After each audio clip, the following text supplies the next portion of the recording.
Toi whaatala whāturi tātou tunu ule nei vaenga o le taiao o le ua 2 minuti le ua te ili tulai se fulu tau tuar si fonga la mua I Wellington New Zealand nei I le mai Paul Kalame ator taiao mai Samoa le tātou ofisa tu tonu I lalo vaia ia le sa tau tu mai le sunga le lia o ia tu fuefiso ia whapena fo le sunga I le lia o ia silia la ei se mona seo mantafa ia whapena fo le uso sa lau ia ta sesa lem sam I le nei fo I taiao mo le tuele ranga whaptai I le uso ia ona o le polo kalame mātungo fie fo I le nei taiao ia e ui lava o whai whaalili mai ia I tātou nei le lātou ngā niurai whai Samoa ia e lea whaina ia o le ua lamaram whai u fo I le tautua I le nei fo ia taiao mai Samoa ia le o se mai nei whanua I Wellington nei le tātou ofisa tu Tony Porua limatasi man Kevin Avenue ia e whao tu I tātou whasalongo nei as for really o le vaiasu mo muane o le masino Januari. Whamaloa toi mole atu la ngā whaftai I wompa anga tātu ala leo mafuta mai pea I lungo le tātu tautua I lungo le tātu apio folinga, lungo le tātu YouTube, ngātu le lungo le tātu app, ma lungo le tātu le tio e le whangaluina I lātou, tātu tua āmata mā mātutua, tina mātutua o lo whaongaina mai pele tātu le tio whasalau tasi ono tesi ma le tasi whamo. Ala nganga lava nei tai au like love me share tātu Polokalame fa so atu si fonga la mua ia I wompa anga me so tātu ainga le ngata I New Zealand nei ia o so se tafur kolope o lo mwhaiona mau me le tātu au nanga manatu afali tu lai se fulu le utape me le Polokalame la se singa I le nei tai au ia le sunga le toina whawhau toina pensione malo lo Reverend Risati ete sone risati son ete ia o le atapena mai Polokalame nai le afoli tulai se fulu sipa ia foi le tulai se martasi I town nei ia ona se atu leo tātou musika sui filoi le sumartasi anga ia tulai se fumalua o ina atu tātou talafou ma tātou talami Samoa le tulai se fumalua ia wha atu lava lai se itali tulai 5 I le au oli nei po le afiafi nei ia o le tātou Polokalame na I lungo le tautumra unanga le siufonga lau mua mafuta mai foi le sunga ia tutulvaa ia polusu ia tasi ia fa ofo tātou tautua le nei as for really ma le pesanga nei mai a Felici Mikaele sisi pea le fa malama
Vai, massa.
le ua se fulu minuti le ua te alitu lai se fulu i le tautua le siufonga lau mui Wellington ia ai olo i ese tātou wha si langa nei e thia longo i nātu wan wha fōmeo le tātou tunu le nei taimi.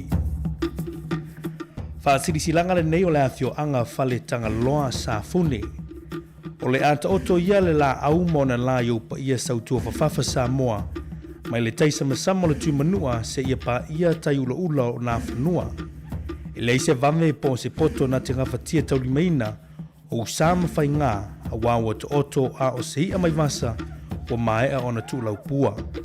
Whatolo watu i le mamalu whale tala lei ni sua sunga i toi ina a fionga i pātele sunga le sea manisi whaurulunga o e kālisia e fia i so se whanta whai taulanga tūlou na lava.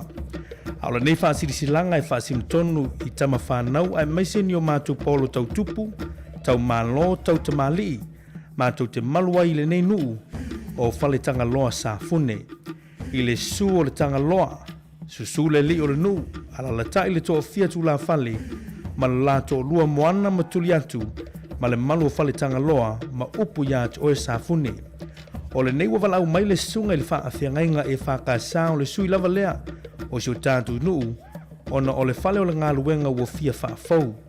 Talo atu ai ma le loto maulalo tātou whiloa i le hola le whakasa Hutt Valley, to atusi tasi iwa fitu Rutter Street i 99 Lower Hutt, i leo soa taeo leo leo sto nai, a so fitu o Januari, luafe lusi monitolu, i li tūlai se fulu taeo, si au maiso tau finangalo, wha mole mole. Sai niela na wha si silanga e lepa pātolo la whaele, tupa i matua ta amilo le asuasu o talapau sione maa mea. Ia, le nā whaasisilang o numero whafsotai, mo nisi whamatalanga whafsotai le numero o wha, lua tolu fitu, valu o fitu fitu. Ia, pole o wha, lima lua fitu, valu iwa, wha tolu. Ia, pole numero o le telefoni le na mobile, pole o lua fitu, lima lua fitu, valu iwa, wha tolu.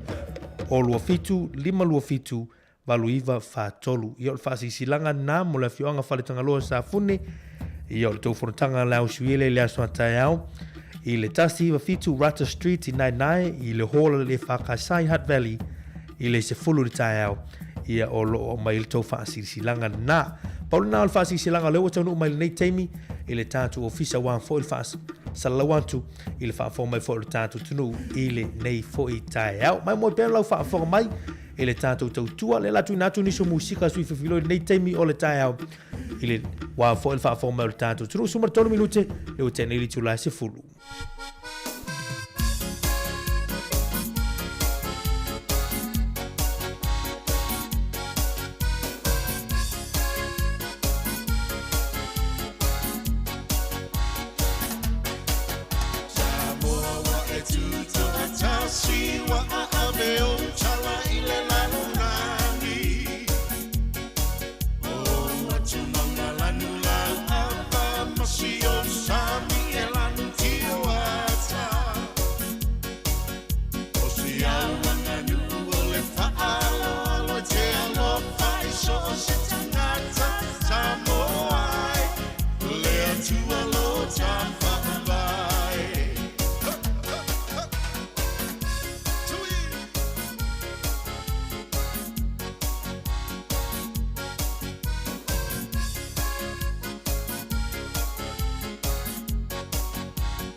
Tamata ue le tua tane ai mai oleu Pai puleu sala fai, soia le fa fifi le mu Pai ni talo sana ile mala ua tupu.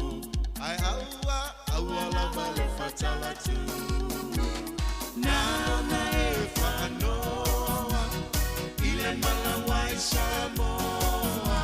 E afi e ponga i mai lo. O mea whaatofo tofo. Sawai I ole ato. O ualata ona Samoa.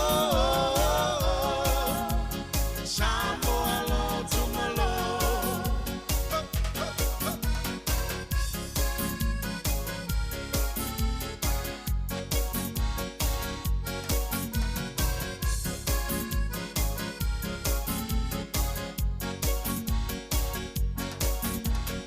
It's a pepe, le afila wa mo mai le light.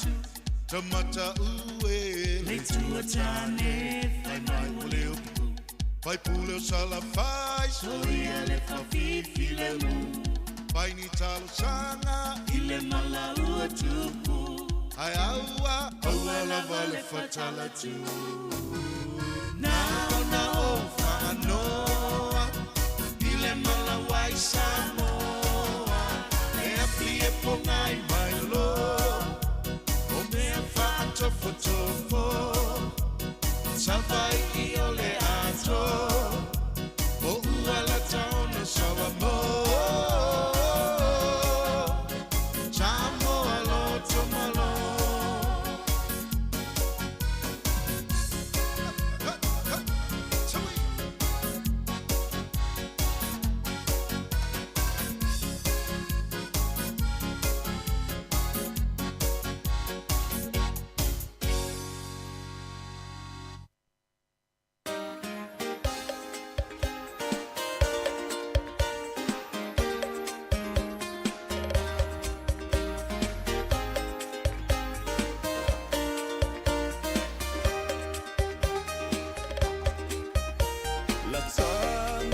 Samoa, laui loa I le vasala loa. Longo whatutu I la o le Pasifika atoa. I tue wha o le lalo langi, sila mio ma sila mai moa. I se mafua anga walai o na o talanoa.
Oski band ma le bisbisinga na au le tawola au i le whangota pe ona i le nā musika le nevango le tātou tūtua ona o leu tāpina mai por klamo la sisinga i le nei fui tae au tāpina ina lea ia e le sunga le whaafengainga ia Reverend Risa Tisoni Ete ia po le sunga i le whawhiautua ina mano lo pensione i le nei tau le la e whaafonga ai i le afotono li tula e se fulu ale la tu nātunu vi inga nei bisbisinga whaaleanganga mai le kalesia ia e whakasā ki te se mani porirua o maia so mai ia ona e whafonga lo le poloklame o le asisinga i le nei tae au.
te whawelo i atu mo le nganga whaloalo, i le mamalo lau whafonga le vuta a fau, o tau pa ia msa, ma whainga tā whale anganu, ma pēle whatala le lei, ma le whal malo, ma pēle mamalo lau tele, ma lau whafonga, whatala whatawhoi lau fionga, whamsanga, ma le pa ia, ma le mamalo le au whainga ruenga, i tono le ofisa o le siufonga o le lau mua whamalo le, soifo maua, a whitai lo tau langi maina. A talo whatu nai o tātou te māmatina mātutua, o malu foi o whātau tolia i whātau ngase, o nisi o ngotia i whānoa nanga i nei vai tau, i tainane o whawhita auli, malu i tau ese o soi fuanga o whenga iai. A malole on sai, whawhitai le whātua toa, tātou whamoe moe pēr i le soswani o tātou tualofa, a malu si ai tātou, ma tautou ruaina, o tātou mawhitianga o le soifuanga nei. A si whonga nei lau moe Wellington, malana porkalame masani i aswai le teitasi, o le ase singa i ngase, mai le se fulu tors fulu, i le sfulu maletasi i le tae ao. O le tātou tāpo i atu i le tua. Le li i le tua au, i e whafoisia i mātou, i malama mai au whonga, o na whaola ina i leo i mātou, tātou talo, le tua pa iae, le tua le alofa, ma le alofa muti vale o malava. O le uvi i le langi, e le awangelu, mai la tau o sauwhanga atu i lo manuia e whamavau. O lo vi i foi ma whane ne ina i le lalolangi e o tangata whantua tua, ma lau e kare sia ke le siano o tau wivi ai. Ma tau te vivi i ma whamanu i lo swafa ma malu, o alo ma tau tiute le au ina whai e le au noa. Ia tui nātu le vi inga e whapale ai lau o fio. O no lo alofa ma lo whamaoni le whanau o tangata mai mātou uma. O lo alofa la valea ma lo whamaoni. O lo mātou mawai whamanuianga e tele. Mo lo mātou wola i le tino. Ai maise o mātou mawhau te nane foi o mātou wola whaleanganga i uina tau teva. Whaftai mo lau whamalo longa mana. Mo mātou mai i awala i te saunia. Whawhitai mo le poto mai le atamai wa e whamea lofa i nai fo mai. Mai lātou umalawa o ngā lulue whantasi i tōng whitinga o ngasi. E maise le atina enga o le soi fo malolo ina o tangata i le tino ma le mawhau. Mātou whawhitai foi mo lo nganga whamaise. E maise o lo mana whamawhanwhana i tu waso whanonoanga. O lo wanganga e whātofi le muinai mātou, i teimi e vevesi ai ma whememe ai ma le mautonu i mātou, o no whainga tāo le ola nei. Mātou whawhitai mo lo wanganga whapale pale i lo mātou wolanga sala, Ola fe ia I ma le masal salo pe lo walofa. Pe alu tia I mātou I whaingatau le ola nei. Whawhtai te mā mo le tele o mea lofa o lo walofa tu noa. Ma o manuia le whamatalaina I sengangana. O le ngata ia I mātou au whapea I lau whanau lava I le lalolangi. Whawhtai lava e sili o mātou loto o no le taulanga tongi ola. O sao nia e ala I le soi fua pa ia ma le mamao lo walo pele lo mātou wali whaola o Yesu Kiriso. Mātou mawai le whamoe le ola fau. E meise le ola e whawavau. E a whātua tua matalia Yesu Kiriso whamaoni o mātou loto. E fio tu mawai o mātou wolanga. Ia tu mau lo swafa le whamanu le whanetanga. O le vi inga ma le whawhitai nei o na poe o I le whawavau lava. Amene. Tātou pese le vi inga o le atua.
Faitawina o le tusipaia, tusi mai le whengang fau, tusi e Iakopo ilon matau mua. Faitawina, whai mua, no le whai upoe wha. Whafonga maia, o fiong pa ia nei a le atua. O Iakopo, o le wauna le atua, ma le li o Yesu Kiriso. O walofatu, I tu ainga sifulu ma le lua, o whasala la wina. O usoe, o tau manatu, o le mea fia tele ai, pe a mau o tau toftafonga ese. Ina ua o tau iloa, o le toftafoina o lo tau whātua tua, tupu ai le on sa. Ia anto o tau fo ili ngā luenga le on sa. Ina ia anto o tau ai, ma ia sao na le lei ai o tau. Ia le ai se mea, e tasi e mativai. Ia whamanu ia tele mai le tua, I lo tanto foi tau ma le whalunga longo ia na fionga pa ia. Ia tu mau ia te ialo no vi inga e whaavavau. Amen. O le launga le suafa o le tamale alo ma le ngang pa ia. O le mea fia tele ai. Pea maua o tau toftafonga SS. Na o tau ilo le toftafoina o lo tau whantua tua. E tupu ele on sa. Ina ia ato toa ai. Ma ia sao na le iai o tau. O le tau whawhai le ina o le urua I kale sia I le amtanga. Sa leo se ngā luenga whaingofie mo le au kirisiano. Sa la matia pe le au noa I lui tau SS. O le sio mia o le kale sia ese la lolangi whapaupau. Ma le whitena inga o talitununga mata fele o awa onga. Ma ta haufi SS e teli. Sa tau mia ai ma milo si ai le talitununga. Ma le whātua tuanga whakirisiano I le atua soi fua. ma le tala le lei a Iesu Keriso no nalo, o le ali ma le faola. Sa le au no ai o na sa waina i lantou, i o lantou tino, ma fao o ai leot, fao no o ai leot. Sa fia i lantou i popolenga ma le atua tuvale i so uma, o no ia sa wanga esi. Sa mtua manao mi ai le au kirisiano i le ulua i kalesia. Se whala i au, ma se whatupu malosi, ma se whaola tōtonga, o no tūlanga whaingita, sa lantou whitaia. Le mafoanga le nā o le tūsia, o le nei tūsia Iakopo. E peifo i onisi tūsia tele a Paulo, mo whamomawina le whenga ing fau. Tūsia atua Iakopo, o le mea e fia tele ai. Pe a maua outou toftofonga ese. Ina outou iloa. O le toftofoina o loutou whantua tua, tupu ai le on sa. Ina ia ato toa ai, ma ia sao ona le lei ai outou. Momua, le toftofoina le whantua tua, e ala ilu tau ese o le olanga e whenga iai. O toftofoina le malosi wha le mawhauwhau o le tangata o oina, e ala i suenga. O le a whatupuina, ma whaopopo ina i pea le iloa, ma le malamalama o le tangata ua o oina. O le a whamalusia tili ai foi, le mauti noa i mea wana susu eina, ma tofto ina ilo na mawhauwhau. O whapena foi le o oina wha le whantua tua, i le atua o le tangata soifua. So se mea a fia i le soifua o le tangata. I lona tino, ma lona mawhauwhau po le anganga. E te taulawa ona iaise mea le lei e whanau mai ai. E a vea ia mea pe whaingofia pe whaingata. Pe le lei foi pe le anga. Ma uala e tofto nai le tangata. Ma le malosi po le vai foi o lona whantutua. No tofto ina le whantutua o tau le lea i utaia. A wau mau i lantou i Papelonia. I se sio manga whapau ma le foi te pua. Na matua luluina, ma lui tau inai, le malosi o lo lantou talitanunga i le tua ia Iova. E uila vailea, sa lantou ta ofi maupea, ma manu maloa iai, i ia toftofonga ese tele. Ne usoe, wa wala ese mai le toftofoina, o lo tantou whātua tua i le tua soifua, i nei fo iona po, ma tūlanga o iai soifuanga.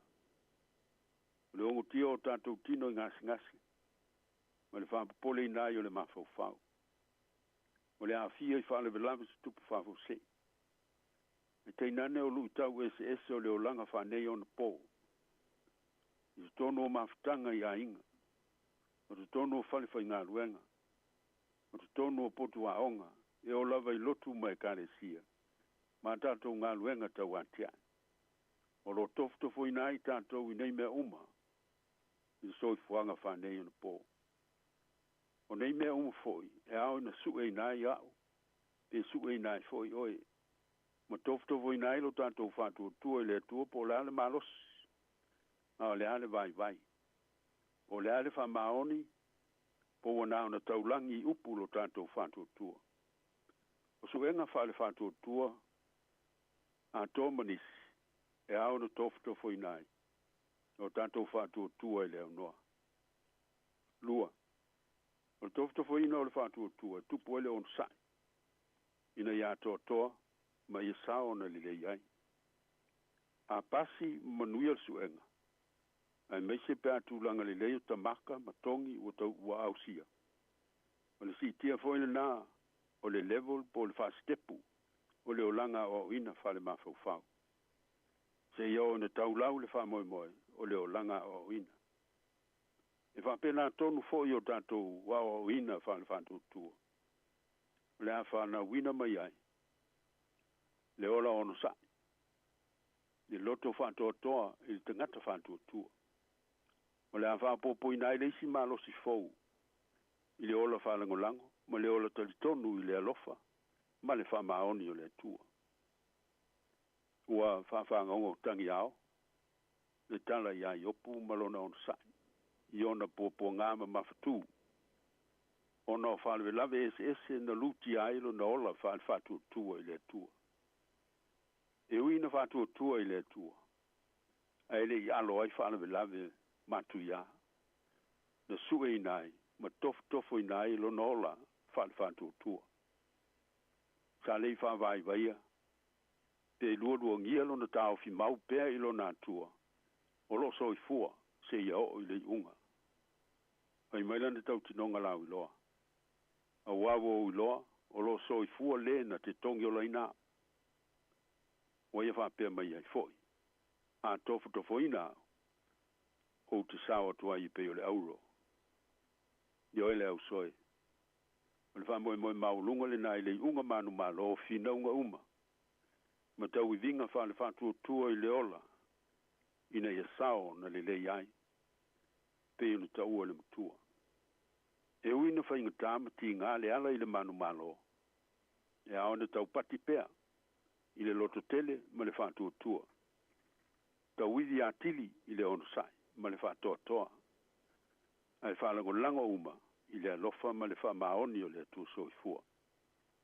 O le mele e fia tele ai. Pea maua utou tofta fonga ese. Ina utou ilo. O le tofta fo ina o lo utou whatu tua. E tupu ai le ono sai ina ia ato toa ai. Ma ia sao na le lei ai utou. Le au pele ua uma o na manu malo. O mae o na manu malo le ali o Yesu Keriso i tofta fonga uma whale whatu tua. O manu malo i poponga, ma maftianga ese o le tino. O le mafau, ma maftianga o le anganga. Na o lava i le oti ma le tunga mau. Sa ia ta ofi mau pea ma le malua ina. I le alofa ma le wha maoni o le tama. Ua ia toi tu manu malo, ma fioa e ai i le langi. Wa au ina mai le mana o le anganga pa ia. E tau tolua ina, lo tantou vai. Tātou te tauivi ai, i te tonu o toftu fonga uma. O la Paulo, o ai sena te whatea e seina mai tātou, i le alo whaukiris. O le pōpō ngā ea, pō le atu atu vale, pō le sāua, pō le onge, pō le lavalava, pō le pangatia, pō le pelu. A o tātou manu maloa iai, i nei mea umalama. O na o ia, wa lofa mai, ia te tātou. Ia te elevi inga e whawavau. Amen. Tātou ki tāna. E te malo whai. Whawhitai, molo wawa i mai, malo whamalo sio i mātou. I tu waso e tofo i nai, lo mātou whātua tua. E ala i me te tupu, ma whawhita auli o leo langa. Lo lutau i nai pēr i mātou. Whamangalo mai, le vai o lo mātou whātua tua. Ia whapeona e awa, ia te mātou, ia tū mau le whātua tua whamaon. Tā awhi mawina i mātou i o aama mana, whamalo si ai lo mātou wola whale whātua tua. Whamanuia lo mātou whalongo pēr, ia o fionga fola i te miuma. Lo mātou utu ai, o le te mālofa. Se ie liu walo mai, ma whafafonga alofa mai. I le mātou wai oi, mō lau alofa whamalolo. Ma lau, mō lau whanau pōpō ngā tia. I whatafa ngā se o le tino, ai mai se o mawhau. Mai e mātutua se i o i nai whanau. I ringa i fōi au whamanu yanga. Mō i lātou e lango malui nai. O lātou tautonga tinga. Ma lātou mawaile on sa i le loto teli. Ma le whātua tua i lo mana whamalolo. Whamanuia ngā luenga ma tau mwhainga uma o auna fōma. Fōa i pēle to mai maanga wā. Le alofa ma le whamao. Le whātino i nairo lātou wala wina mo le manuia o lau whanau. Ai asevi inga mo lo swafa. Whamanuia le te malo whae. Ai o mātua. So se no whanga o tau si ai lātou. Fōa i atu i ailo file mui o lātou tino o loto manganga. Whafo ina I perso lantou malosi. Ina mafutanga mafanfana malau fio.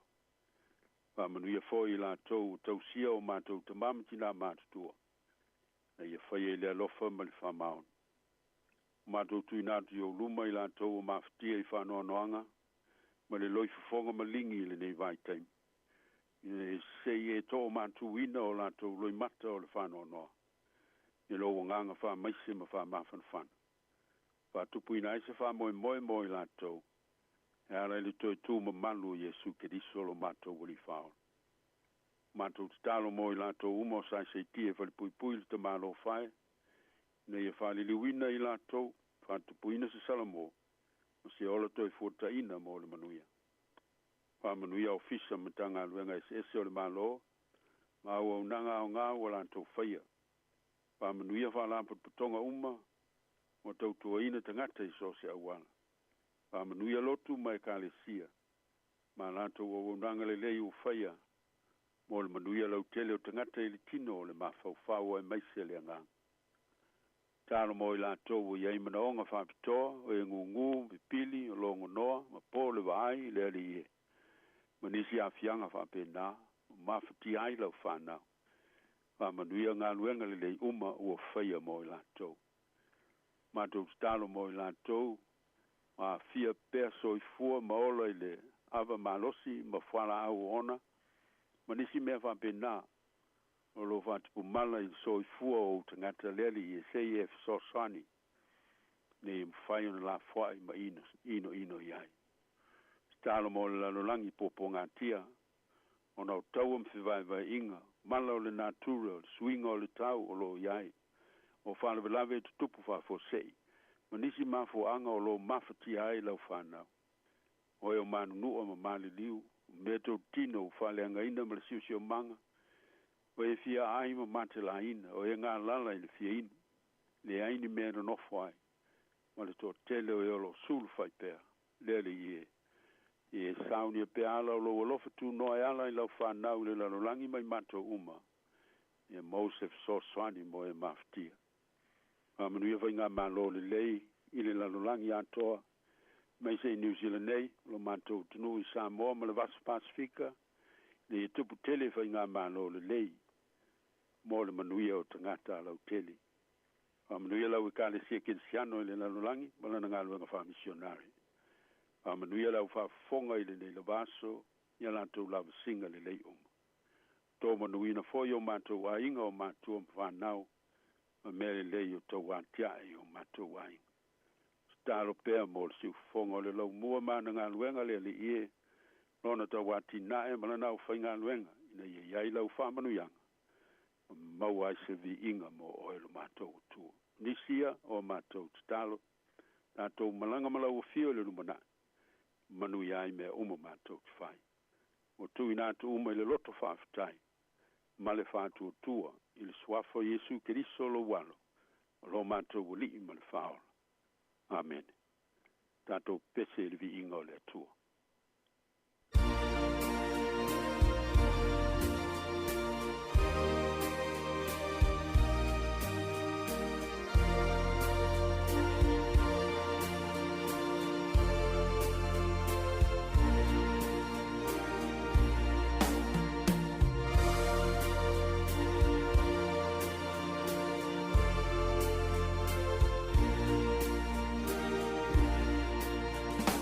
Hey!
atu le whaftaitele i le whatua ia ana, mo le tātou porkalame nei aso, whafoina o tātou msini, whamalonga alulue whaftai, i a pele tua i au tau whiau mga luenga o ngā, mo le manuia o lana whanau.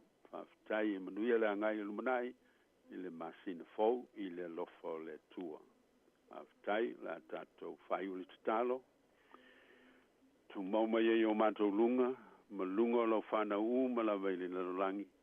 Le lofa tu no tele o lau fio le tua o lau mātou tamā. Le lofa silsili ese o Jesu Kiriso o lau mātou wali ma le whaola. Ma upe i mātou le mafutanga mawhanawhana, ma lau lava nganga pa ia nei. Se i o i le whawavau e whawavau lava. Amene, amene.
Ia vi inga le atua, ia mai le ekalesia, whaputuputonga Kirisiano Samoa, ia e ke te se mani.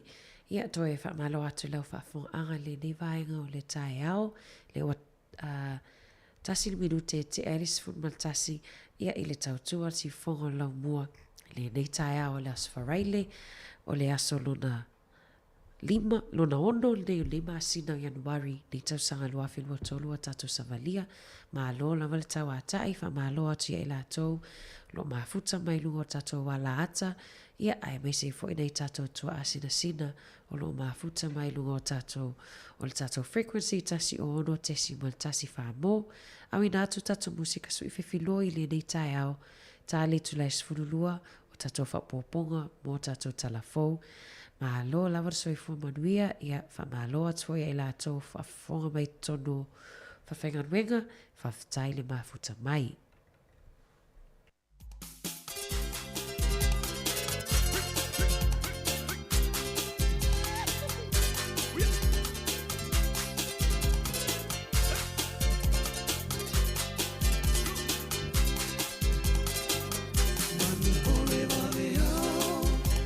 Sangi fungala au ae ala usu ita ile faiva o mafau tanu polo upopole ne ite I uale tanau taunu uaile upu uale aule ila ilau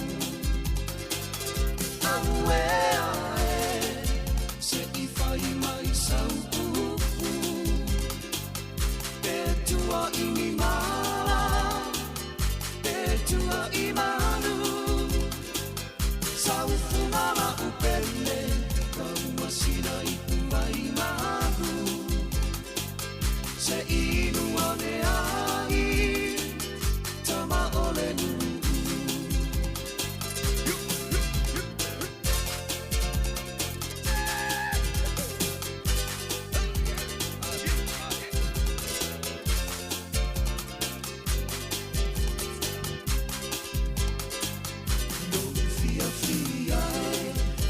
Teine petua inia O usata fai Ole au amene ilunga Ai pupule no uloto Ona o santu pua inana Ne ililo utuma Ae ali ali na utuma Aue saupu Petua ini mala Petua ini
so ai le lawa o fia fia.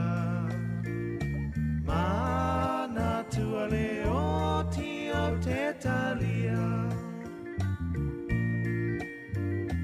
O fungala awa teu teu ina.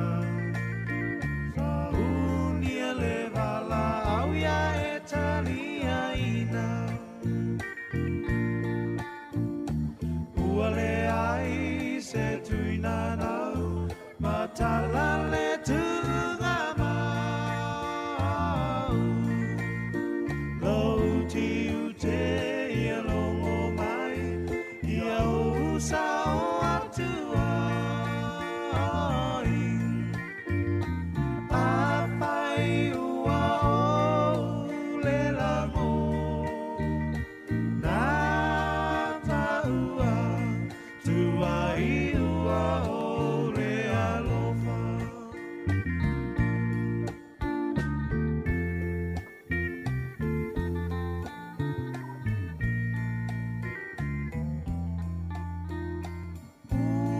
Ua o lango na ua tina. Tango paatasi pua-puanga. Elena o ita uanga sala. E te sona moe aele ala. Ua le ai se tuina nau, matala le tunga mau. Lau ti ute ia longo mai, ia usa o atuai. Apai ua o le lango, na taua, tuai ua o le alofa.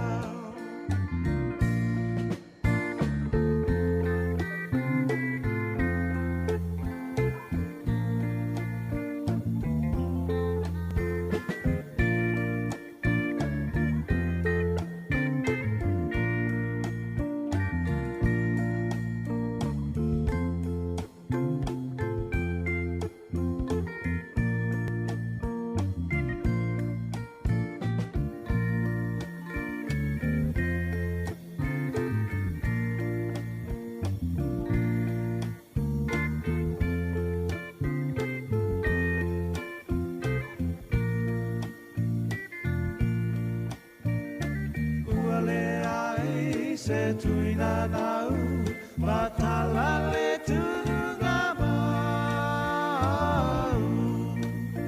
Lau ti ute ia longo mai, ia usa atuai. Apai ua o le lango, na taua, tuai ua o le alofa.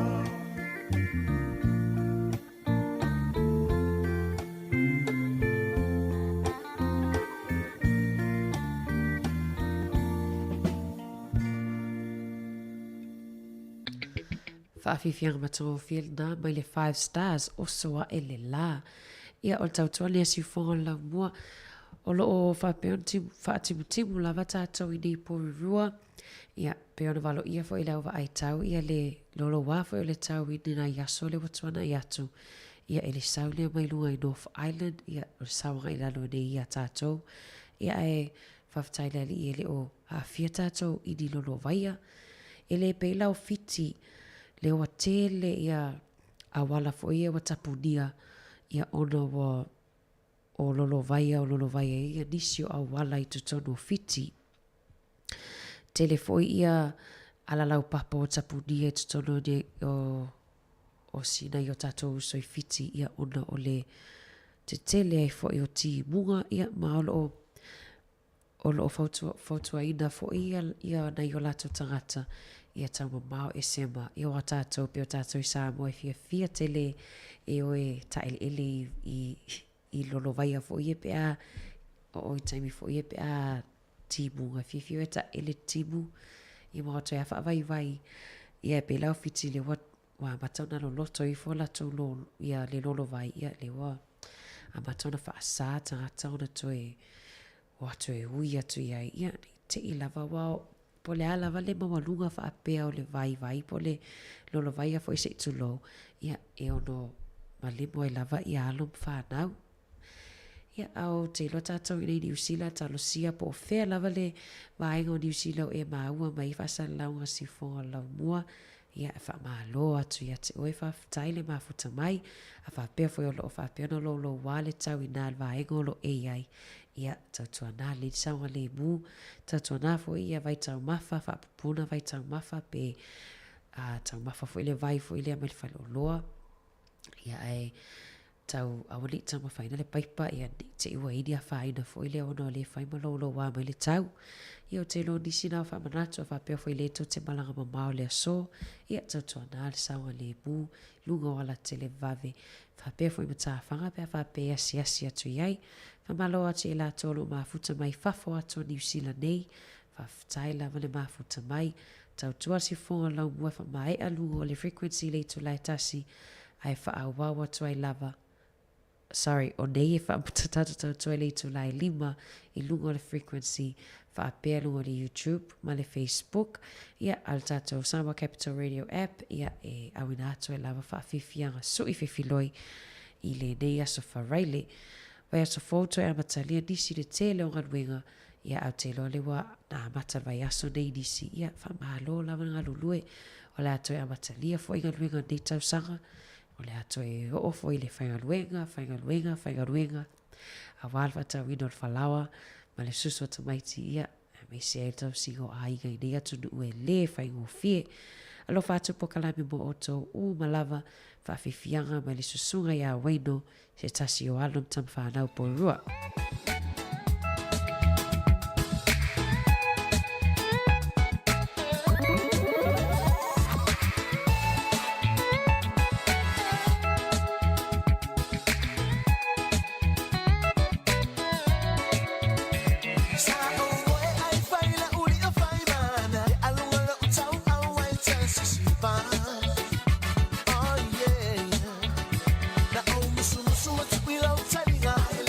Honey,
Ua palala talu le matangi, o le matangi le niu te a.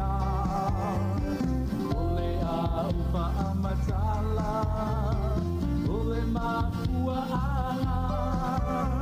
Na pua ye tai au o tina i le lalo langi atua. Ina ua uma o na whaia, le urua i ta maloa. Ua sila sila atu le atua, e le pia pia a tamuna o ia. Ina ai lole topa, ina ia pausia, ina eba. Wa atoa tino le tama, i le muangangana pa Samoa. Tina ulutai au lena, e le iwai atua. E le makua ana, o lau tiute. Le lango lango sua i le tama, i le whea ngainga, o le hainga.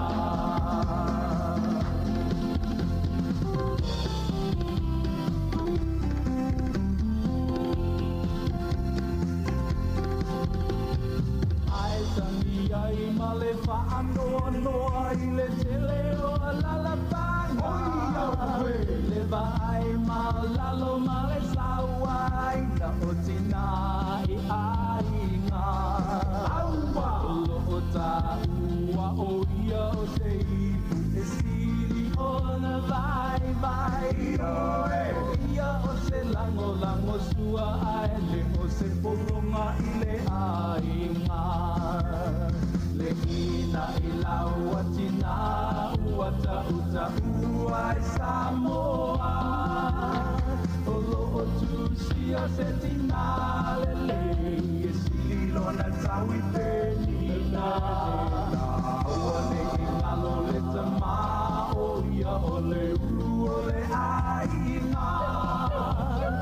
O si au lango lango sua e tau lau ai se mafutanga. Tina ulutai au lena, le iwai atua. E le makua ana, o lau tiute. Le lango lango sua i le tama, e le o se poloma i le ainga. Tina ulutai au lena, e le iwai atua. E le makua ana, o lau tiute. Le lango lango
taio vale alu mo mama ai aloa o le vai sua ua tele Tota po ai lea o whawhine Maua sui ai si ala pese Mai mai e tata o tane Ai le tata o whawhine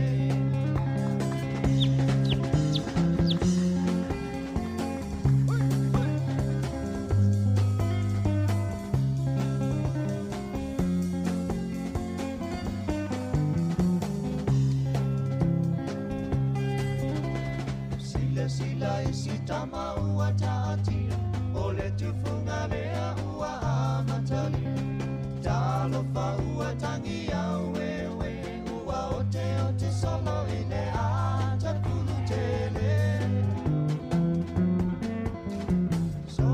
Sole ya e loto tele O le ta alonga whahata matana E ui lava ina tinga tele Ai muli muli ane ua e whewhete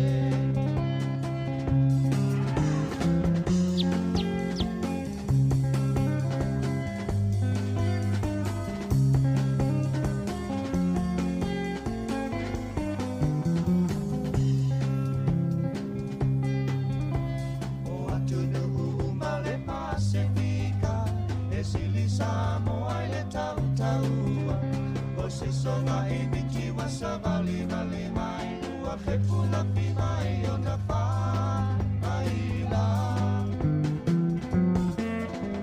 O aso pa ai whapa amuni ali au wha atua lo se o wha alau O le singa no wha a mea wha aulu tau ua o Wa i le vasalala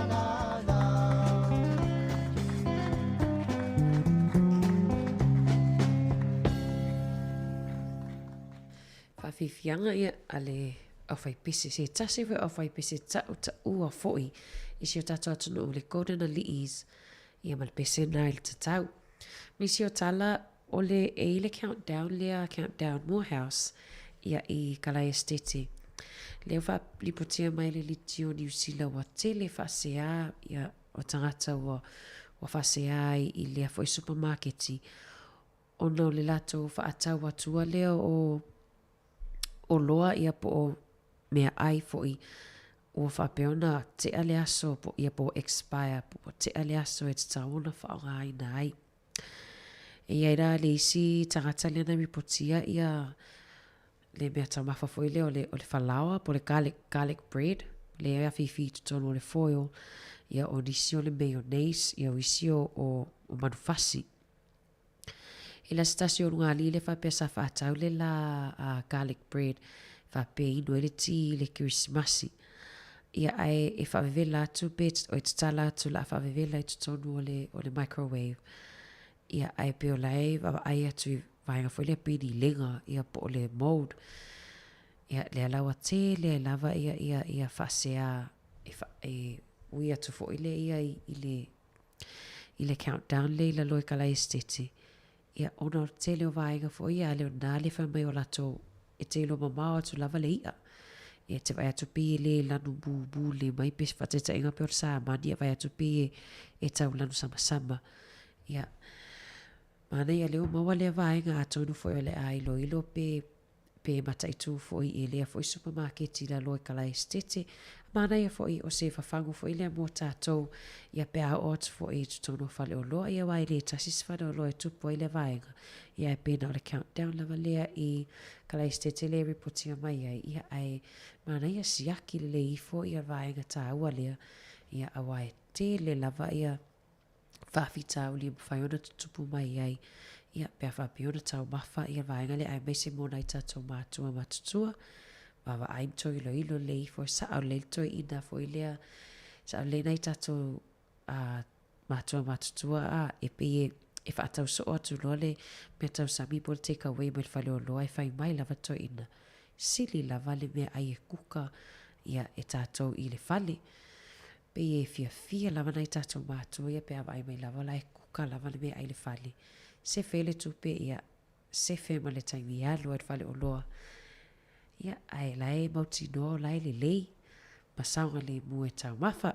Ia, fa malo atu fo ila ngā sese le tai au, le wa afa tonu lava sfutasi, ma nuia ngā sese ino me ayo nai tato mātua matutua, ma alo fa fitai fo iltau si matua ia te otou. Ia fa malo fo ili nai tato mātua matutua, tapu ai mai, ma le nofo tatalo ia au alo faiva fo sio tato atunu, tiu te mfaiva le yaso. Vivi inga or kolisio ma alo fou, alo fa ato si fonga la mua.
tula upele alofa mai ua ole lava.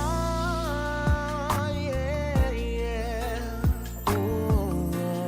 Lo une tino ua vai vai le manongi fo I o se mea e ai la upele I alofa mai.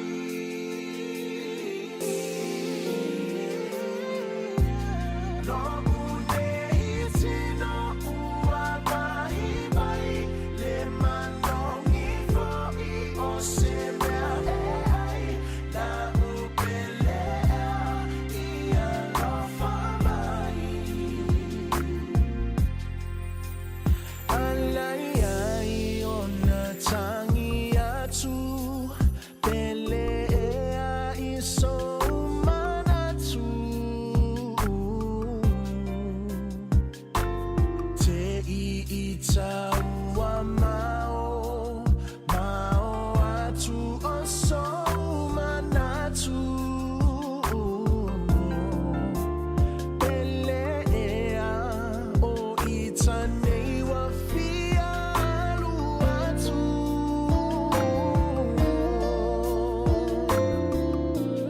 Lo une tino ua vai vai le manongi fo I o se mea e ai la upele I alofa mai.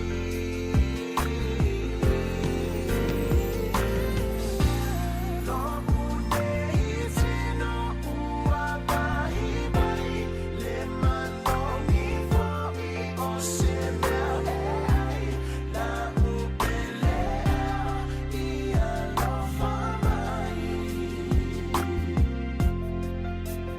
Angi maia o se matangi se I momoli atu la utali.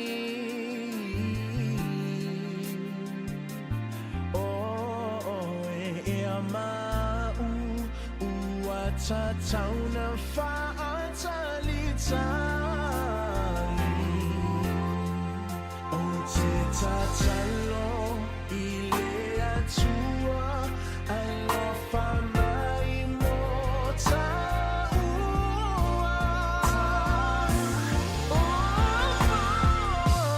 Lo une tino ua vai vai le manongi fo I o se mea e ai la upele I alofa mai.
seki lau kama i le tau pai mai lau kala wa e ngofu ma whaasala lau i le leikio o le whaasila sila ngā whaalau i kele wapoloka o le tauala lau le mea ngā e oso mai ai a le pā atoa o la e makana o le la o e masu e lau mama o ai waga a vei ai sao ai tama le mua au si au whanau se koso iai haue sungai pe mo i la lau kala e ke le koe foi mai o le a e o va o vai lava ai a ua le lei whakali mai la o le kama e kusa pe malulu e koso le pā i le kuka paka i le koso la lau pā mai mo foa ina ua sui le makompa ua wha asi mako e whawila koso mai se koso wha o vai u kamakai ai sau ku mai whafo i si paka ai wala au mai e au fi ai o le kalalenga o le a e a songa o ngā o le a o a unga le nei o le a ka unga ku e le ka mochi a fai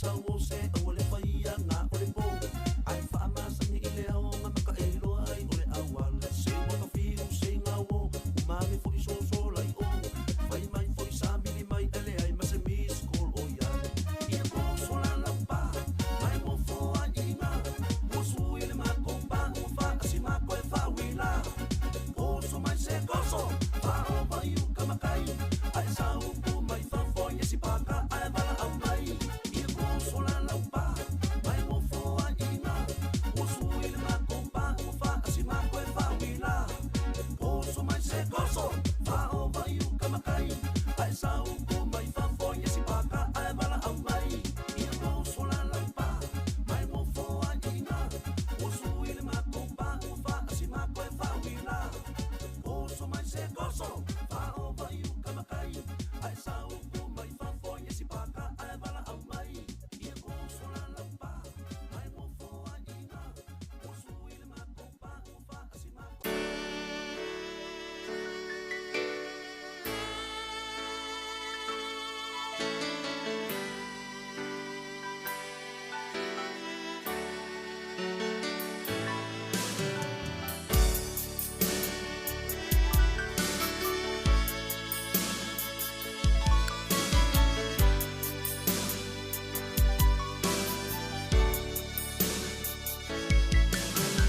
Mama e ala utina Ka awheta i te hele I la utam singa Ia i ta Nenei ua aura I la ua no wha Wha moe moe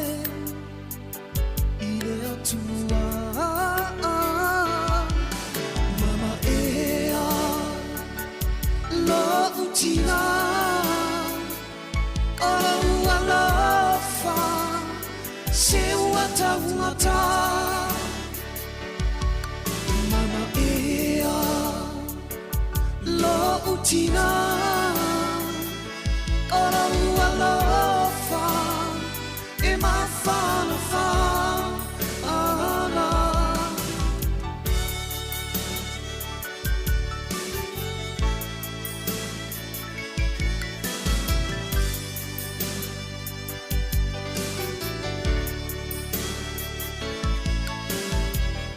Sila vaya o e tina le fafoina o no uoranga maningi ai o uno i mata ele ai o se tawi atu ai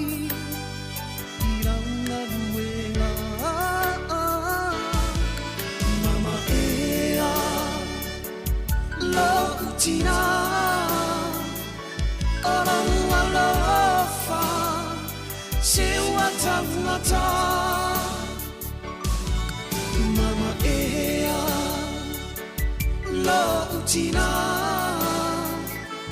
Ola ua lofa E mawhana wha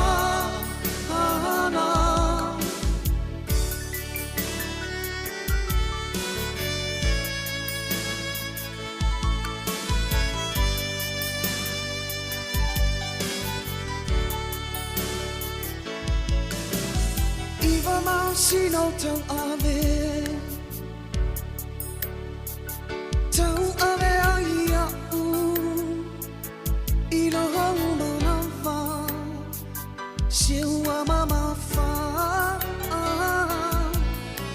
Langona ila une loto Isetina O fai masasa Ise ainga Mama ea Lo utina Alo alofa Se watangata Mama ea Lo utina Alo alofa E mafana fa Ahana Mama ea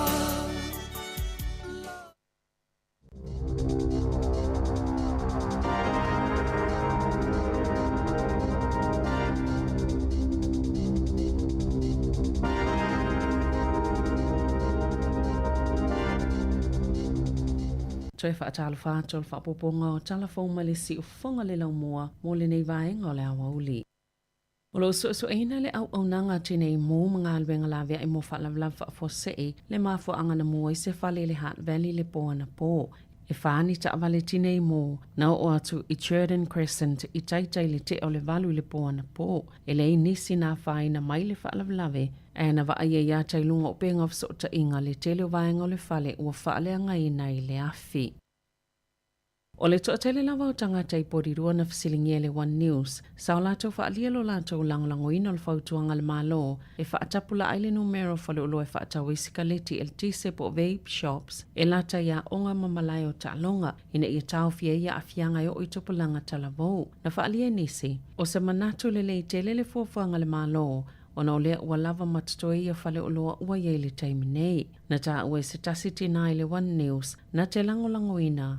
Lea fuafuanga, mai langona lavalo na whaanoanoa, ona uo o lava i tamaiti, pe amalta isfulu i leta isfulu lua tau sanga le maatutua, ua ula foi ia sikaleti, o ia fuafuanga o se vaenga le matanga lwenga soifua maloloina, i le tola fono le ula tapaa, le ema whaiuna tu uatu ia ini finangalo whaalio le atunu o lautele, ia le silia le itula e lima i le afiafi, o le aso se fulu male lima o mati, o lo whailo le popolenga o nisi o tangata.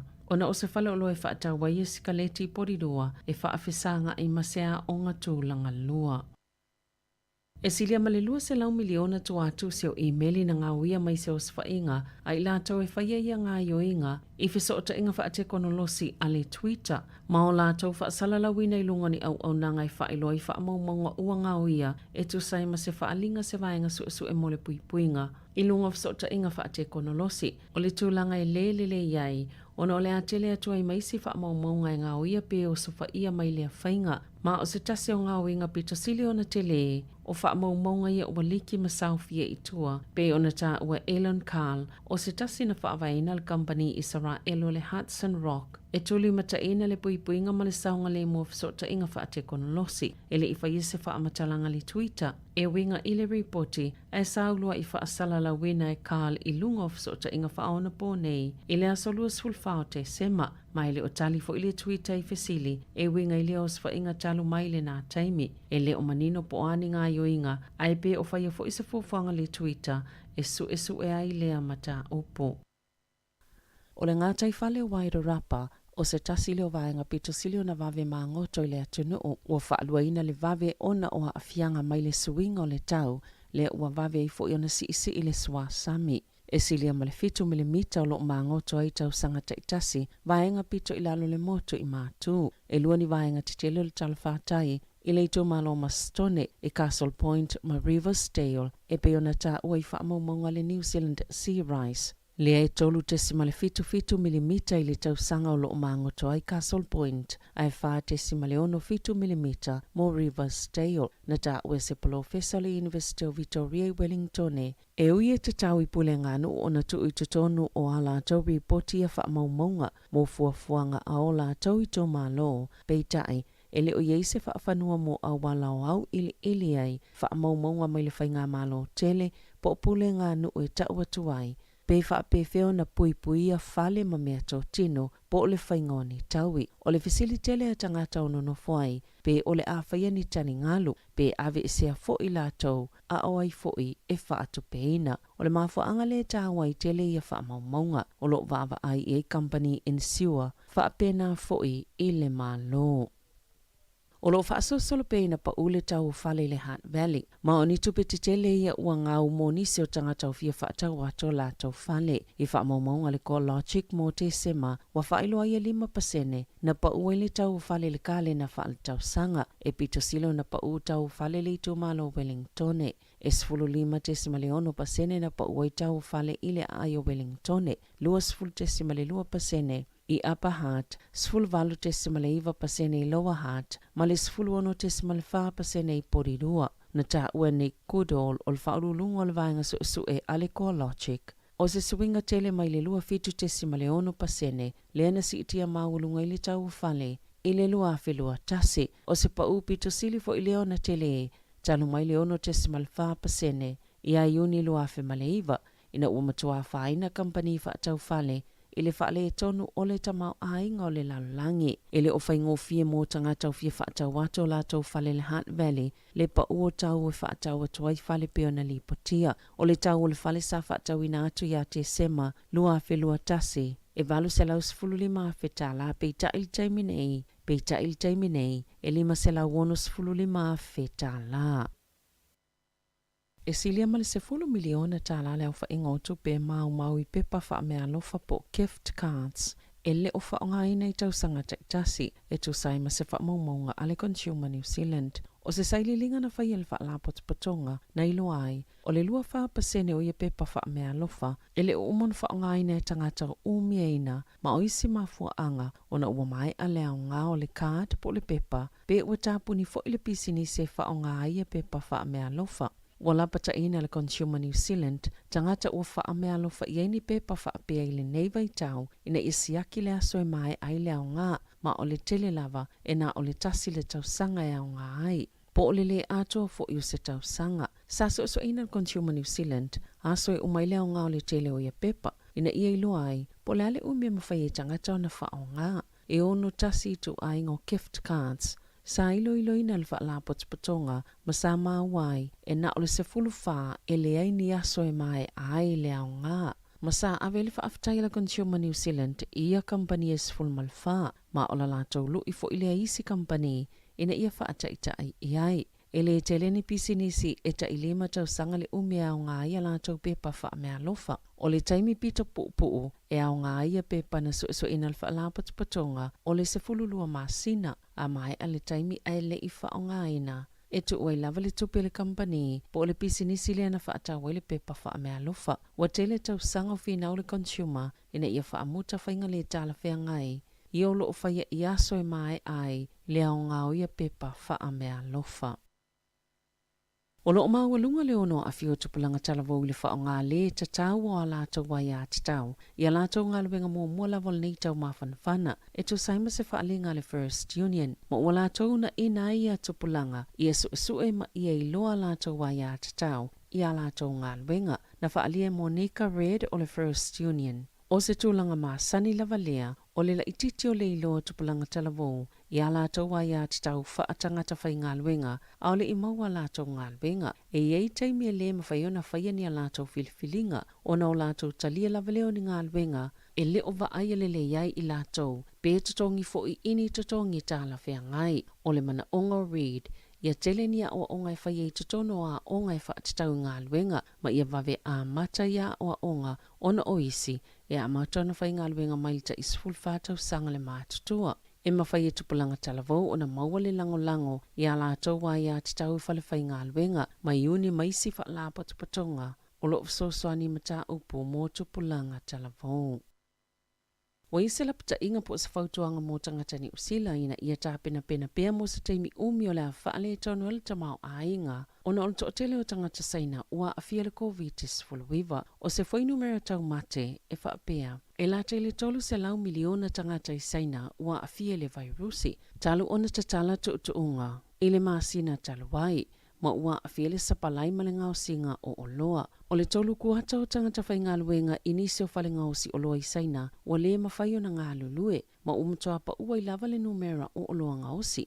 Ma o se taimi mua lea talu mai le fast full tau sanga watoa nai, wa atangia mai ai o le aono pa ua i lalo i fo tamao a inga o le lalangi, le tamao a inga lava i o saina. O se tala e le, pe ona whaalia Brad Olsen, o se whaito whaal tamao a inga ale Infometrics. E ui ol tūlanga lava lea sa ile wa ai mamao mole lalo langi ile lua whelua tolu peitai. O le ama whaio na umi mamalo sil tūlanga whaale e tonu o le tamao ainga. O na ole vai o le tamao ainga o saina. Ma o le aono sile ato na whaale e tonu o tamao ainga o New Zealand. Na ilo le tūlanga sa fuafuaina. O na ole tūlanga i saina pe ona ta wai Olsen. E silia malisfulu ono piliona ta lale tau o loa ma au nanga mai saina. O loo whaatawina i New Zealand, ma o le ao no whaawau peo na si itia le tau o le soifuanga. Ai o se tūlanga le toe tatala i utua o Yosaina, ona o le a lei fo ile tamao aingo New Zealand, o tangata malanga ta whao mai saina matamaitia o ngā whaavao malo. O le afsoswan tele si itia le tamao aingo le atunoo, pe ona ta ua eia whaito wha o le tamao ainga. Inisi o tala i atuno i whafo, o le pōna pō taimi New Zealand, sa whaataunu uina i toi sauninga o le tamapa ia po pe Pentitos Fulmaleono, sa awa iele whaita wafi o tangata le whaatawhawha, o sangato pe telo i le Vaticano i Roma, o le tausanga i luafis fultolo, na whaamawai po pe Pentito. Mai li tofinga o le whaululunga o le Kalesia Katoliko i le lalulangi, o no le tūlanga i lona soifua maloloina, o le whaato ato e whaamawaile o se pope, talo mai le ono se lau tausanga utua nai, mai se tofinga tu boti, e o ato le 5 tangata na awai tono le whaatawhawhao sangato pe telo, i le sauninga ana pōta i New Zealand, ai pe amale lua se lau afe tangata, sanga solo e a sielo na tino maliu. A o ta otoa i moa soitolu i le paselika o sangato pe telo, o pope Falansisi sa te ita ia le sauninga. Ita alonga, ua whaitio ina le siampini o le taamirisanga tele o le tenisi Amerika le tamaita i Peritania o Emma Raducanu, le mase e se o le malai tutono le fale na whaawa wa le taalonga o no timunga, le na manu ailo na vae, ma le mawhaiona i whaawa wina le taamirisanga tenisi le ASB Bank Tennis Classic. I le asoana na fi au kilani, toi lua vai aso a mata taamirisanga tele Australia le e yel tali tonunga sa whaamoe e a waiai. Na va ia le tangi o Raducanu, ina ua malo lo mai le seti lo na tolo le taalonga, ma le tamaita i Slovakia o Victoria Kuzmova, o le seti lo na lua na se e Raducanu, ma na fuselo na vai e whaawau lava le taalonga peitai, sa le i mai a le seti lo na tolo. Na sifi tono le fale taalonga ia soi lua, o na ole mamafo timunga i Aukilani. Tala fau ia male si ufonga le laumua, mo le nei vaenga o le awa uli.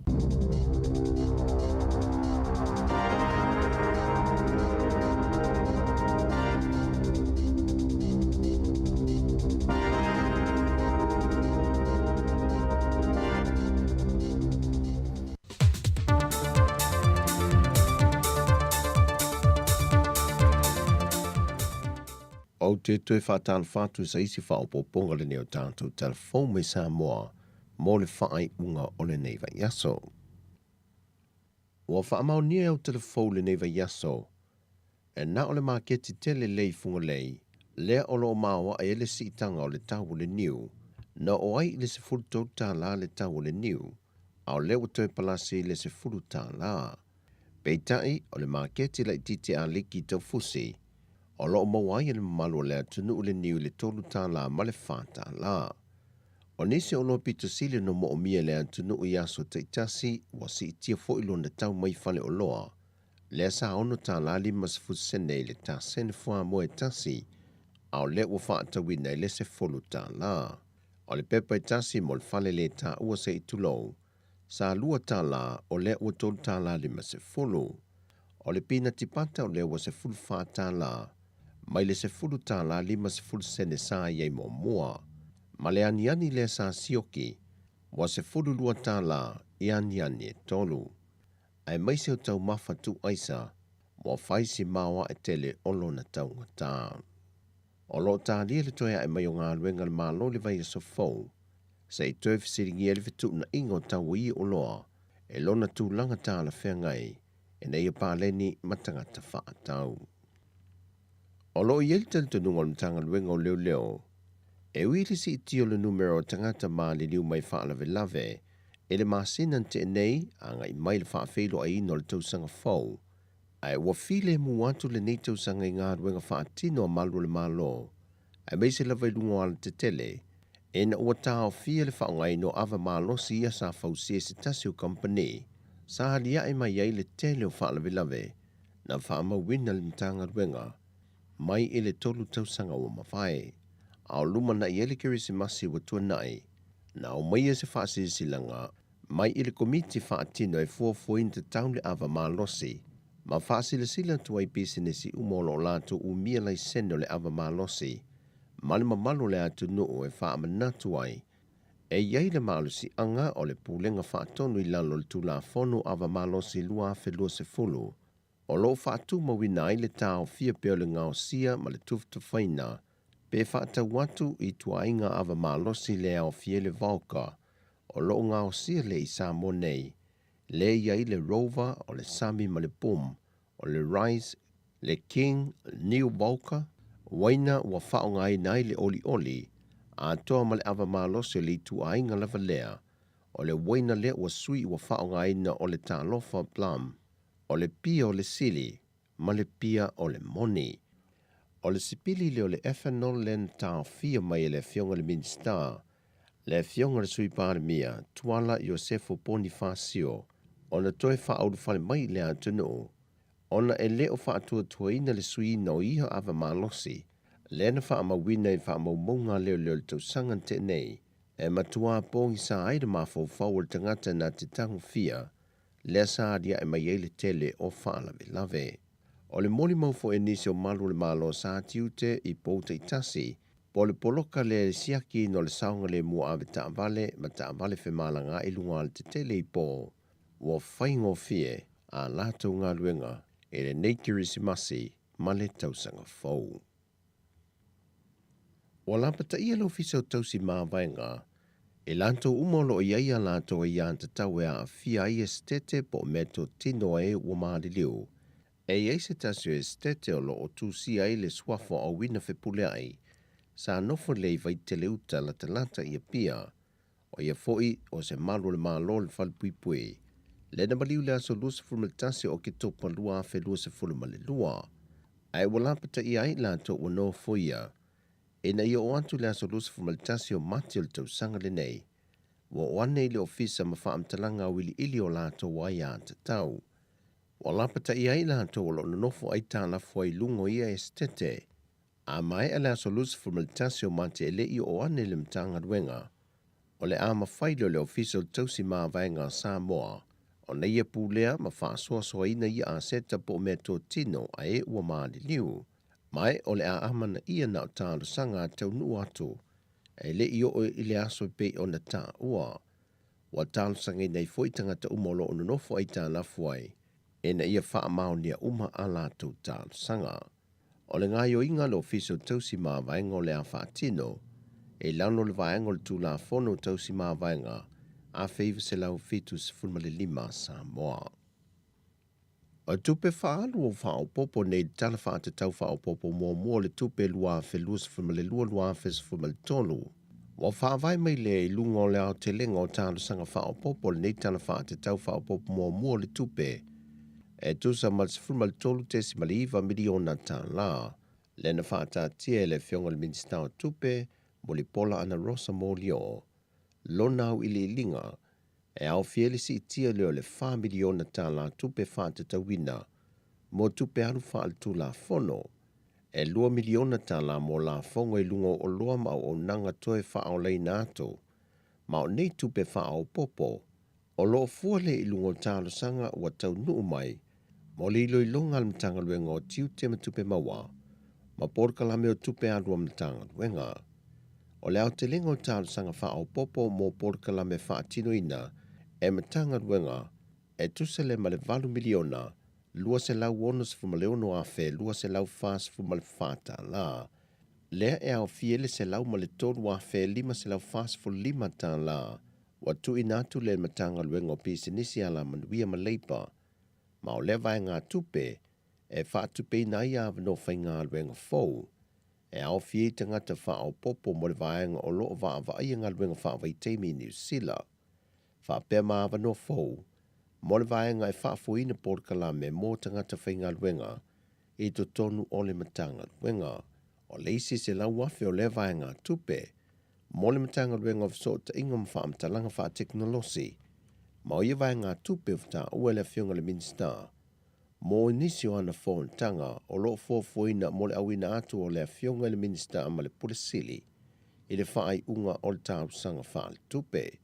O leisi fitu biliona ono se lau 2 ma le 5 tā la. Mo le matanga ruenga tupe, o se vai ngā tupe na wha atalu sanga ina, mo ngā ruenga wha au popo le matanga ruenga, e au fia le se lau 5 mo le sueino tusi mo polo keti.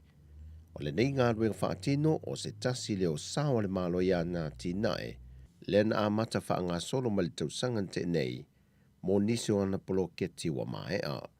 O le tasi tesi ma le 3 miliona tā la mo le si tanga le sao whanga le malo Samoa, mo ati na e faltupe o Asia ma le faltupe le laulangi. O le nei sao whanga wha au popo, e si tia ele sao whanga Samoa le wha alapu tonga wha apatoa, a le faltupe o le laulangi o tā ua o le IFC. O le tasi le miliona tā la mo le tutongi na leo tiute, ma le 2 miliona tā la mo le tutongi na leo la fonga le VHST, e patino i polo keti ma polo kalame o whaatupeina e paanga masani mo ati na e ale mahano. Sau noa le fionga le ministao tupe, o tupe alu wha au popo i le tana whaatatau o tu o le tupe o le lua whelua sifuma le lua whelua sifuma le tonu, wa o se sao le mahalo, e le whaatino ino polo keti e whaatupeina mai tātou paanga masani, mo ati na e o lo tutongi na le i tiute malafonga po le VHST, i lunga o loa awina mai fafo, ma le tasi le miliona tā la, wa wha au popo atu le paketi, a le pūlenga o malaiwa lele. O tala fowia, man real wha iunga neva yaso le tātou tunu, wha soi foia.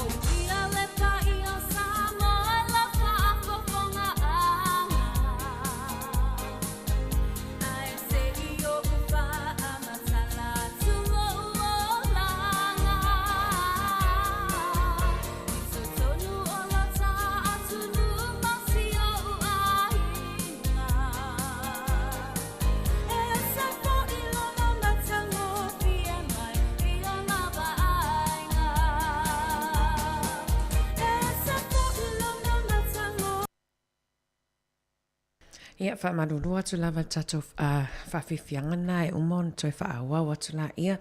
Nau mai atu tatou talafou mai Samoa ia tautua le sunga ia ta Jerusalem Sam.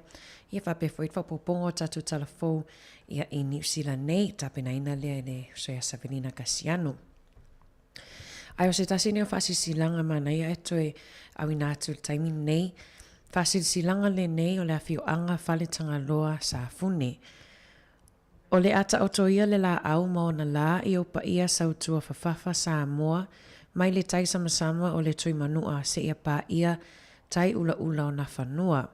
E le aise vave po se poto na te ngawhatia tau li maina o sa mawhainga a wā ua ta oto a o se ia mai vasa ua mai a o na tu ulau pua. Whaatulau fo'i le mamalu wha le tala le lei, susu le susunga toi ina, a fionga pātele, susunga i le sea manisi whaululunga o e ka le sia e fia i so o se whatawhai taulanga tu lau lava. O le nei whasilanga e whaasino tonu i tama whanau ai maise ni o mātou paolo tau tupu tau mālo, tau tamali'i, mātou te malu ai i le nei nuu o fale tangaloa sa fune. I le susu o le tangaloa, susu le ali'i o le nuu, alala tai le toa fia o tu la fale, malo la toa lua moana matuli atu, ma le malu o fale tangaloa, ma upu ia te oe sa fune. O le neiwa wala au mai le sunga le whaafea ngainga o le e whakasa, o le sui lava leo si tato nuu, ona o le fale o le ngaluenga ua fia whaafou. Talo atu ma le loto maulalo, tato whiloai i le hall, ale e whakasa Hutt Valley, to atu si tasi wa fitu Rata Street i Nai Lower Hutt, i le aso to nai, o le aso le atai au, aso fitu o Januari luafi lua tonu, i le itu lai se fulu i le tai au. Se i au mai so tau finangalo wha mole mole. Whawhitai sa inia e lepa pātolo la whaele, tupai matuna ta amilo le asu asu, tala pao si one maa mea, telefoni whawso ta ipe ai aini fesili, o le o wha lua tolu fitu, valu o fitu fitu.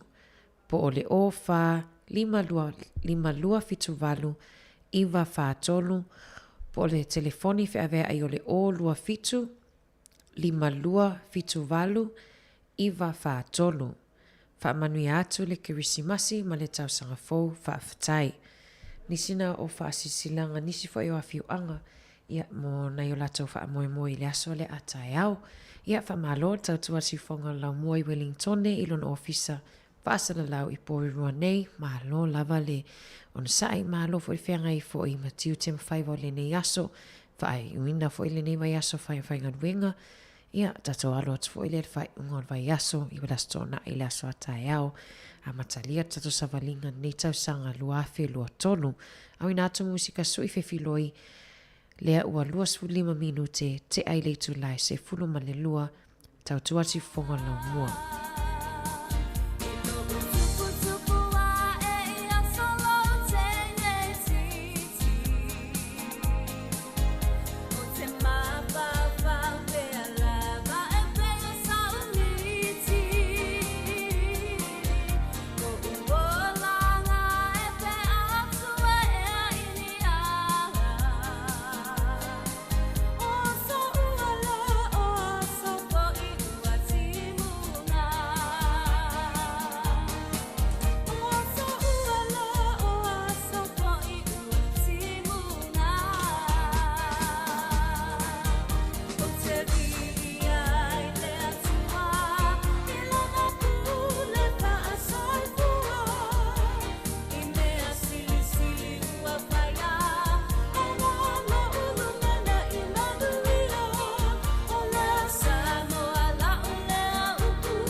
Sole,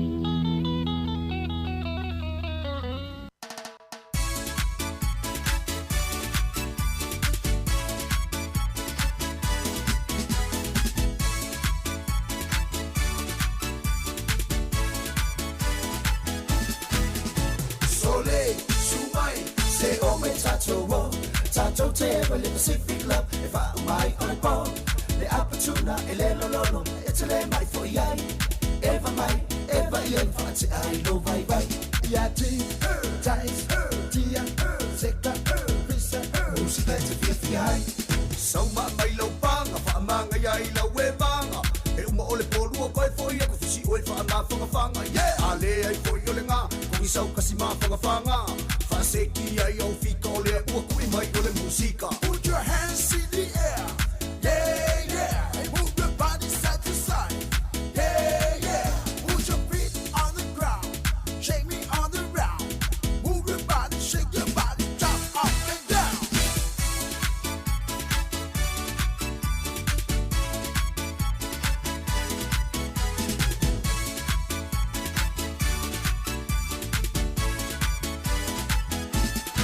Say maya, sing the fun, say fama, sino way. Make it kasi, make it was sole, say 544. Fayo lima, fayo way, bea na malaway. Ese malo música, ete vai maya. Yati, ties, tia, seka, visa, música ete fiai. Sau ma mai lau panga, wha amanga ia i lau e manga. E uma ole polua koe foi e ko fisi oe wha ama whangawhanga. Yeah, a le ai foi ole ngā, ko i sau kasi ma whangawhanga.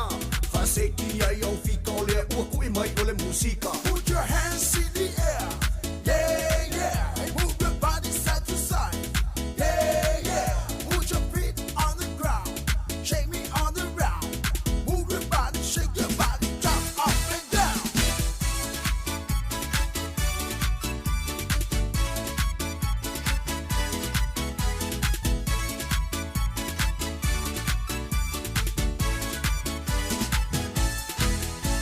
Sau ma mai lau panga, wha amanga ia i lau e manga. E uma ole polua koe foi e ko fisi oe wha ama whangawhanga. Yeah, a le ai foi ole ngā, ko i sau kasi ma whangawhanga. Wha seki ai au fika ole a ua kui mai ole musika. Put your hands in the air, yeah, yeah. Hey, move your body side to side, yeah, yeah. Put your feet on the ground, shake me on the round.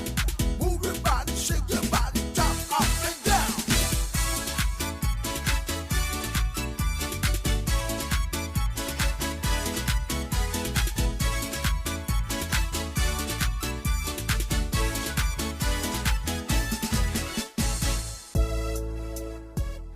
Nisi nā whawhiwhianga matongo whia mai Pacific Love Band. Ma nei au nisi o tala fo ia le ai atoi fo ilunga o pinga ta whailangi. Olo o ia i se tustu singa fo i se tasi fo i o tina i Melbourne, Australia.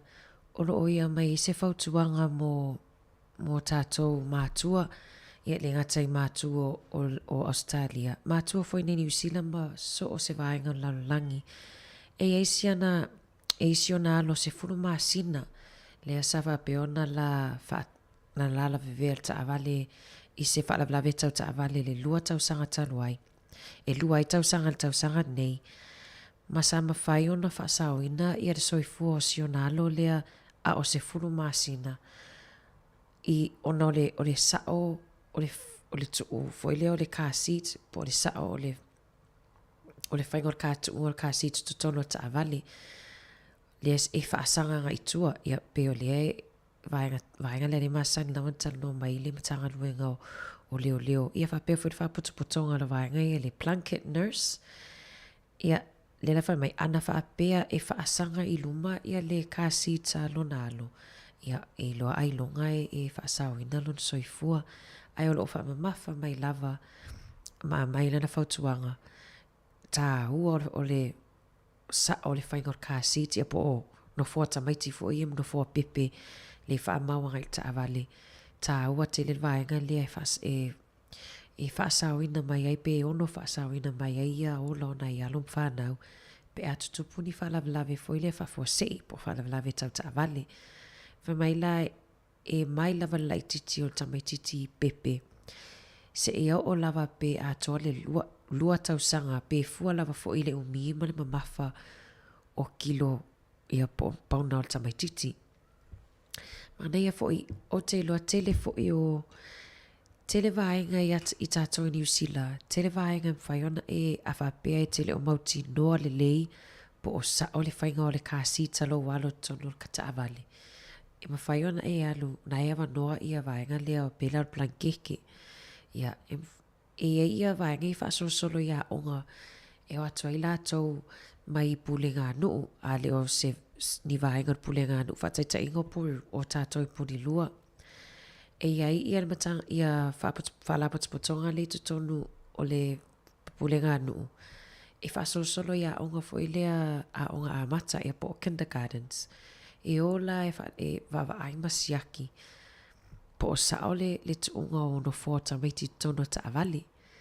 Ia mana ia awane e whautuaina lava mātua e awal fe nei te eu e le siaki e la tau pe paulau ta avali po lai sene. Pau lava ngaluenga la tau e whai o le ai po o sao le whamaunga o fusi pau a le tamaititi to tonu a whaonga le kāsit. Ia maisi la vaenga wale saunga le mua alum whanau. Ia peor whautuanga lea a wauli. Ia wale te le la vaina malanga mamao tātou ne vai taimi o asfia. Mana ia ai le lau kāsit. Ai fo i pe le expire pe awai fo ia so whaatuna ina po tau sanga whaatuna ina e tusi pito i tua. Ia saunga le mua o puipuinga lava nei tātou walum whanau. Ia le fo i o le so na tele lea a siatina i melepone ina wala vela ta avale masiantama. Whaftai lea li ili whasao ina o la ua soifua. Ia ono le tele fo i o tala wa mai tatou talafo. Neva yaso ma leva yaso ta ua tea. O whaalave lungo ala tele vave li piriota lea o aso fia. Ia ona i talana whamanatu ia lono puia li fo isi o tatou atunu i le neia wa uli. Tatou whaafifianga le a uli mai le nifoloa ason mativa toi 22 minute tali tu lai tasi.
Ya lula ia pea oe mapai pai pea na i o tala.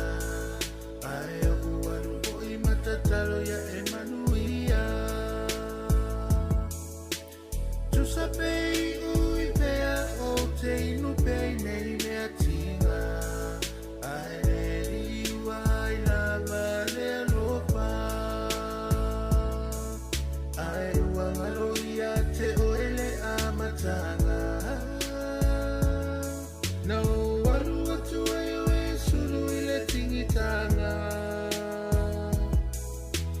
Tasile i e lava lava e suru i le vai a soa toa. A ole ni wa e amu amu mai a ita. O aso le matirana. O aso le matirana. Apai a tamasani ai. O aso le matirana.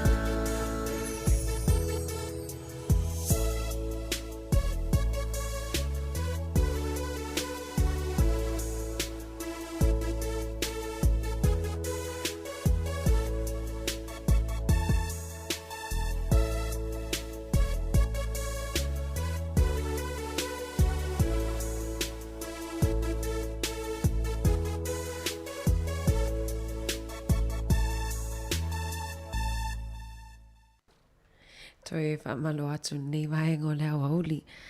E se tasi o piki apu ia po le Youth for Ifa Britannia. Le ana tofu totono New World le i Wellington ana le la tae au.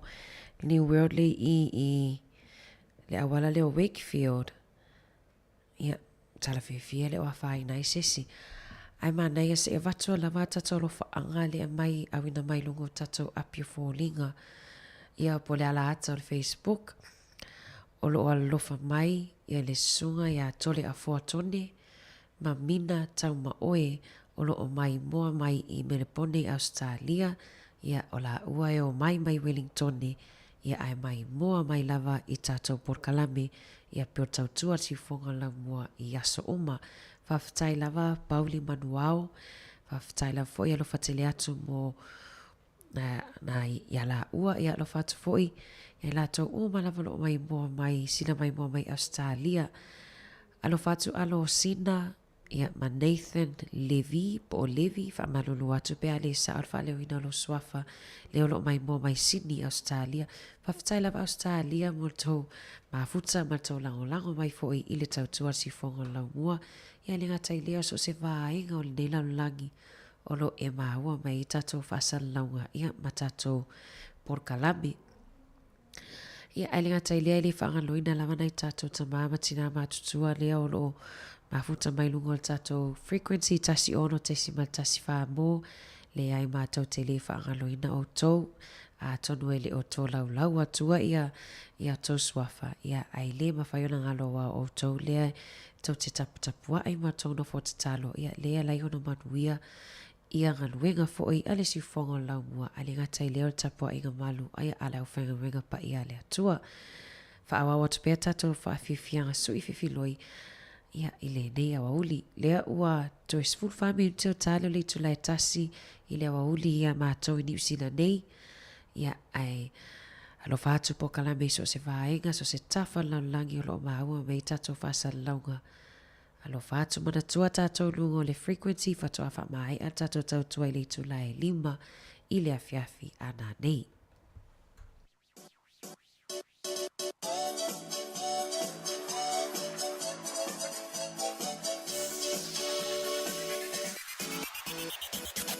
Ia e fatu tu atu to o manatu.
lo pau pau ma ngeo le mafu anga.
Oi lo wali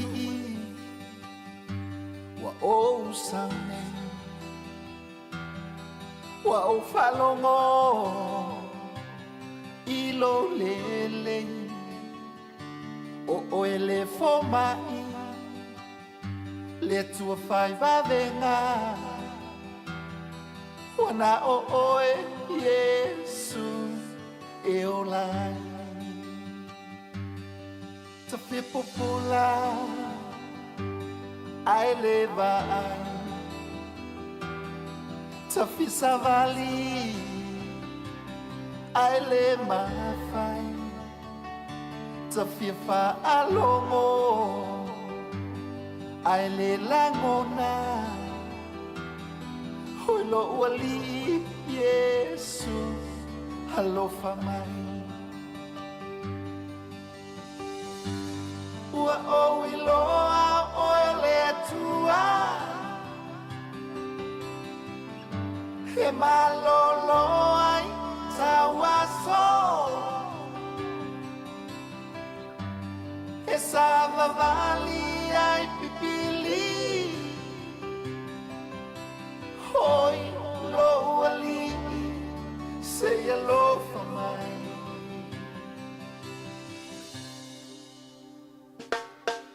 Samoa, Safieva ayatu,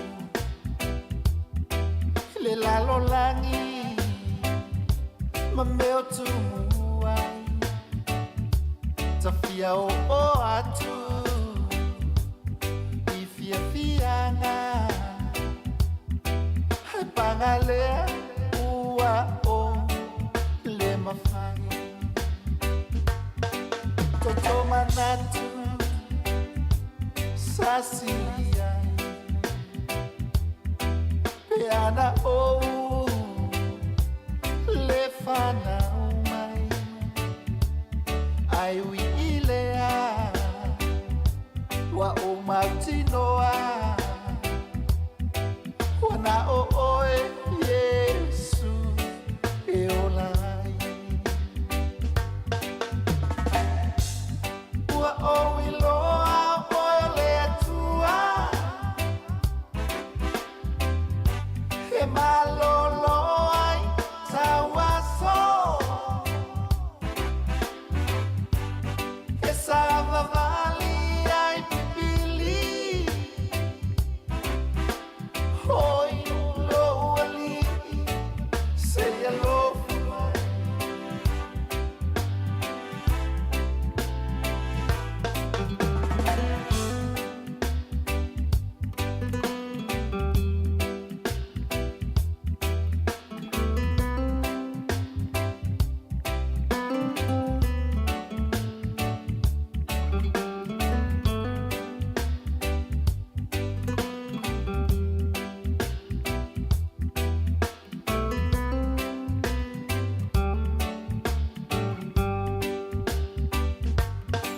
Toto manatu Sasilia Peana o Lefana umai Aiwi ilea Wa o Tinoa Wana o oe Yesu e olai Ua o iloa oe le atua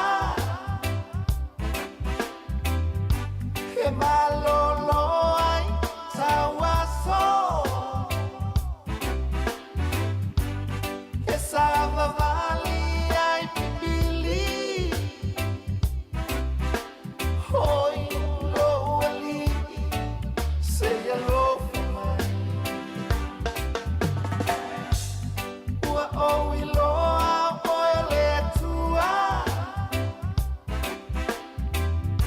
He malolo ai tawaso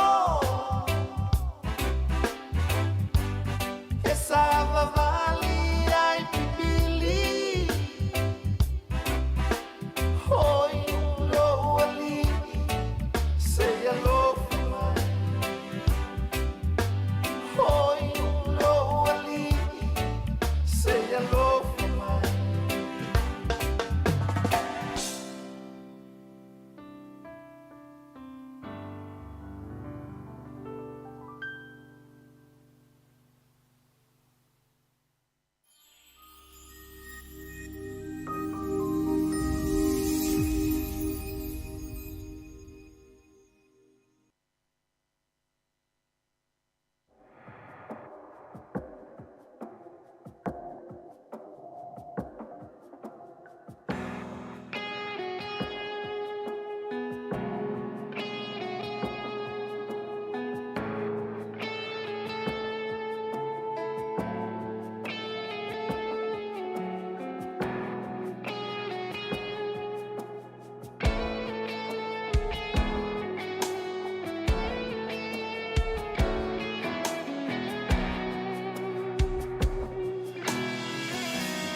Puanga tia leolana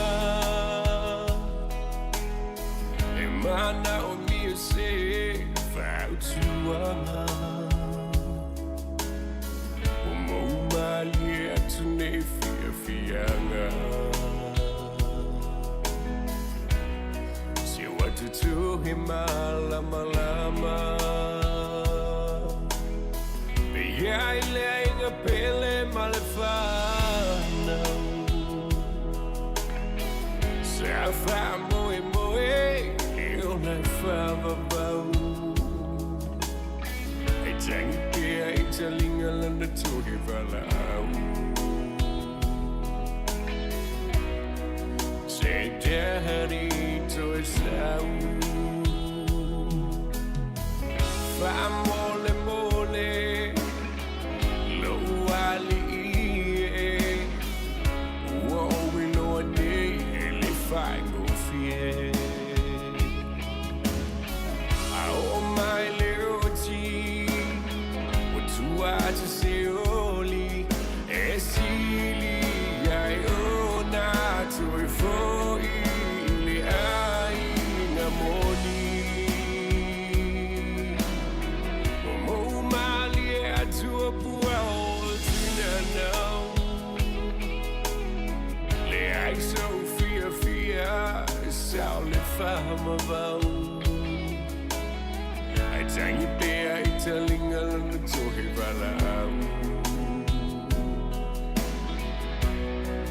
Se daddy toi sau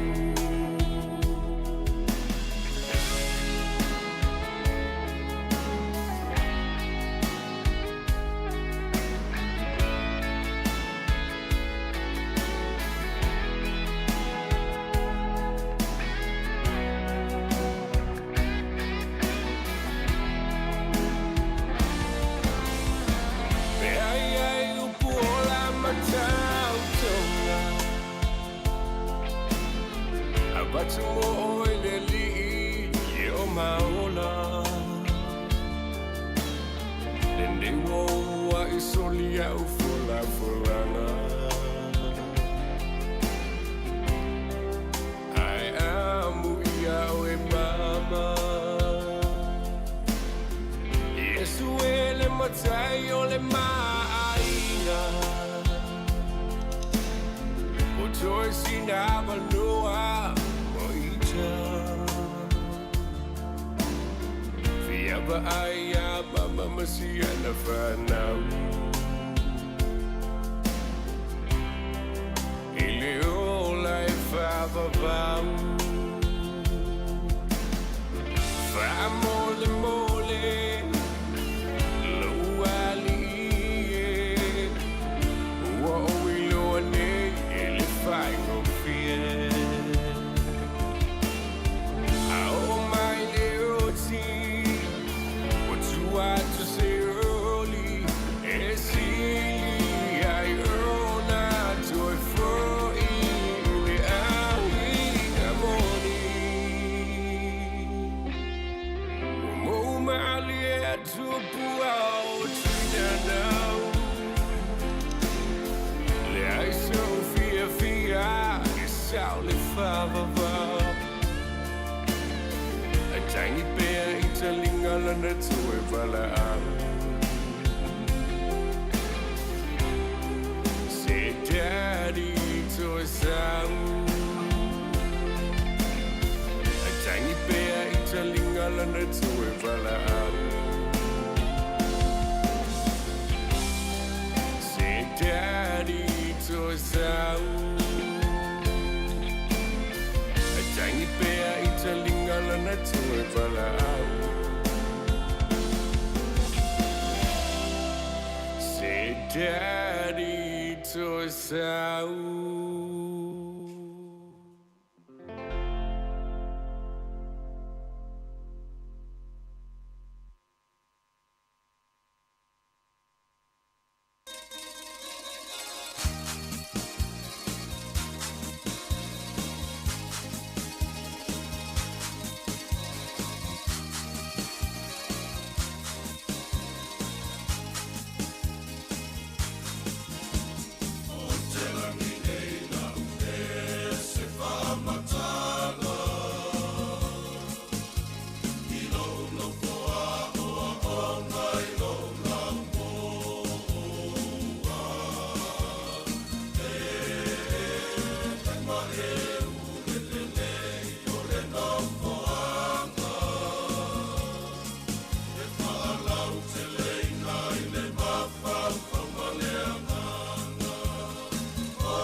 sounds of dear mother.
Ia e toi whaamalo atu ne vaenga lea wa uli ni sina o whaafifianga sui whiwhiloi i ham whaion whaafonga mai ai ia i le nei awa uli. Se taimi o lea e maia o lea awina atu se tasi o whaatalatala noanga po se tasi leo por kalame tupulanga tala vou sa ma whaiona whaatala noa i nai se tasi o tamaitai ia suafa ia sina a Sam, o le mwhaion toi whaafonga mai ai, o le mata upule sa tala noa inga i le porkalame lea tupulanga tala vou, o le whaataa ua lea ia o matoi whamanatu, whaafita uli ia pe a maua ia tato walum whanau tamaitai, i le maitanga ia po le teenage pregnancy sector law, ai usi mai lo le whaafonga. Tan fala mi lo tato malo po tato kes monia so ali mari ma ete ia le tamaita ia sina ia e luas fulima ona tau sanga sina e fana sa fana ni New Zealand ia po New Zealand born Samoan ia aina aoi Samoa mana ona matua ina wono na tau sanga ia talua iona wa mawalenga luenga siona tua a ia po sion tama ia mawalenga luenga malo ia na o ngai le primary school ia male fa solo i foi lava kulisi Marile sa onga fatasia ia tato malo male ta tuangani a iti ia ila onga le Robert Louis o lofe suma lima le fa apea na malanga mai ai ia sina i nei New Zealand mana o tauina i le University le tato Victoria i le luafe suma fitu ia le la sa famonui i nai o ia i le Bachelor of Commerce and Accounting and Commercial Law ia o ia fo i le sa faima alo po tam fanau tanto tunu le sa tu lai mafia le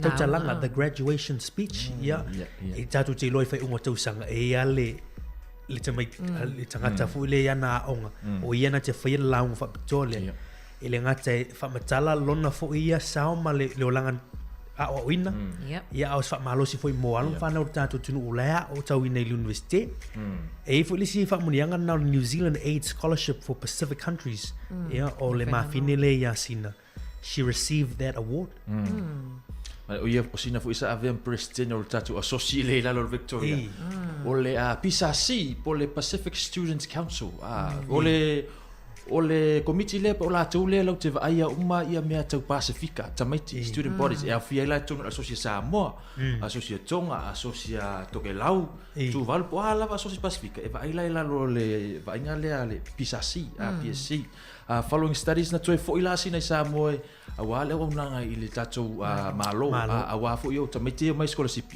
e tau toi fo e fai la tau bond pe tau le tau sanga fai le bond e lo mai tau le i mana o le la o sina la o le wa mau o kilan ia tu fa pe o sa mo la sina ale ai sina la o kilan ia mo nai fuanga fu ia tau le ainga Ioi, moni le pe o novia malua filua tasilian toi sawa i New Zealand ia wafo ini te ro fela fam tatala sina i tato fatatanoanga nei a uli mana ia o te loa le la wha ngā solo tātou polokalame o le ua te tau i lebre tātou taimi su 5 minuti le wate le tu lai wha o le taimi fo ile na ave le tātou malo mo le tātou polokalame i le neia so wharele ma le tātou fatatanoanga ia manatu le ua mafuta mai ia le tuafine ia sina i lunga le tātou polokalame i le neia woli whaatala whātu sina malolo se fo manuia. Welcome to our program.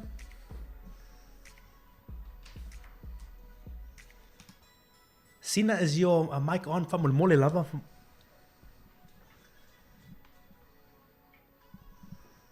Ia, si tau mawhai me si tua tu tātou intinia me sana pese lea ia tu te liu mai.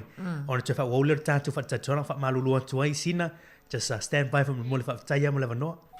Pese ualo ole po ato. Ona sai mai tātou. Suron minuta te editu lai wha Samoa Capital Radio o tātou pokalame tupulanga talavou. Can you hear me guys? Ole po ato e maua sa umoe ilo manatu atu ya oe ua e tua Can you hear me now? ai ua sili atu te tasilo manatu Testing. apa yo lea lava lea apa iwe musu sa se pai mai se upu ne te wa pe ole ta si upu moa molulu niu bulu asili ona fa apu Le uto mo lava noa ia whaatasi mai ele tu fine ia sina a Sam. Ia wha malulu atu sina ona wha le tonu o tātou whita inga. Whaatala whātu sina, welcome to our program. Talofa Mari, talofa ia ana ma ituati, talofa atu le maluma pa ia le tunu ne Aotearoa, to tangata Samoa, e whapitoa, talofa I tupulanga talavo whapenala, tonu e nipo kalame, tai mo le avanoa. Malo lava sina ia whaftai whailo tali aina mai fo io se tala ula atu a tato pokalame atu planga tala vou. Ia ai mana ia le fo io le a tato saalo I tato fisili. Mana ia fo io na leo on mato topic I on mato pokalame io le teenage pregnancy. Ia mana ia vatu leva noa mal whaala lava e vatu e te whaala I loa. Fo ilo tangata ia ona I otua a. Mia mani a fio anga fo I e te a fio mai ai. Talo palava o lo ingoa o sina Gloria Ayuli a Sam. O te sao mai alala whangai o vailele whangalii, matautu, whangai e savai, sa whali I sangone.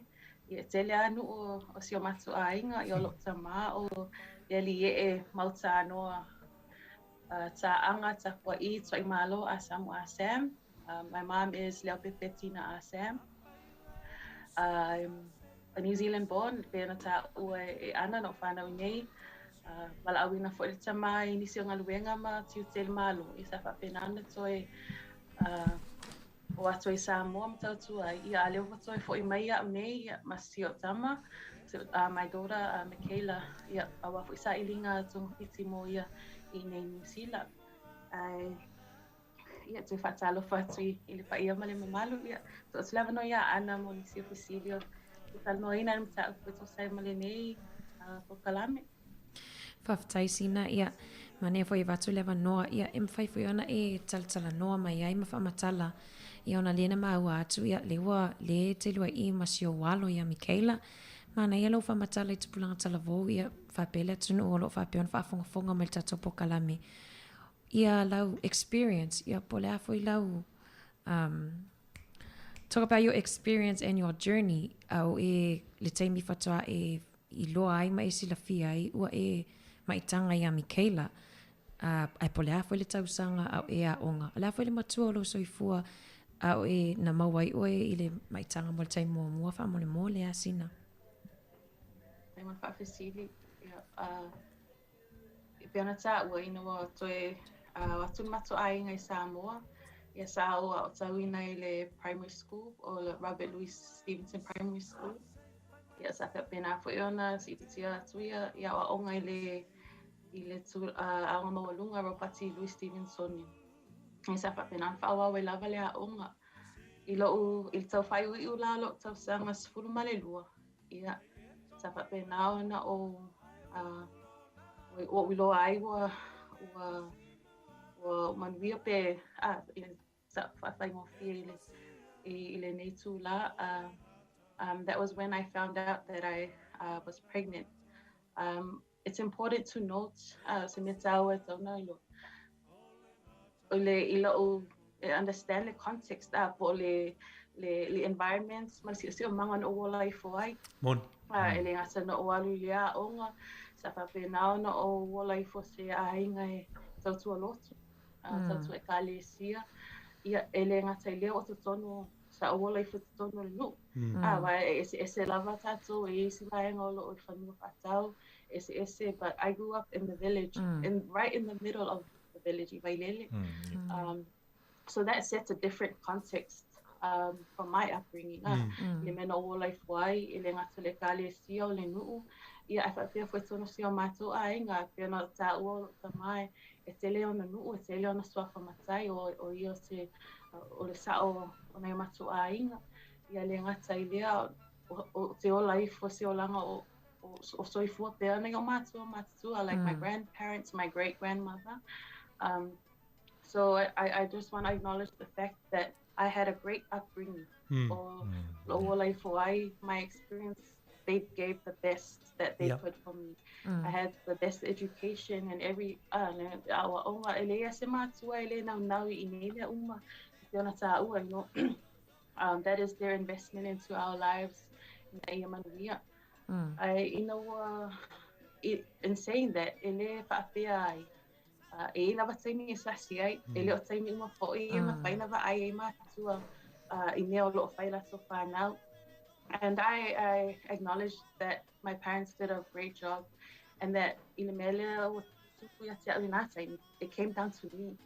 Fa unga sina ia na tupuele le mele ya sina ele fapia le meane foi o tato tanga te tele ona tustu silima ma fa sino. But I would be safe to say that my family and my church and everything was well, did the best they could for me. But I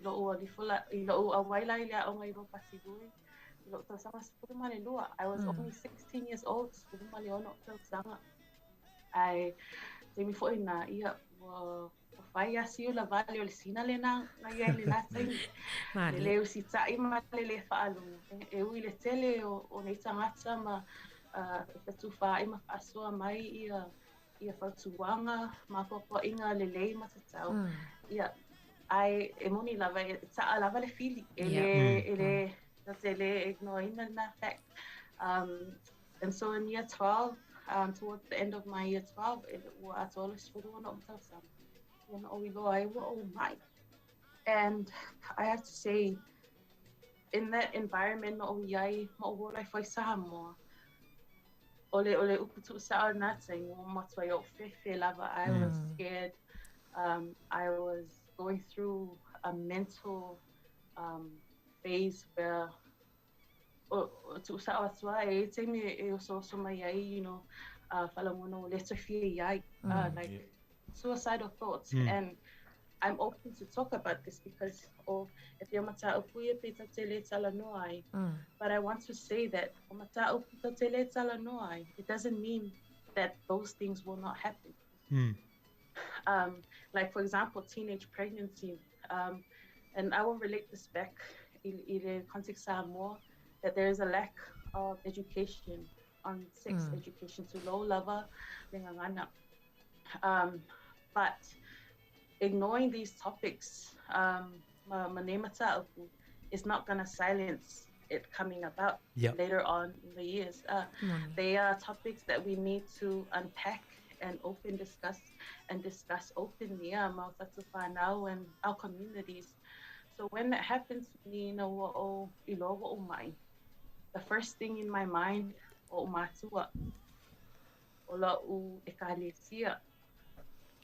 grandparents, ole va'aiga o te tangata, ole wa'aonga, ole va'ai mai o wo, o whai a'aonga. It was very stressful.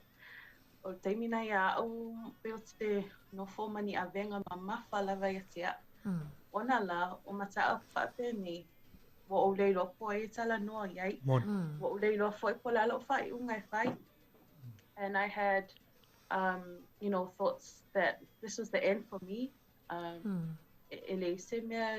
Like my future and my education might end right there.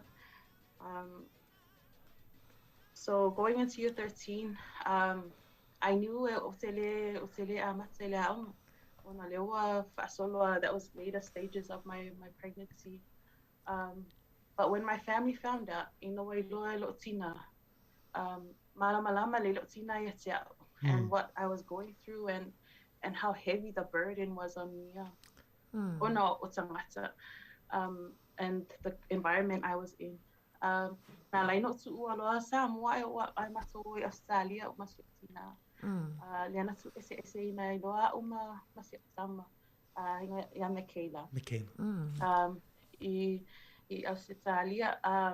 that was in April 2013. 2 weeks later, I was back in Samoa starting my second term on my final year of college. Wow. And I'm sorry, I think I'm going too long. I want to see a break.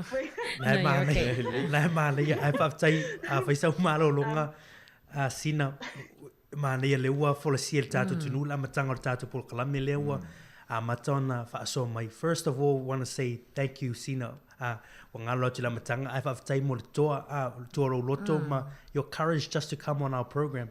Wai ele masani e ona e whaalongo sau sisi whape nei whaaso mai lona personal story, life story, or the journey that you've gone. So thank you for your courage for being on our program and talking about something that's personal. But it's a ua I ole whaafomero tātou tunu. Le ua wholatu ma whailoa tu fo ele tu whinia sina. Le te tasi fo i tūlanga na oi o ia, na maua i le maitanga le whanau wai, ia lana tamaleo i Michaela. How old is Michaela now, Sina? Well, Iva Tausanga, she's 9. Iva Tausanga matua o lea a whini. Ai o leo whamatala tūlanga na at the end of 2016, ia nei loa ai. 2013. 2013. Ra whisumar tōrua, Sina? Yeah, 2012 lenga, yeah, I found out I was pregnant and I gave birth in 2013. Yeah, si ai lai, tūlanga la leo le tupu tono tātu ai. It's something that's happening in our families and in our community. If I've tell lewa, a mata no for the siela vaanga lea. On facility la fia fata no to lewa la a mata na ese atu tūlanga lea. You've talked about how your family found out, your mum found out, your village, your school, we lo metangata tūlanga na tūlai mai. How, you know, can you talk to us about the challenges? O ani whawhi tāu na e uia, the pressure, the stress that you felt or you experienced during that time? Mone Sina. time of Fa'afe City, there's there are many challenges. I tell you, Luitau, na whiangai ai, manatua mai, I was only 16, but I was ulumali ono tau sanga natin. Yeah, o te milane wata matue, na yo te la iti es ulumali ono. O te nofu matue mafo fau tupe, Fa'afe, whiana o mawhai ono, o whaiele mea na whai, ile natin. So, e tele Luitau, o le mea mua mua, o le Luitau, e tala noa I o mātua. O au o le wii o le matua whanaunga, e toa lima. Na o au fo I o le teine. E se la le, o tato ilo uma ia e pele lava ia tamaitai po o to whawhine tono a inga. E le ngata ilea, e tele for expectations the matua. Matua ngane fo. So lo challenge mua lava le na wheta e ma o le wai o te tala noa, pe whapewhia fo ino tala noa ati o mātua. A wai le o ta e se lava fo I mātua, e ta lia e fo I la tō tala ua tu ina atu. O nisi o lui tau e le ngata I te tonu si o mātua a inga, o nei o mātua, my grandparents. Ai whapena fo I te tonu e ka lesia. O au e te le o tofi I te tonu o le e ka lesia. O te tapiano, o te lavo, vai a onga susa. E tele lava vaenga o te awai ai. And I think that was a challenge for me. O tele o mawhawhau la le challenge, venga le of telling people, it was more so o mawhawhau I nei o te laiti.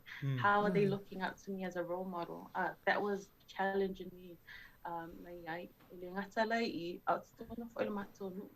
You know, this is almost 10 years ago. Today isn't the same as it was back then. We've become more open about it. It was a bit harder. I remember the issue because I won't go far o te musufoi nei sasipe. Matalanga na fearless ngalo, but it got to a context. It got to a stage where no o foile talanoa ina o wa'u tono matonu, but it was taken back out of the village council meeting again. But it got to that stage. Ele ngata lailia is more so of the attitude of tangata towards me. What's I love for now? What's what if it's a no my lesi? What if you fear my lesi? What if you pity my lesi? You know, friends, you lose some people along that journey, and that was challenging. I know if I looked to someone before, at that time, you love pregnancy. You feel like everyone moved away from you. Yeah. But to me and my experience that I've gone through, that is the most crucial time for where you need that support. O taimi tonu lava le na wo matue e mana mia lava te fisosoani male lango sua mai isi e fisosoani te oilo whapita au di au taimi lana.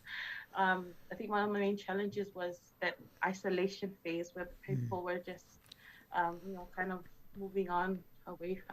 Those are just a few onisina or challenges. Sa whengaim tu sai malofisili Mari. Malo whaftai. Mana e vaenga leo tala no mai sina Mari o le teimi lena mawail mai tanga pe o te lena o ese tangata mai tangata sa pito siri na lata malangolango ia te ia FMA o ia ilana experience o le teimi pito siri lena ia mana o mia i sef sosoani mana o mia i tangata ia ilangolango mai te ia. Ta ua foi vaenga le te wati mana le wa foi le saunoanga le tufine foi.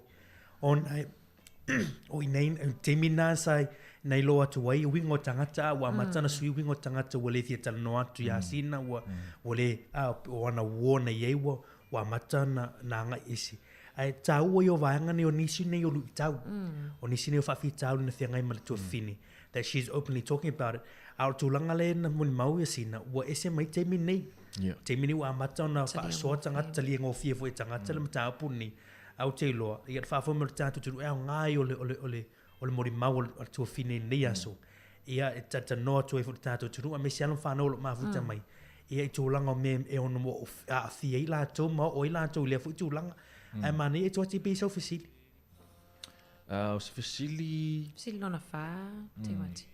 se fasili mana i fasili alo fai mai pe i se sina e alo i fu i le pe a vele ma se te fautua i ate oi o te lo e le mani ni mea fu i e tau te oi e fa fena tau sil tama pe fa fe lo ani me fai pe a e fa pe e o mai e tamam te e o faina le o le mea le o faina le ai e pe folinga me tau te ola ta tu e a wili ili pe fa fe a sina ila who was the first person you went to e te tala noa ai i le taimi ua e sila fia ai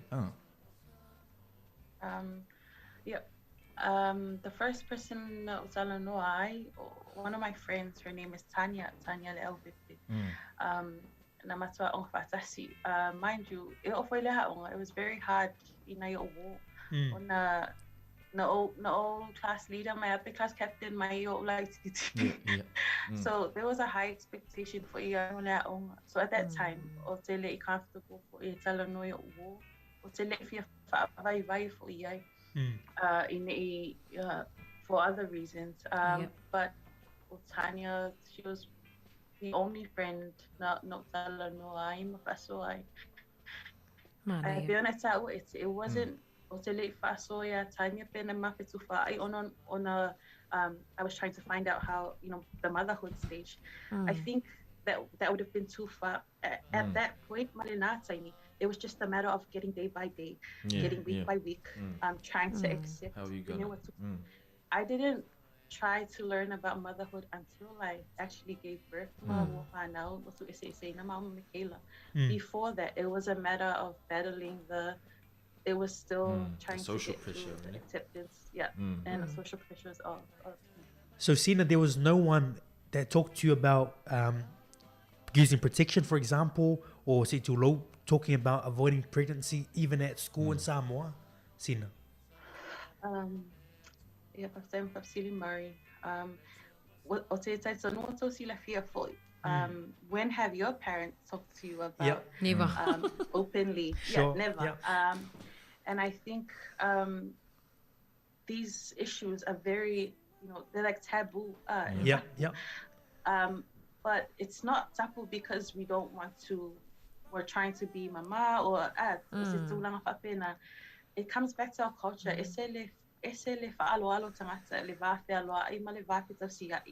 That sometimes these kind of things we think are not bound for conversation.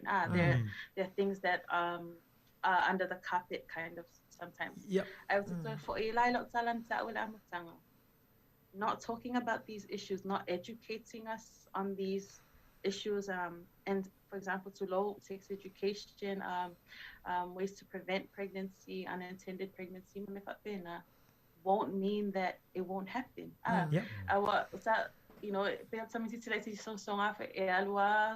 Discover their own way and they'll go on.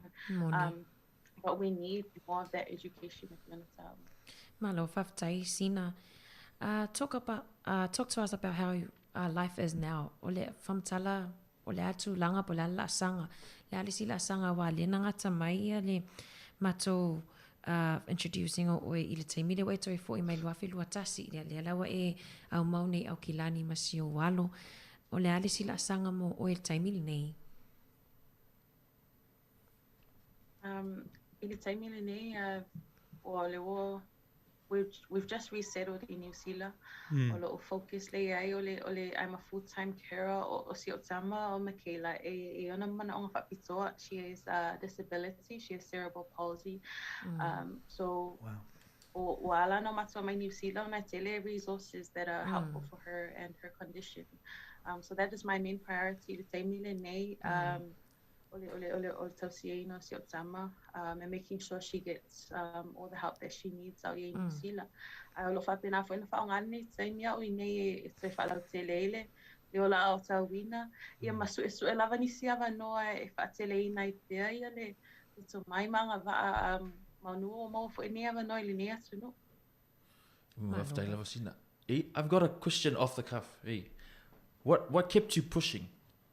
O la le pula like o te loa a fea ngai nisi ma whaafita al whaape la le uma loa onga o po ila tau sia pepe o ia whanga a le sisu tau like what kept you pushing a whaape o sistangata a pe but what was your main motivation behind to keep going? Yeah, to keep going and achieving your goals that you have now.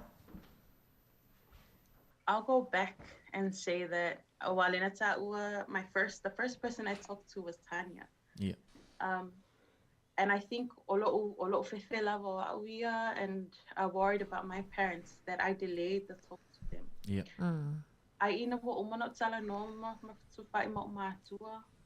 Then my grandparents and my brothers, I found that they were my truest support system. When all else failed, when everyone else was away. And so they were the ones who instilled into me that courage. I will mention my grandfather. I still remember the morning. Not so for Sally, no man fan now Michaela. Semila le fa to Samoa or no walu Sally lo see what my tongue. So when I was going back, it was kind of getting to me. If I feel not you know what? Well, I just fell to my knees and cried in front of my grandfather. Lunga is your grandfather. This was the hardest person I thought would be disappointed with me. He hugged me and said, and at that point, I don't think I ever looked back. And when he accepted me as I was then, all of a sudden I had this renewed hope and faith that we can be someone different tomorrow, in the next minute, second, hour. We don't need to stay in the way we were, and there's an opportunity for growth. And it is said, what kept me going? That's my motto, is grow. You need to keep going. Use every opportunity you have. And you just got to keep going. God has the greatest plans for everyone.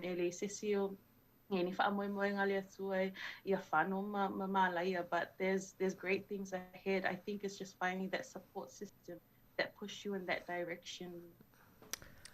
Sina mana ye ol for sanga sina I le mata pule wa tatu o toi. You know, pelona sa no fa munianga ya le toi.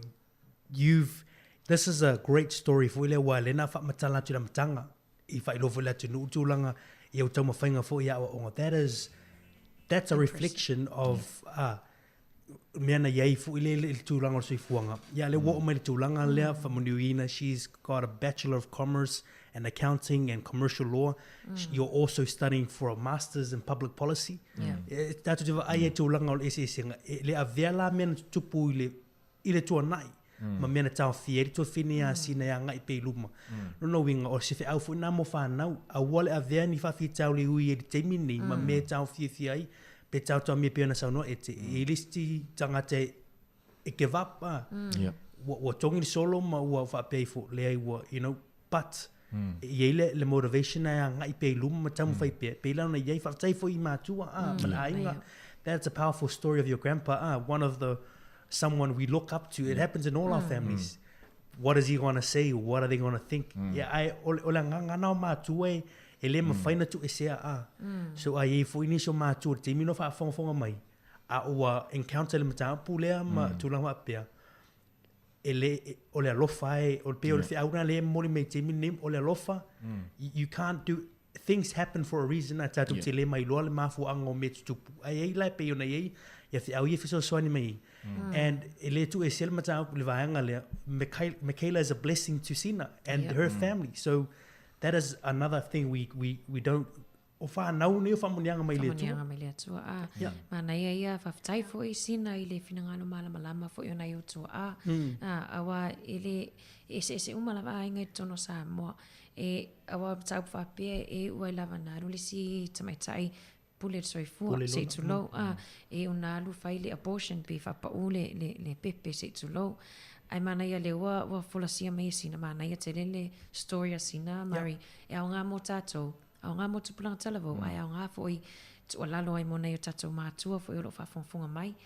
Ia ai mari tātou sinmuli o tātou whae ui foi tātou whatalanoa. Ia, mana ia le whesiri muli leo. Sina o le asau whesosoani mona ia tātou whanau talavo, o le asau whamalosi, what would you give them as advice? But not only that, what is your advice to our parents? Because your parents experienced it, your family experienced it, and there's some families who are starting to come to terms with, teenage pregnancy. O le asau whamalosi ei. O au te loa e leo se mata apu e toi tu ilalo le whale pena e sauna under the carpet or swept under the carpet. It is something that we need to talk about. E ta o fo ile vaangana e talo awareness and education. Because if you vai military tus pa ia we are na whanau nu o le se malama.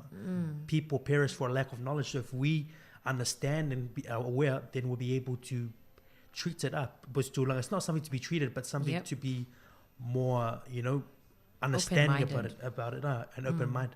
Atu lava no sina whaftai lava. This is from my own experience. E le te tusa o mafoila ala na o ia ma mea lo whianga i o tō le tupulang talva o so matua ngani. Ai o le whaamalo si au is keep your head up. E lava le there's always a light at the end of the tunnel. And don't even see it as a tunnel. Things happen to us. Ai le o le unga le na tangata. Like I said before, you grow from it. Ia lots of fina if it's the challenges you face and don't give up. You find your support system. It's your right environment in order for you to flourish. Keep going. I think in Samoa it's different. The resources are very unequal, and I can't speak for many, but New Zealand, there's many resources out there available. There are different interventions. If you're a teenage pregnancy and you're dealing with like depression, stress and anxiety, there are mental health services out there for you to access. There's teenage units to help educate new mothers, young mothers.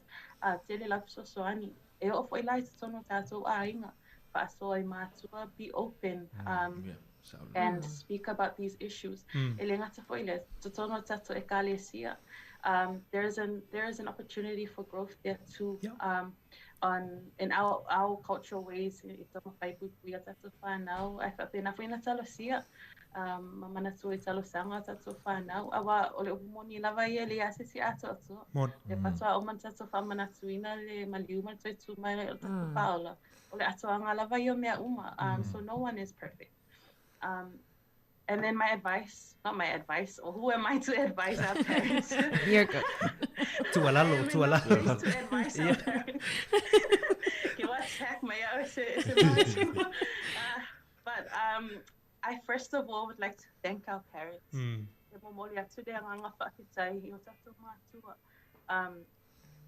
Ilola tau ngaluenga whai ile tausia no tatu.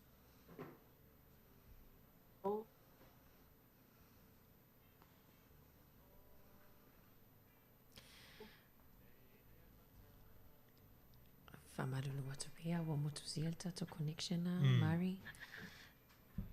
Sina, are you still there? If things don't go well. Sorry, Sina, can you still hear us from Morilau?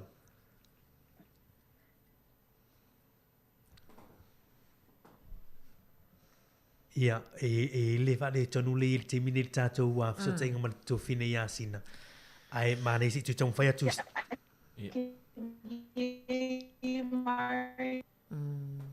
Yeah, Sina, can you hear us? Yeah, le te to atu diu so ya te wati tamis tātou pesele. Ai si tu tong whai atu le mawhine ia ona whae o mai lor tātou pol kalami. Ina ia wōli whaftai. Peni no tia fau mo fa tunga no foi sala fai tatou le mai savai. Tatou mo tele savai. Tatou pese le.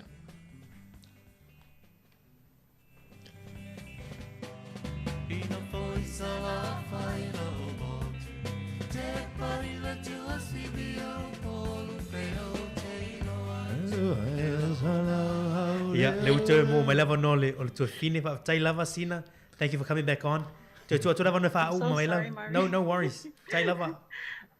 Ayo ile west side of Kilani le. O Kilani ga ba fo ba ye. Move ila le south. Move mai Saudi Wellington. Ya mo kam ko me aku. Awo mai lava so no ga tu fin.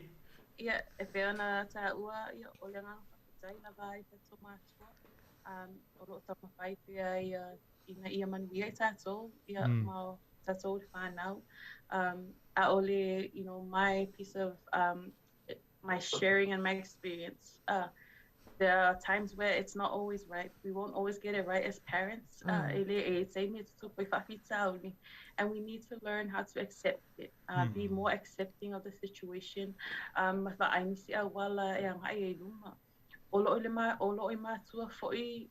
Parents hold a very strong position on accepting a situation and taking it positively or negatively. It's actually I love someone, or they could, I can help you raise your child and support you through school. And in order for you to get a good job to raise your child. So I think it's become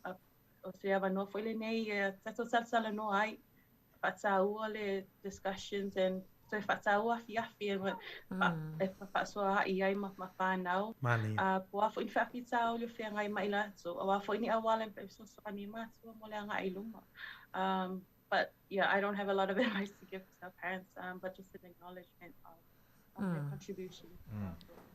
Malo whaftai sina I whaftai mo lau taimi whaava noa foi. Ia whaftai mo lau whaasoa mai foi in matapokalame ni a fiafi. Ia avele ne amno e mole ni oro whaanga ia mone o a inga foi oro whaafonga mai. Ai mesena i utu a oro whaamuli mai Samoa. Ia whaftai lava ana. Ia mole atua lo whaanga ina I o a inga. My mom and my dad in Samoa. My grandfather and my grandmother. Paleupolo, está presente I Vailele. Ia ai whapena fo isi maso I Kalesia I Vailele, Malenuu, as well as Vailele people here in Samoa. Le ngatai leo a inga mawo o e sosoani mai a who have helped me and impacted me on my journey. Whakatai te lava. And I'd give a shout out to all Samoan Pacifica youth in New Zealand, sending love and blessings in this season. Tai lava sina ia whaftai mo lau sao re nias for really ma tātou proklami ono tātou teimi New Zealand nei ia mo tātou proklami lunga litio bo te 20 minute on tale lui tulai 5 ai manatu ana me te wati next week we'll catch back up on this program why te le ia le oama le te mau ainga sosiale wa te sa mai le tu fine ia sine le nefia fi mo le tātou proklami and I don't think we can cover everything in the next 5 minutes, but we will reflect on this. I mana I tua tu o tafa, ma tua o alom whanau, ponder about it, think about it over the next week, and we'll touch back on it on Friday next week. But Sina, thank you very much. Ya te ora tua fine mo le ava no le neas for really. Fa ia masui o le uso ya te wati ma le tua fine ya ana fa pele atu nu a toa ma tua. Tele o tātou tangata I ko mini mai lunga on Facebook, they're in support of you and thank you for sharing your testimony. So whaftai lātou, whapopo il whaftai ia te oe mo lo ava no, mo lo sao nef iafi, I le tātou polo kalame. Whaftai pēna whai atu le temu sola, le tōro loto e mawhai ona e sawe whaasole me tā puilunga o le tātou li tio mo tātou tangata. E o teiloa, e maasani o whiau ia o ngai tonu e tui tonu tātou atu pona pona, e au ngā mo whanau, e au ngā fo I mo mātua, mai tātou, e sui foi o tātou mawhauwhaunga. E le po e pese nu, pe o ia upu, e le po e pese nu, e au ngā mata pa peni te tanoi. E anga I pe luma I tātou, ma le tātou saulo o anga I luma. Mane fwe sau nuanga sinane fwe mai tatu ainga, teo wha pēr, ta uloi ainga wha pēr, fasi nge a mama te le ai. E wha asoi tatu ainga, o lesi fwe nafso soani ia te oi. ele fa pe o le alo to atasi lau va i le savalinga le alo le ai. If you keep everyone informed, everyone will be on the same channel and we'll push. Le fa pe foi whainga tāntana no ia mama dad mana i foi lo fa so i la foi whiau. Yeah. Au whainga renga pa ia le atua i la atua i o lo ia i le tō wha. Whiona fsosoani a oe. Ia au tarusia o maua se le sona. I tātou punanga tala vau. I've learned something. Tātou tu pātane. O ali ila le la tala no ina vea sofa. Langa ele i oi la tua whini asina. Langa o uli te hoti e. Tātou le ali. Tātou le. E fwone be. E fwone te abota. Ua e te Sasa. Awa lea mai tanga te nefa mai a le tupali. Oh, I'm not ready to be a dad. Yeah. Oh, yeah. Vai aso fola las faraile. Tātou tama Ia le aua. a matua ai. Whai atu ai le. Sauli. E te what? Sauli vai tātou ia le vai aso fo. Ia ai au ngai o le nima tāpu. Ia honor tātou teime le usu e te wate mo tu whine ana. Ma pena voli tu whine asina le mafuta mai lunga le zoom le teime nei. Moli fa teime fa malo tātou tunu. Honor tātou por clame nes really tu whine ana.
So say ile pua Samoa Pesu isaula Le moso oi manongi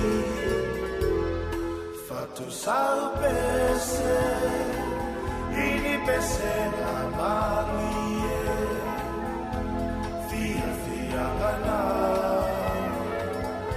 Ese le mata o fie Angi mai fisanga Tata famai o ata Le pua Samoa E mo o mia e tangata Ese lola lelei I le pua Samoa Mani ele vai Le la lolangi atoa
fianga nei taimi o lea uli ina ua se full tasi minuto te nei le tu lai lua. Le tautua wha upea le si whanga la mua nei taimi. Ia toi wha malo ma toi wha tā lofa tuai. Ia i le pa ia mani mamalu le tātou o tinu. Ia o lo wha langlo mai le tātou ala leo le tasi o no te si mani tasi wha mo. Ia wha pe fo i tātou o nanga i lunga o tātou o penga te whailangi pe o na iai le app le Samoa Capital Radio app. Ia ai wha pe fo i lunga o le Facebook mani tātou YouTube.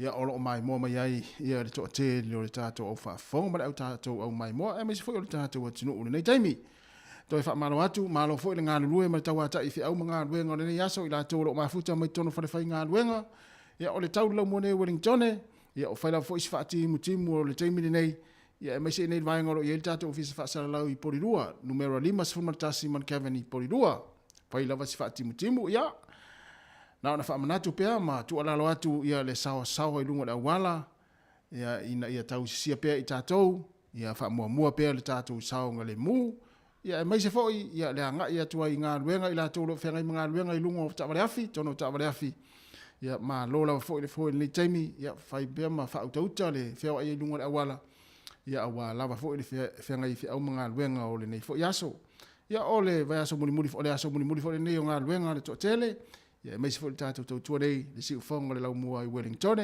o whaafia fianga nei taimi o le uli 10 minuta o te nei le tu lai lua, ia, pei ona tau mafuta foi ia i le tātou au whainga luenga, i le fatu amai atu foi, ia le tau tua tu wheni ia ana wha solo, ia lo mātou ngā lua atu nei taimi, whape foi le usa amari whai valu, ia ma le tamatea Savelina Kasiano, ia lo mātou ngā lua atu le tātou ofisa wha sala lau nei taimi o le tātou tau tua, se ia pa ila foi le tu lai lima ia na matu fa ta lofa ma to fa fero ia tu ma le nganga fa lo tatu ma futa la ia fa fia fianga o le nei foi ti munga o le aso ia tatu ali le ia musika o le ti munga ia e solo ma le foi tala no anga ma ftanga i tono ainga wa el manatu ia o le tele foi ainga ma ila to sa fua o ta fa ma ta fanga nei taimi ia o le fa tono ina o le tele la ila to ia o ma futa pe tono ainga nei taimi ia ma futa mai ia tātou whaafia fianga ma tau tuar si whonga le lau mua i Wellington ia tātou a mata sina pese lea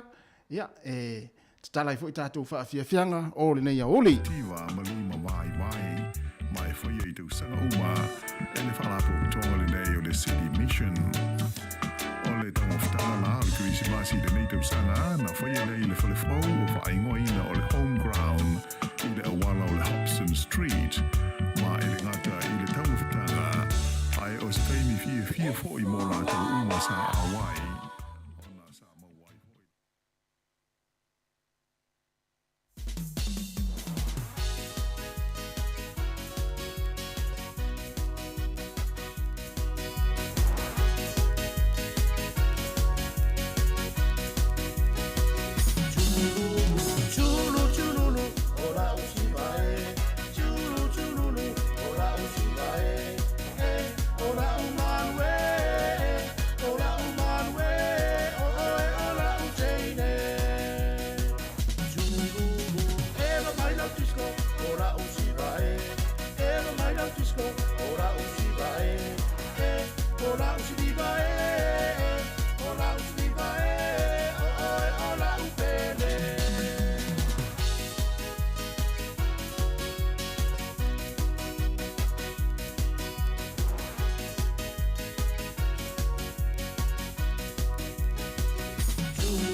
salo, ai te nei runga maralo.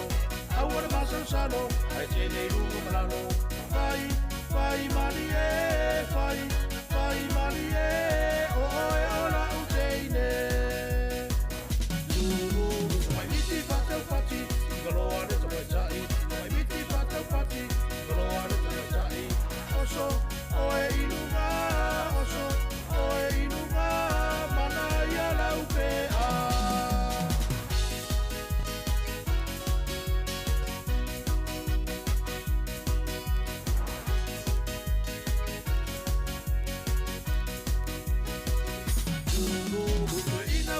Vale, o tu si pola o fale, o ina o mi te vale, o tu si pola o fale.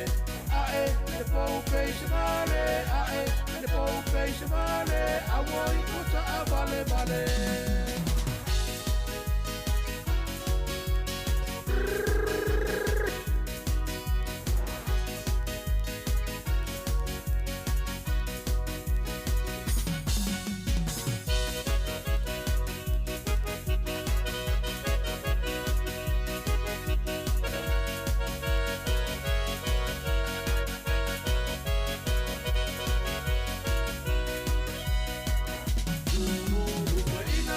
fale, o tu si kola o fale, o ina wa mi te vale, o tu si kola o fale. Ae, le pou face vale, ae, le pou face vale, a wai uta a vale vale.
O le whawhianga nā, mai le pese, ia o whaingoina, ia o le fungala au le nā, ia pe o na langina, tunga whanuti o sefo whaongali, ia ma le lātou au whai pese le nā. Ia o le pese, ia pe o le pese le whatuina le sunga ia misi luki sua.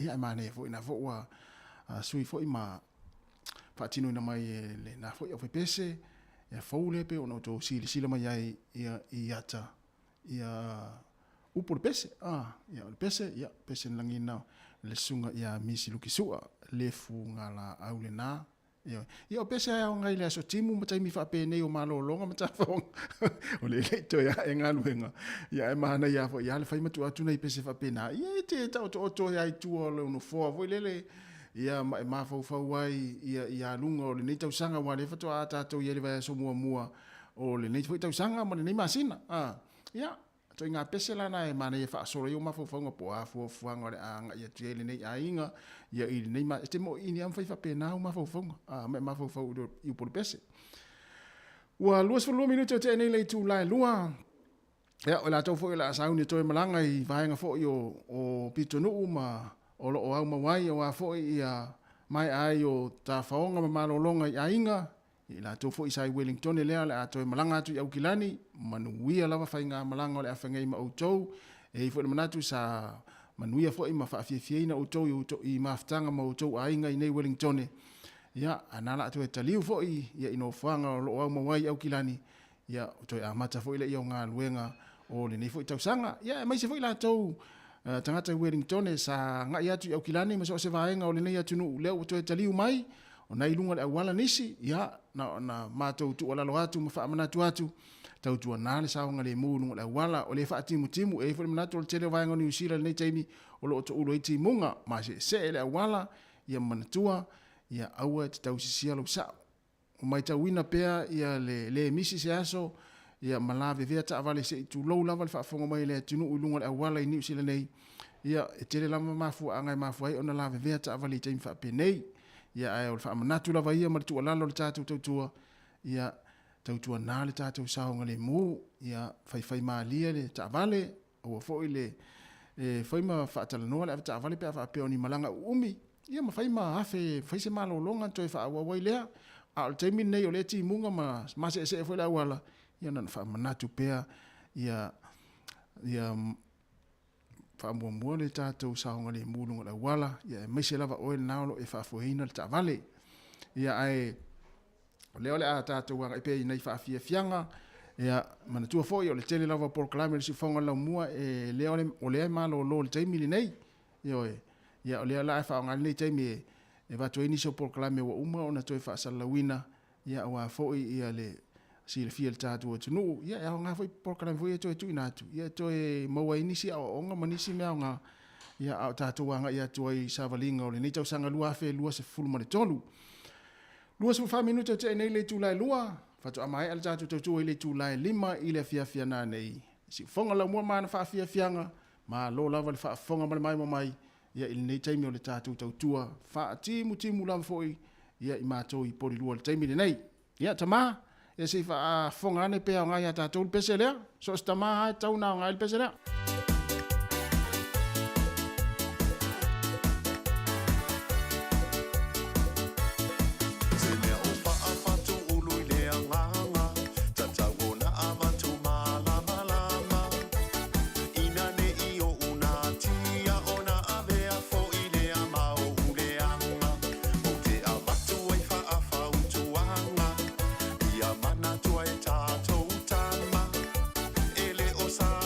Toma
tama tau wha mama o au sa unoanga.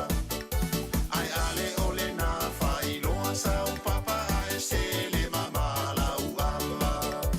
Ai ale ole na whai loa sau papa ai se le mama lau ala. Rapi vainea ia sauiluma ia malpesele na ia o whaingoina ia ole e le whaitatala ni tama ia atonu ia o ngā fo ia na i pese ia e tātai nātu ia e whaamanatu pea tātou tama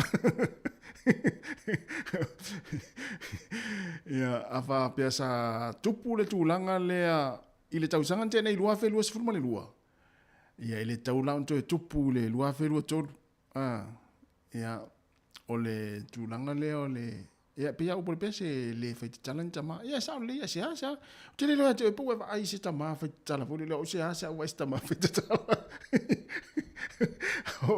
au tele loa foi po hau winga tate loa ai mani wa ainga tate loa ai o le tama lea o le tama o le matua matauti an mon me whaitatala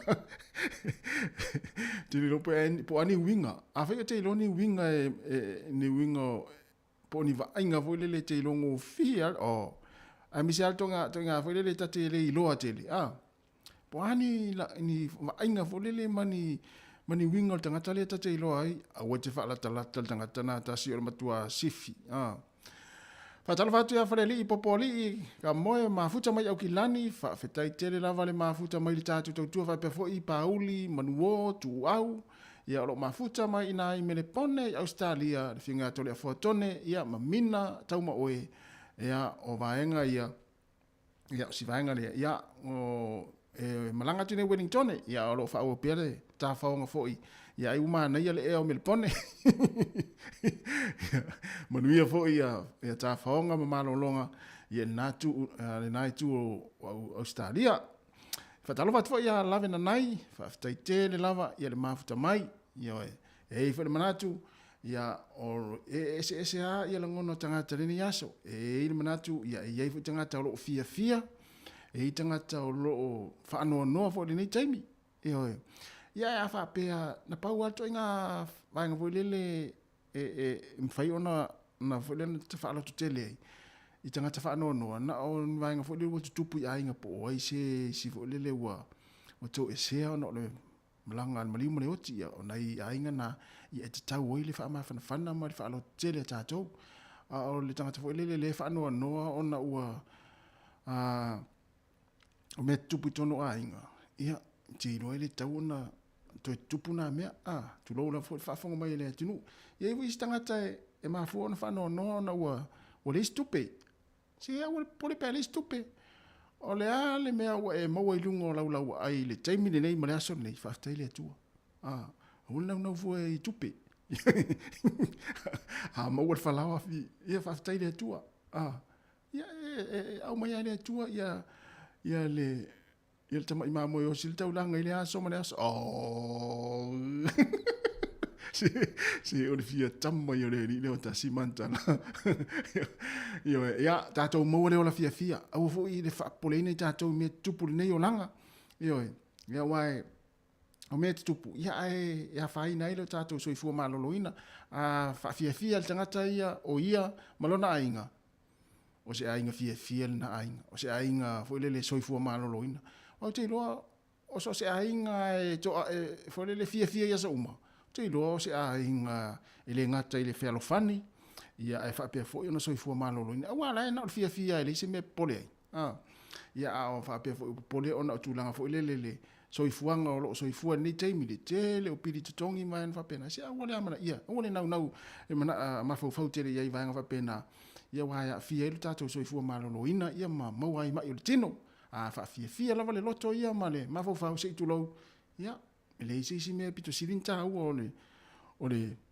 fia ia ma to anga fa tautus pa ia le fa mai ia lave night lave ma lo lava fa te lava le mafuta mai ia le tatu tua ua to lua se fulu fitu minuti ona ta le o le tu lai tolu tatu wo sina fa fia le ia mai le tatu tu motu le i fiti ta mai ma ne yo le uli fo le te lua ia ina lo fale fa isa fa mano stino ia pe sabe ina ku ko le fiafi ma le uli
Le whawhianga mai tamaita ia Tiotina le dua, ma le pese vuni tavola mai le atunua fiti. Ia wa ia fwere manatu to te le fwoi tātou o fiti, ma paanga fiti, ia ma i lātou o tala lātou ngā whai i fiti. Ia olo mafuta mai li taimi, ia le pese nai. Whaloloa na iu tau au li taimi o le timunga o le auli, ia i le laumone Wellington. Toi fa malom, toi fa talo fatu, fa ftai tele lava le mafta mai, ia tatou mafuta pe tatou fa fia fianga o le nei au le tifonga o le lau mua. Richard Parker. Ladies and gentlemen, this your boy Dr. Tua right here. Introducing the artist, Mr. Richard Parker, featuring Sipso. Stop your nutu lua, stop it now. Let's go! Oh, my fa lilo, ya ve o Martino, o te ala mai ia ave o na fa moenga, o te la fia be a o vai vai. Nei mo lulu, ta we mo ena nu, ma fai to your mai. Olo uli malala, walai o na pa ia, olo nei mata.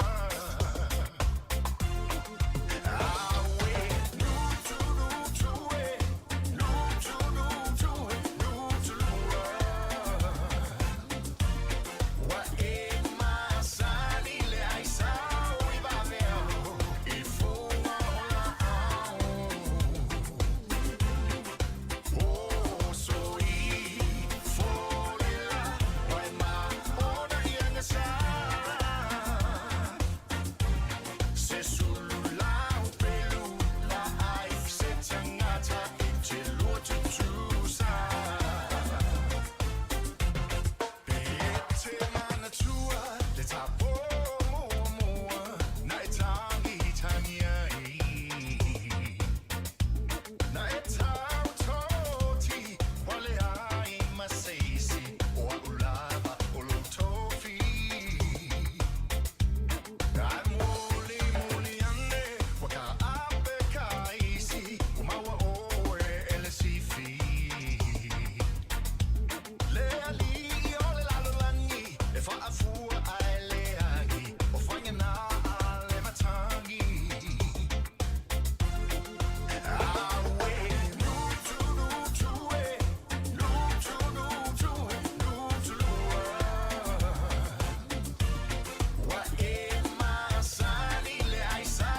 mafuchanga ia soe lua e soe vala vala ai uina chama ile masa ai peiloa i pea i chalo sanga Ramona cha chalo pea ile atua i so semea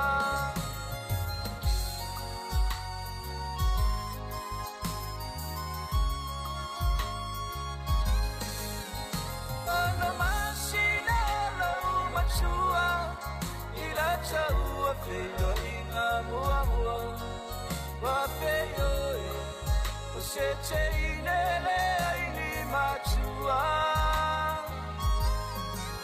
male atule na alo ua asu e tau i changa tatonga mababa u Ramona o ele pele ele papea wa usola ese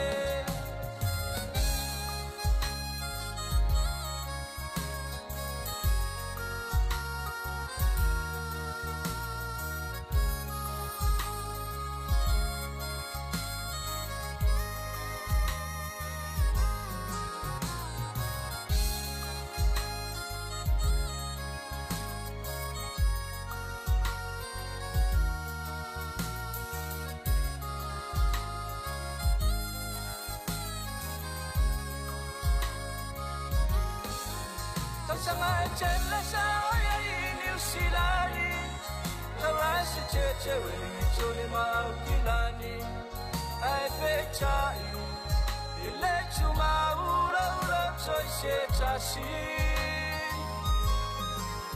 ole le chaimi o chau chinachu na oe le chaele o fachu Ramona Famaoni Olo alo paseo o ileoti Ramona Famaoni Olo alo paseo o ileoti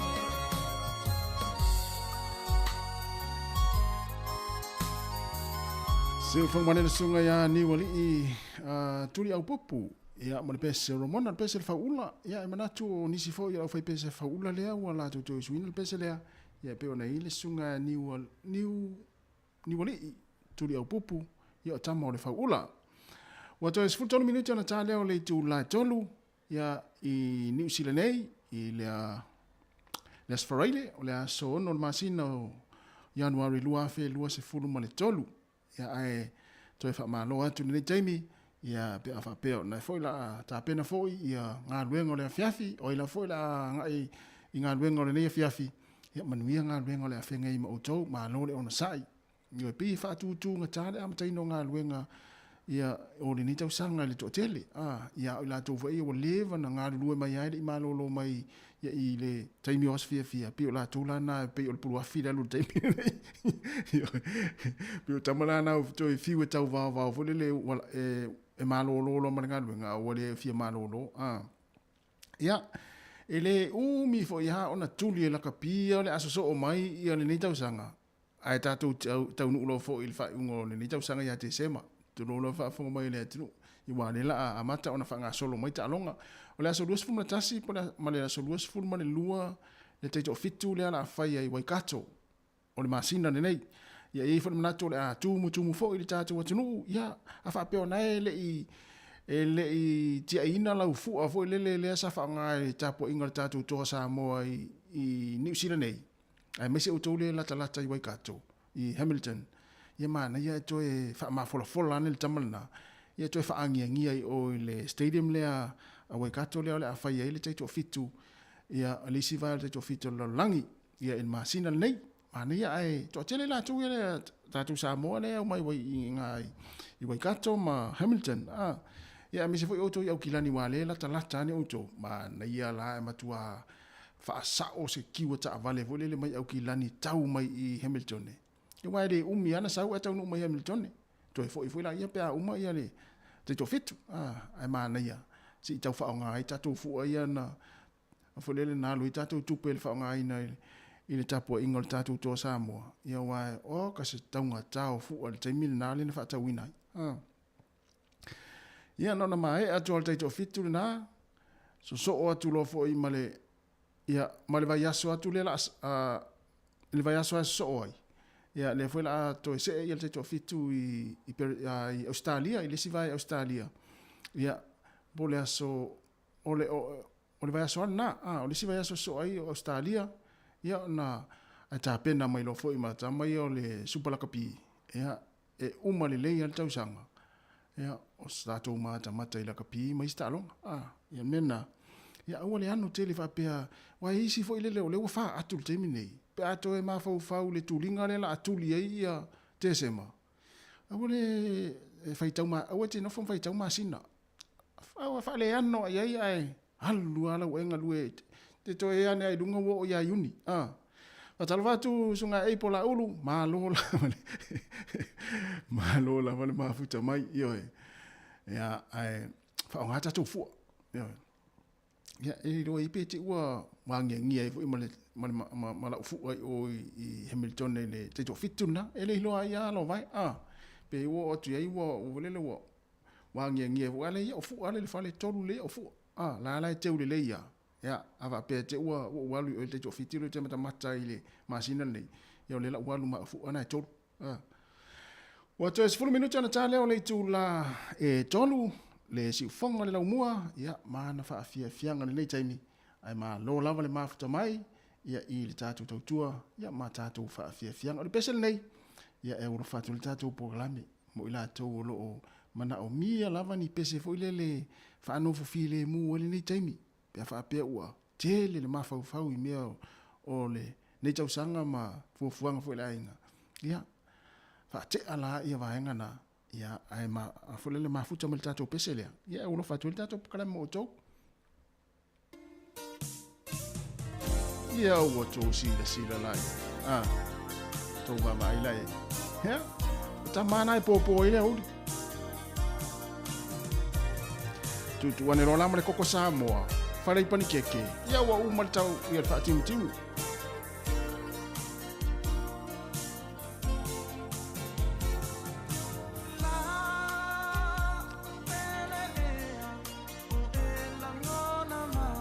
Se bala agua se isi.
Le si ufang mali le sunga ya to ala e teru I o e la upele ea o e langona mai ia ili nei taimi o le auli ua ufia vaai ia sile mana e se ulangona le pese sole e ta mo le pese o mo india mo ma fau fau e se va langona le pese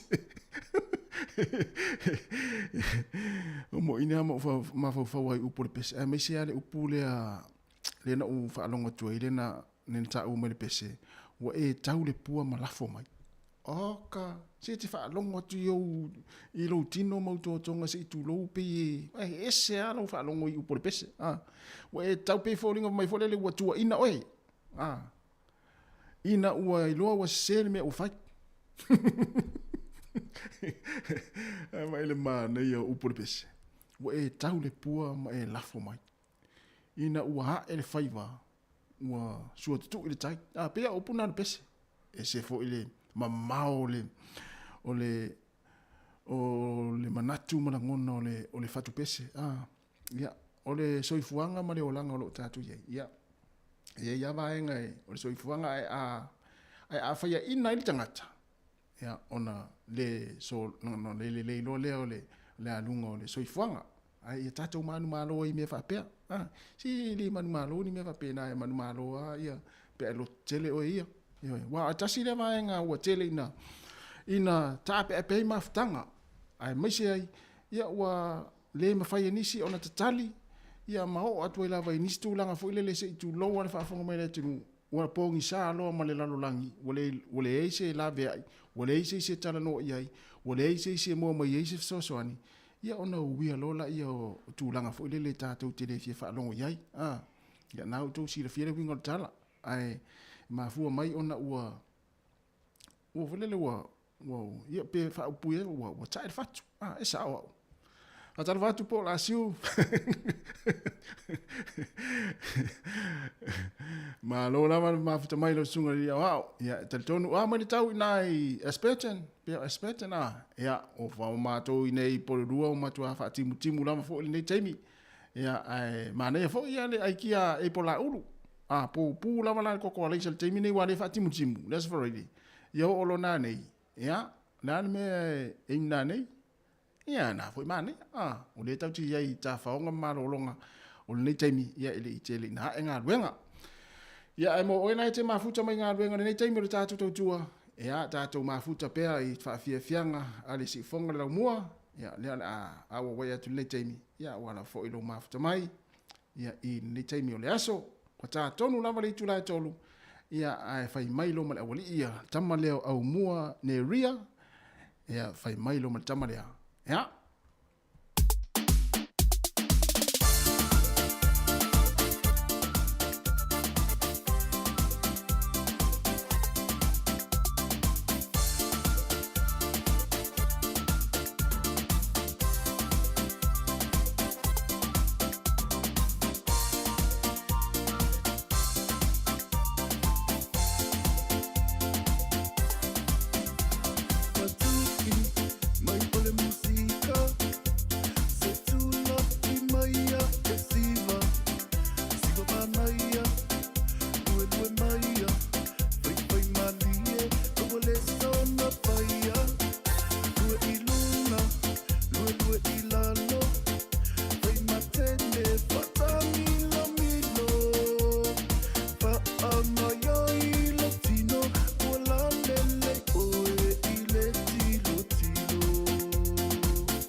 darling,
fonga ma lie o le foi pese le tia maa ia ma le pese na la ulupe ina ua se fulu tasi minute ua te ai nei le tulai tolu le si fonga la mua malana tautua ia mai ape a le tulai lima i le afia finei o le tiute la wali ina tiute mai ia ina le lale tai au le atol tai au sa mo fa tol tau whaali lili o le wali ia so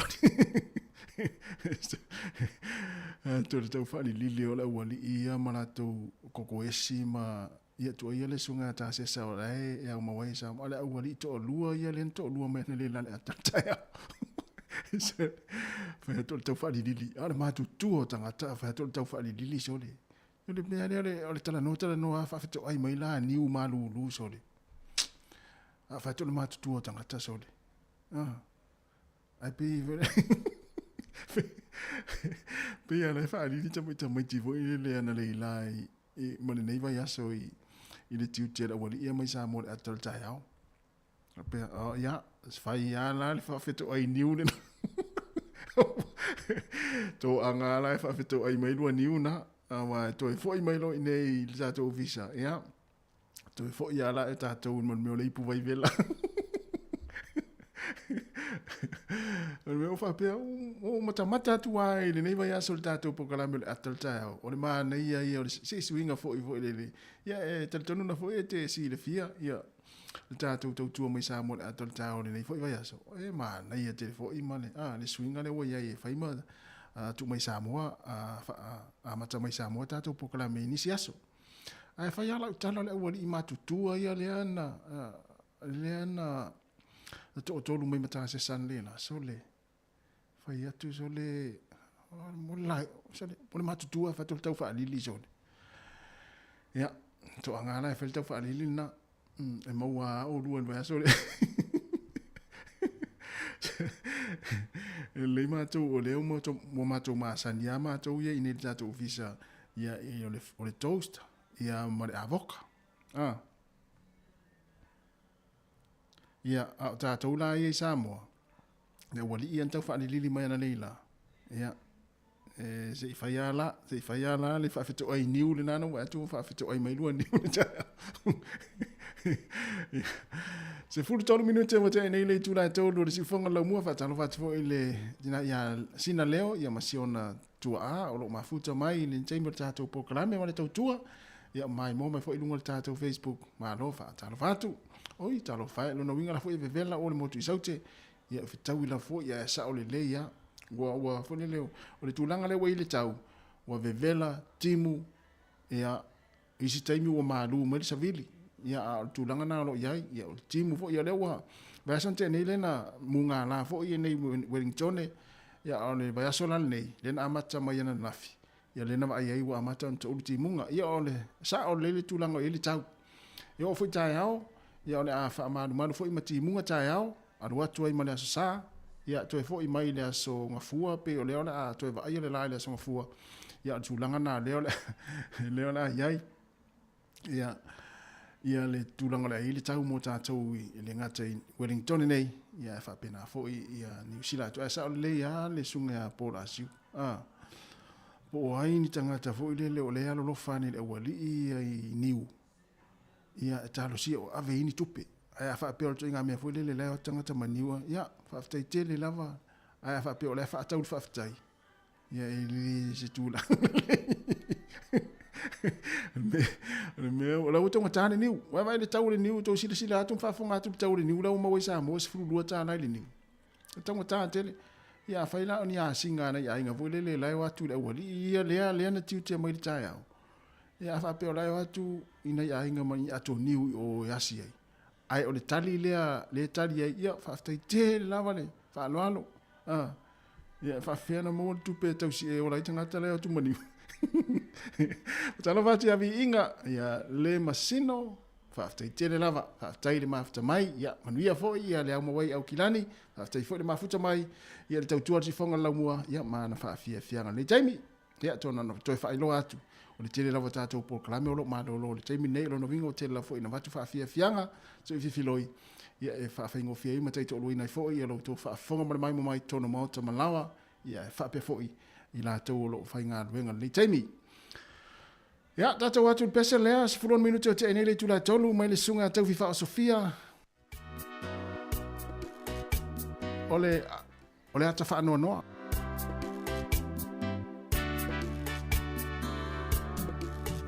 Mai so whainga no alulea I le tifanga. Taro patu sunga lave na nai. Mo lima ua amataloa o leata. Tabe foi sunga ta leo lango lango, whaftai. Tala anga e o le lalola. A uva ayala pele balano. Usava valiane. Ai la tele o a usando fo itua. Ole no fona yo uluma no fo ailo ila. Ina ua songi ona fo linga se manu o te oti. Ai ile o ngā totonu o le atamali. Na matai loa no utani.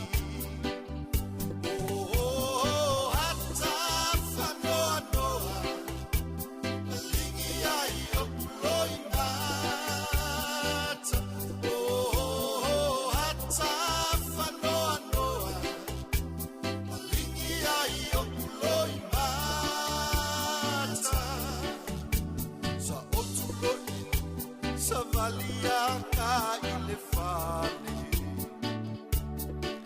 Ina uva aya ele tina o uloi mata mafesili loane.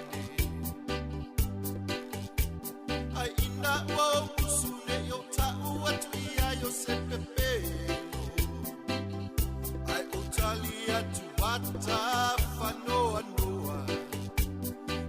Malingi ai uloi mata.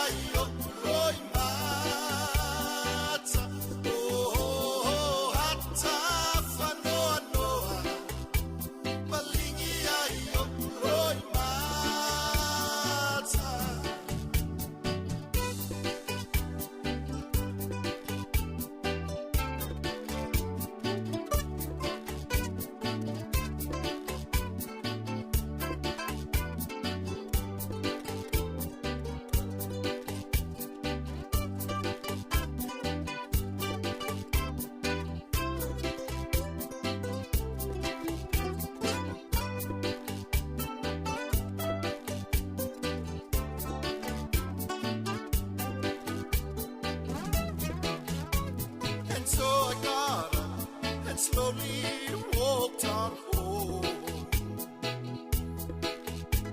When Mama saw the tears and said, "What is wrong?" So to keep from telling her a lie, I just said, "Sad movies always make me cry."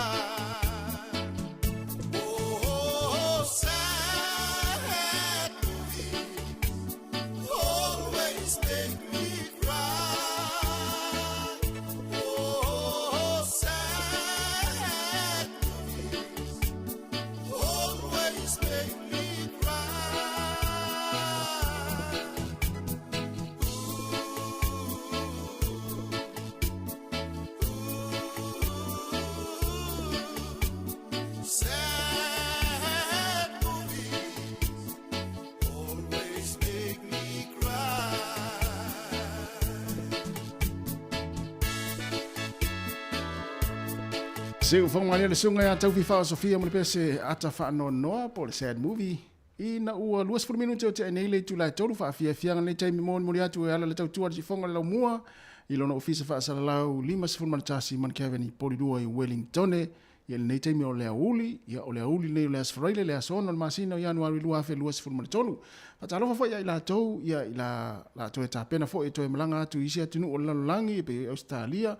Patalofa atu lau malanga lea le fionga a se iuli a fine atuni ma le faletua ia malia fa pe fo i le talenga ia tamausu tupe ia ma le tausi ia olini ia ma le sia la tama ia le sauni fo to malanga ia po sa soleva ia so ia manuia fa inga malanga me fo la ton malanga mai Samoa manuia la fo ta fa ngolo fe ngai mo to ma so se isi la fo ina malanga mai Samoa ia le maua ia to suafa ia tarsia o manuia ma so longa le lei fo ia ta faonga fo i ma maftanga ma ainga o lo fe ngai mo to ni taimi ia o sa ni ai ma ta pena pena to fo ia tu nu o lo to wa ma wai manuia ia le to ta pena tu ia fainga malanga o le fe ngai mo to ia ale si fonga ne la mo Wellington ia sa le ia pola si o le mele no u vai atu ia na uso ia si la m2 fu ia na leila e ile tanga to le wali ia pe te vai atu pe wa fu le wa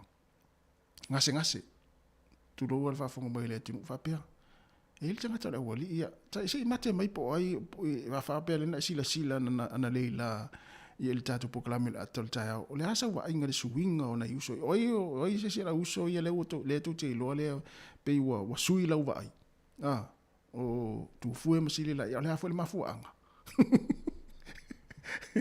wa te wa se te wa le tu sa tato le tato mate ala o mate o tu fue wa vai wa sui ya tu fue le wa fit le malo le wa tu o sole ia ai pe ina i vai le tino vai tu le tu se la tava fa pe pe se por mi o ngase le sa ngase Samoa i wa tele ame ma foi ona ngase tangata o isi o ma foi ona ngase i o tau mafa foi le Samoa ia o isi o le vai le inu ia o isi tangata o le la o le tau ma foi ona ngase tangata foi malanga ia o isi tangata ma foi ona ngase pe afa pe o le te malanga to tasi la te malanga to tasi ia pa fa pe o le tamala malanga ia no fortina ia te va ia folinga vo le pe o le tu sa mala va ai ma tai masani nai na vai ia oisi ma fu anga te vai ma foi ona ngase tanga te vo le o misia ia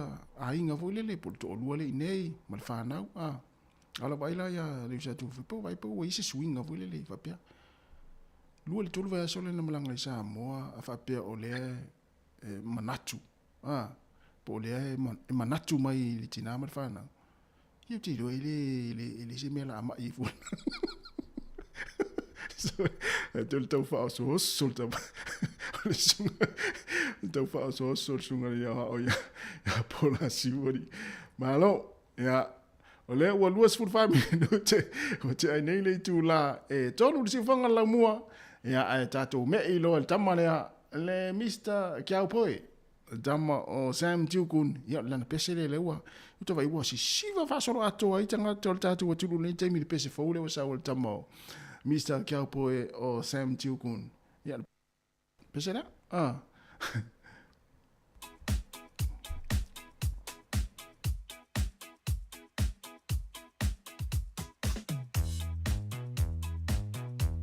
talo fatu le sa Samsoni mala Samsoni por ahí lungo el va alta malo por ahí te fa fo lungo el va foi taleo lango tai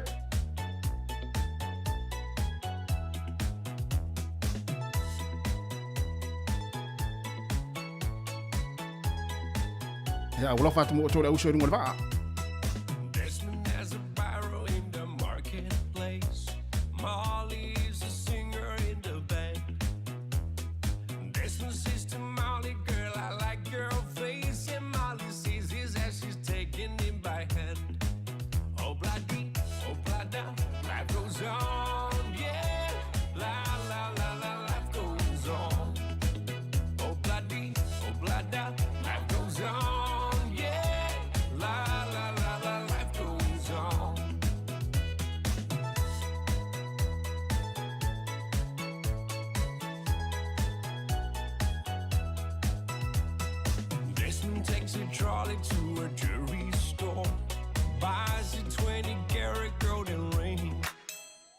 Takes it back to Molly waiting at the door, and as he gives it to her, she begins to sing. Oh bloody, oh blada, life goes on, yeah. La la la la, life goes on. Oh bloody, oh blada, life goes on, ooh yeah. La la la.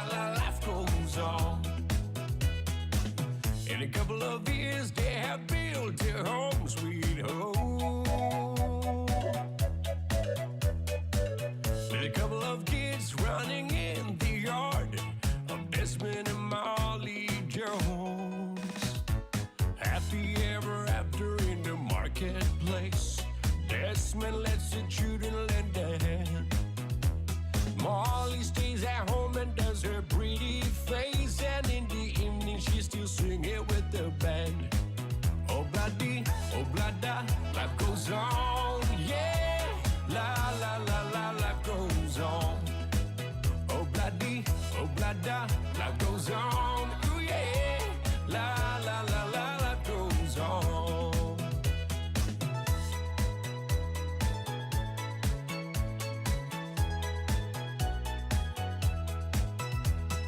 Desmond has a barrow in the marketplace.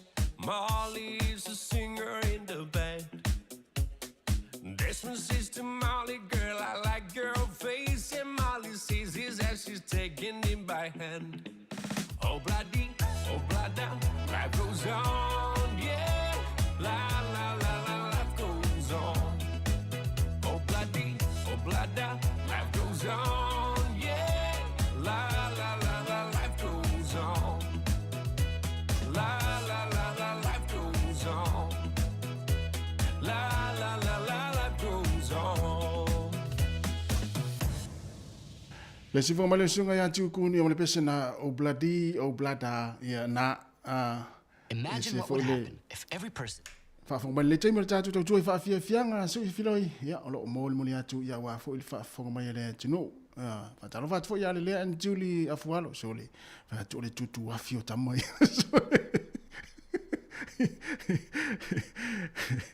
malo yo tatu amo wa fia mo ma futa mo le mo le fio ya ona ali si me si dia tu nei lo fia te tele lang mai ya tal no mai foi e ta ua tele lo tal no mai ya mfa ali mai foi lo langona mo lo finangalo ya po si o sa soni le lo fa ngal wenga ilunga le va alta mine ma to va ya o le lo picten ya le lo ta fa si sa soni ma la fo fa ngalo tinga ina nai pala lang ya fa ngal wenga ta fa ni ta mo soni ma lo ngalo lue ma lo fo ta wa tai yo ya le tele lo pra tu lang lo ye le tai mine nei ya mo le fa ngota ya fa pe fo yo sa fia se faiva wa ia tu le fa timu le ye ma to po lua so le se wo to mana tu al fa timu vo le Samoa le ai ya le a vo le le a fo ngole ya malau ya na ta ma vo le malau mata puta ya to inga fa timu la le nei ai a lo le a vo le se malau la le ngole al fa ivana le tele ma sani fo la to wa o le stanga ta fa faiva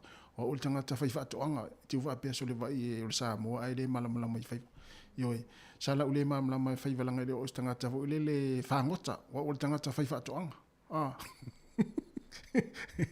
le la te va tu fa timu le ma to po lu so le to mana tu ya fa timu na Samoa ya le anga la fa timu i Samoa le ma yesis a fa timu le po lu ma Wellington ma New Zealand ya awala ne si o la vale si fa pe a le e lue e fa ngotel nga fa timu ni ma sa ta tu Samoa no Pacific yo ya e uma mai wa e melo faiva ya ali lo pe te wa ave o fa le mai na nei po ta ya o le to nga fa timu le lo ya ma sa ni ala to e fa ngotel timu ya ta to fo ye fo ya awana ni ta to la vale le fa timu le wa ma il tangata fa ta va tu le sunga na mula ulu le foi po fele ta fa o ta ma lo le time ya nai ya wa tama ya tu sa pe fa nga luenga ta fa wala to te ya uma na ma ya ele lo time o le lo pule time ma na mai ya ma lo lava ya fa ta te lava wa fa tonu lava le tu la tolu le si fonga la mu Wellington ma lo ale fa fonga mai vai o tangata o e se lo fia tangata ta no mal time vai o le fai o le tutu afi ya maloa yo tato mafuta pe tato fa fia ta le fa to na tu telefon ma tala mai Samoa ya ona tato we va tu la fo le si pa ya le tu la lima tato fa ma va ya ile ta si le va ngol so fuanga e se le fa ta le fa ma ya le sunga pe ne huro le u te lo ele mi si tato mo wa Ele mo ai le ma tiuli afualo ele mo ai e ftalinga na mula ulu ele mo ai fo il tote. Ai pe ai mo wai Samson.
Sunga ya penhuro ya mo bese ya ole vaenga na so ifuanga sia mo waita tu faita.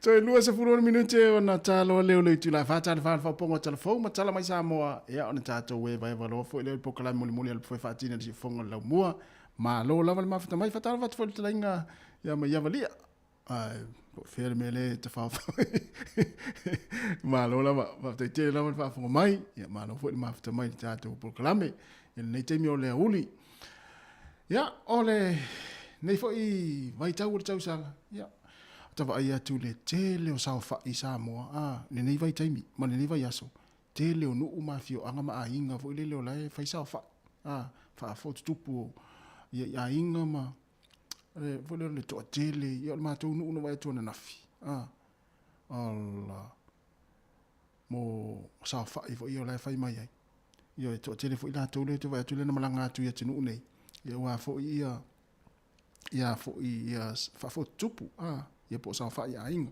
ai ore tu ta u ia te u ia vaenga ia pe fa pe ole malanga ma ta to ia e fa sa fa Samoa e ta ua uma lo na fa sa fa ta pena lo la ia le stala ai ole uma lo fa sa fa ta to mai lo le stala ina Ma nei ya le lo na fai sa le mai na na e sila fia wa na le stala oe po la wa mauti no la na le stala lo so famtai.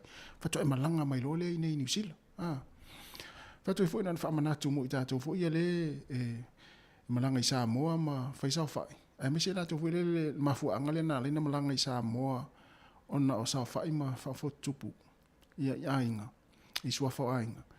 Ia oai o tonga tau pa se ia oi. Ia fa pia lai no na fo le to malanga mai ai le o mulinu o le stala. Ia pi fo le ta ua le stala ma vainga fa pena na fa to malanga mai le. Wa le tote mai tau atu.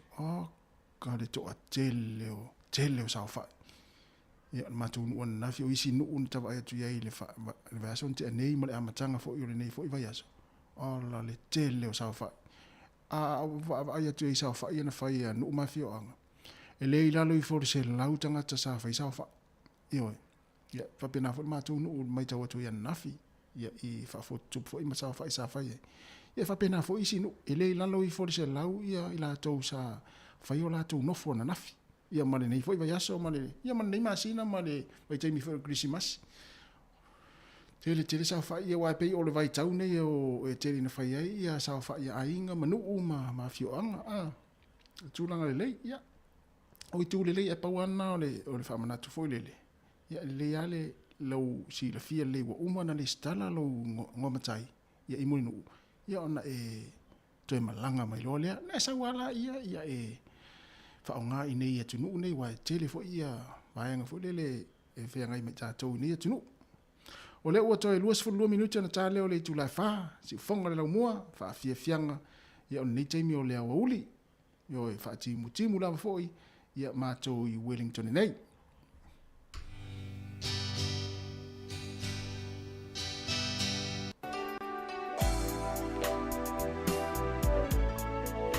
Le manu tangi wa tangi. Ai se agua tangi ni mon tangi sai le anga fo ni mon tangi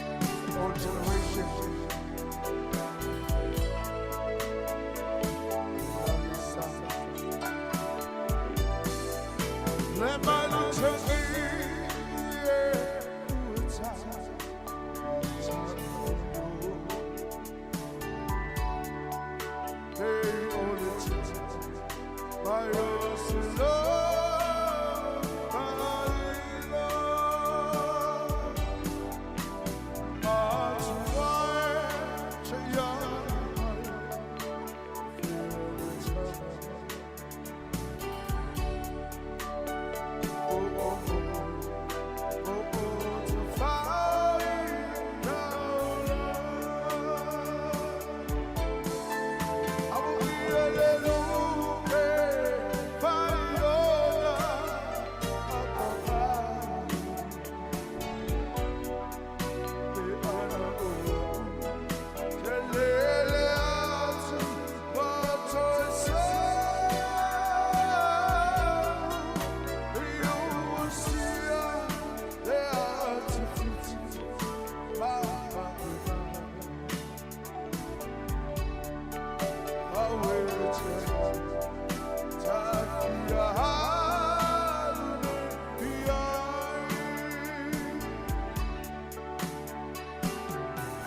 E fianga mai la pese ale Fantastic Band ya ma pese ole manutangi e watangi aisea watangi e manutangi ya watangi le manutangi ina o matuati munga lava fo ile nei taimi ya imato Wellington e wale to e fe le solo ini manu le nei taimi ona wati munga mato ia mato ulu fo ia mai nga fa penai Wellington ya ina timu lo to wai to fa malo le to es fulfa to es fulu 5 minute ya ona tale o le tu la e fa tal fa ya o telefon tala mai Samoa ya ona tatu fa u le pokola muli muli la fa tino si fongo la mo mo le nei fo yaso ya ma le nei fo yaso ya to fa tala fatu ya fa ya fa tupu fa fa tele la vale ma fa mai fa be fo ya fenga felicita mafuta mai Samoa talo fa ti mu fo ya tu sala fo tato ti mu ina ti mu nga fo nei ia ai tarsia o lo manuia ia feo ingal tato tunu mafuta mai ai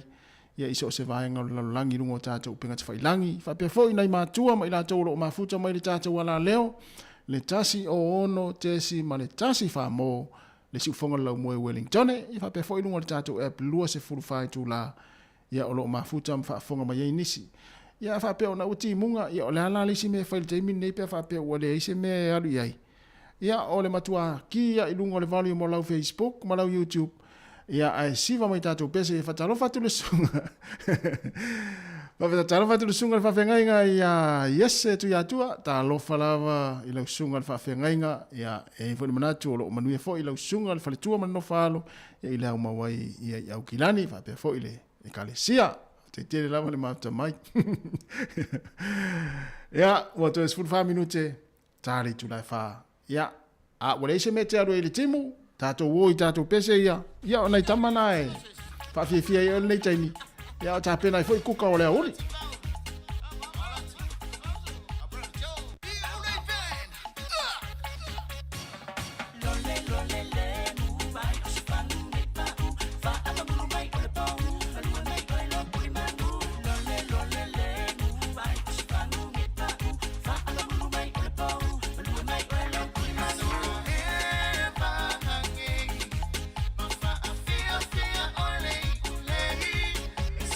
Eva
Ia le whawhianga mai le awa besa le ulei, ia il nei vaenga o tātou whawhianga vavawe o le nei taimi. Ia whawhtai tele le sunga i o sua, Jos, Teo, lea e mafuta mai, mālola, e sa ia tangata whaongare pese. Tu sa pe ta vale nungon moenga. Ai whaongare le tātou pese le nei taimi.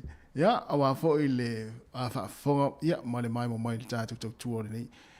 Ia, awa pia o isi meo nei te fulile te fialu le fia nane ia e sile alu mafuta mo lo to lo mo fa ia wa upo le pese mai a fia eva na nei le ulei ia wa e fo mana ia le tele fo i ta faonga fo i le fia nane ia le anga i ta to tinu ia ai o le mafuta fia ia ma tanga te wele le e te tau ona eva ia i le amatanga o le nei lua fe lua tolu eva o i lo to lua mo fa eva o i lo to lua e wole eva fu o i to lua lis e va o luto lua e mo e ma fa na ma tanga fa ingol mai aso e te va fu o fa lo lesi ainga wai e tele me o le alwa yo me ai le ainga la ya te o ia a o volele ale solia tu ai ma le fale o le timu le nei aso wai o to inga taule nei e le tau na to ya alwa ta italia fu o le fa lo lesi ainga wai fai o le lua tu solia tu ai ma le pala se tu lo al fa fonga mai le tunu ia a o le la lui fo me ai na o tau nei se swinga lua fe lua tolu o tau nei se swinga lua fe lua tolu a fa pe sa o la wa mi ona sa fa yaso ala lua fe lua o lu tu alu o fa le ai ngai fa ngo va yaso te vai ma e tau sa mi ai ma ni fe se swinga fe se swinga ni fo tau sanga lua fe lua tolu ai alu fo o te vai an ma ave se sa tai tai fo le fa ma na ai la wa ai alu le man tama vole ile o to ya ngana patar va tia Erika moi ai wa vela se kuka Erika io tangata le mo ti no ai mana va tu tama le ainga o matua vela kuka Erika mo a fa pe o matina o mo lalangi o le matua mana ia ma lo fa tai fa fo mai ya wa iva minute ona tale o le tu la tas va ile to fo i tu ta tu taimi o fia ta ulo ngo na le faya ma o se lo ngo le ama il mele we nei le lua fe lua tolu te le lo pole ma fu anga o fai ma o se lo ngo ya le o se tu le te tas ale la tar fa ya fa manu lo tu ile o te valu minuti ona talia ya o le tu la fa le si fonga la mo Wellington ya fa wa tu tato fa fianga ya talia i fo le tu la fa o pongo telefon matala mai sa mo fa tala fa tu le so le vai le tu ato no mela tama le o mare si va aso me le mon me lo sta tina ainga a fa mai tina ainga mare si o la va Facebook se to Facebook le so no January vai la le o sta ya si o sa mare si le fa tu no tina fa tala fa tu fine a pertinent center o lo mafuta mai o Australia le sa le te fa ya o te ne o te tai o fa pese la ula fala ya po rua ya manuia ta faonga mania fu to tali mai pe a to e hanga mai i lau muo o New Zealand Wellington e peti ya mai se male si le ta to no mai lunga ta to Facebook e wa ri se mela e ma fu ona me vesi a ingo no le usta il tamaltina poltina fo tama a to usta mo pe o males na fa ya to altina a ingo to sanga tene males ba tau na tu lo Facebook se to tala lo Facebook la so no o January ya le ala o sta ia le sunga malesi tala fa le sunga va luanga Milford ma futa mai sini Australia fa fa tele la va ma futa mai ma lo fo ya manuia fo ia fo fuanga lo anga i o tau ni temi ya i nai Australia ya va pe fo oi so le o tau no mai ia pet ia ma no manuia ya se i Australia na matu le se ava ya e uso tuai ia tato nisi o tato o fai pese ia ele tau nu mai mlanga i nei po rua ua toi fitu minute ona ta loa lea o lei tu la e fa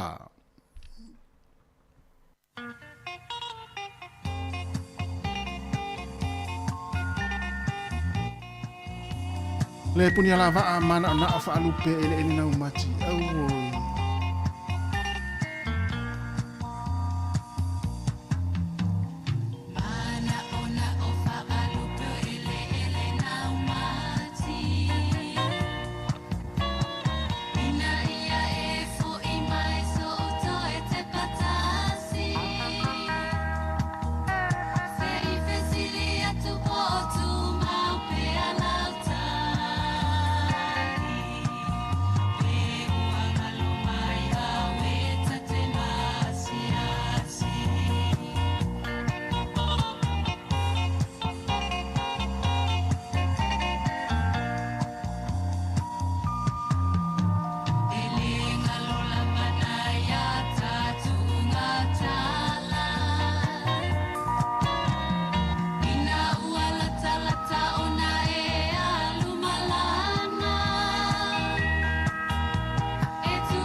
toe whaatalo whātua o whapoponga o talafong malisi o whonga le laumua mo le nei vaenga o le awauli. O lo so eina le au nanga tine mo mga alwenga lawe ai mo whaalawlaw whaafosei le mafo anga na mua i se whale le Hutt Valley le poa na po. E whaani ta awale tine mo na o atu i Churden Crescent i taitai le te o le valu le poa na po. E le nisi na whai na mai le whaalawlawe e na wa aia ia tai lunga o penga wsota inga le tele o vaenga o le whale ua whaale anga ina i le afi.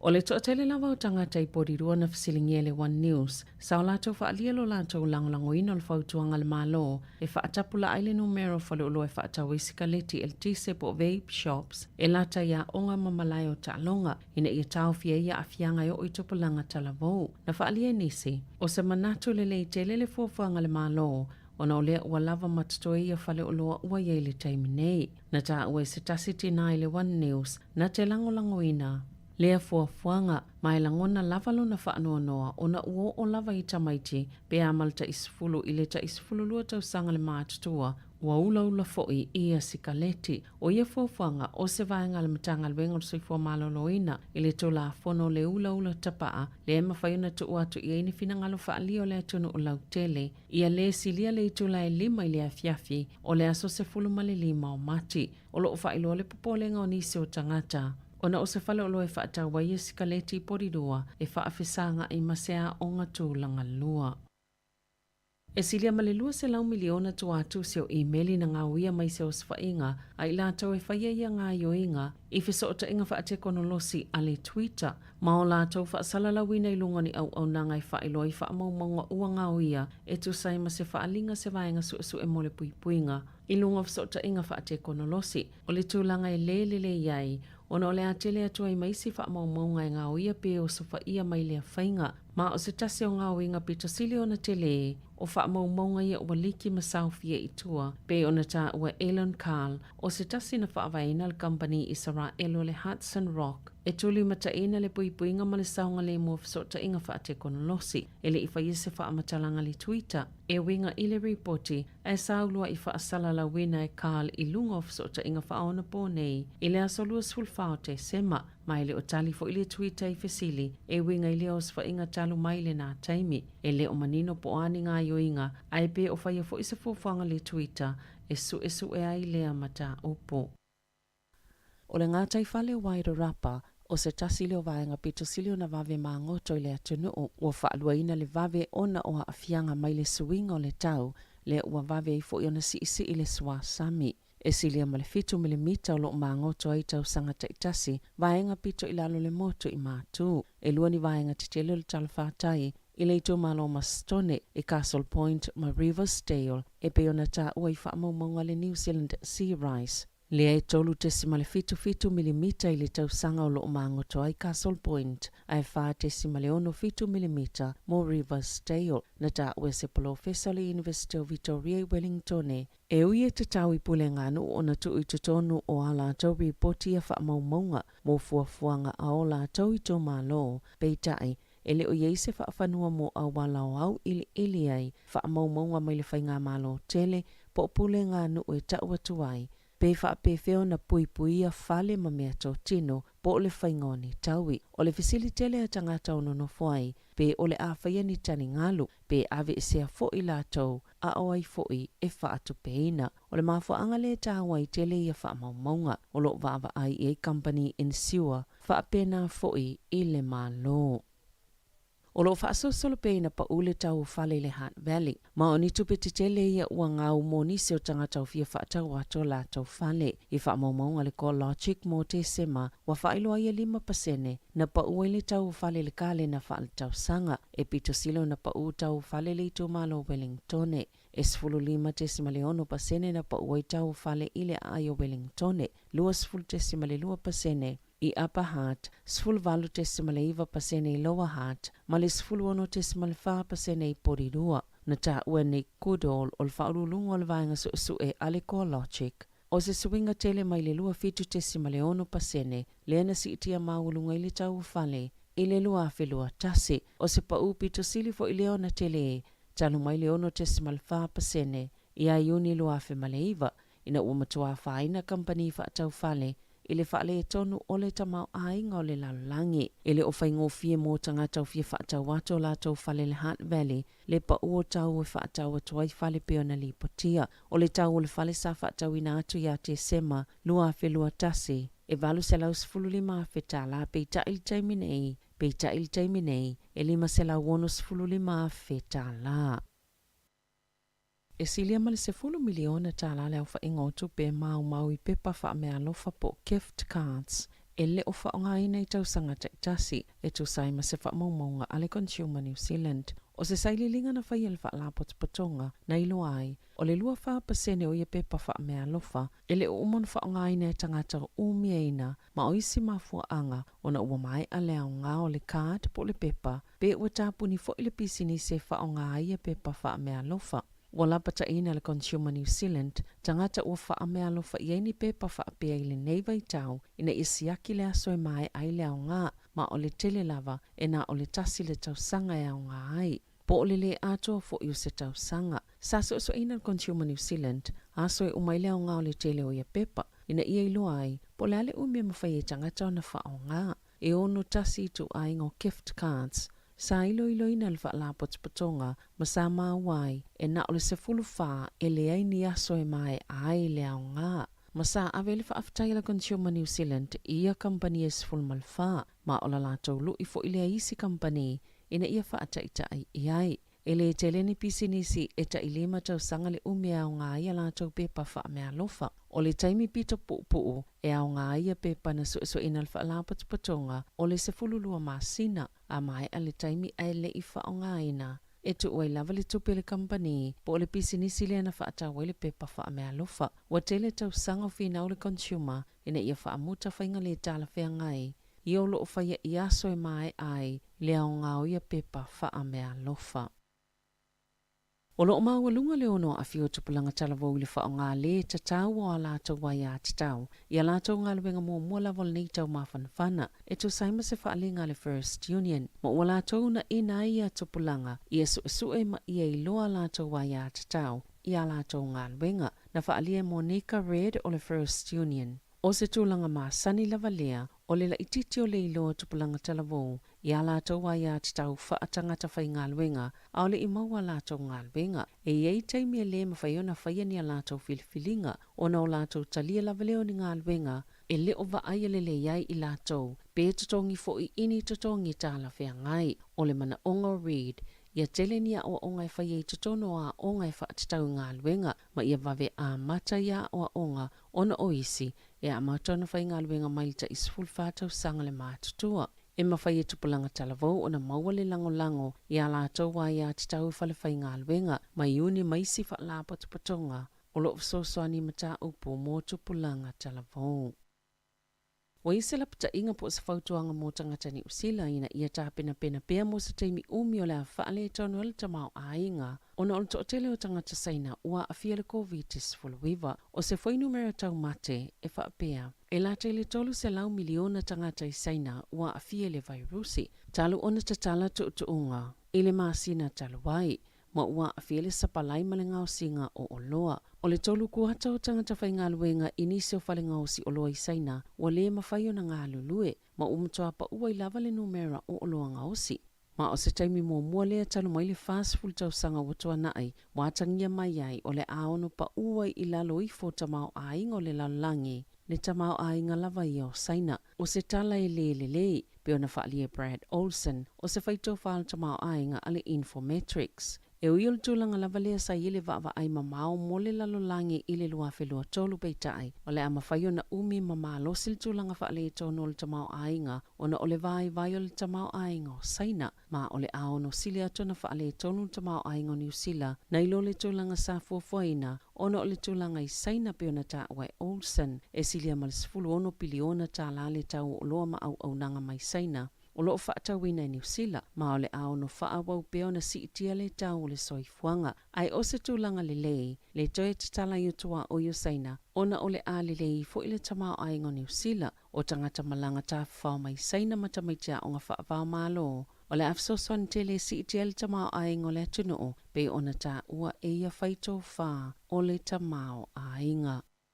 Inisi o tala I atono I whafo, O le po ana po taimi New Zealand, sa whaataunu ina i toi sauninga o le tamapa ia po pe pentito sfulmaleono, sa awa iele whaita wafi o tangata le whaatawhawha, o sangato pe telo i le Vaticano i Roma, o le tausanga i luafi sfultolu, na whaamawai po pe pentito. Mai li tofinga o le whaululunga o le Kalesia Katoliko i le lalulangi, o no le tūlanga i lona soifua maloloina, o le whaato ato e whaamawaile o se pope talo mai le ono se lau tausanga utua nai, mai se tofinga tu boti, e o atu le 5 tangata na awai tono le whaatawhawhao sangato pe telo, i le sauninga ana pōta i New Zealand, ai pe amale lua se lau afe tangata, sanga solo e a sielo na tino maliu, a o ta otua i moa soitolu i le paselika o sangato pe telo, o po pe Falansisi sa te ita ia le sauninga.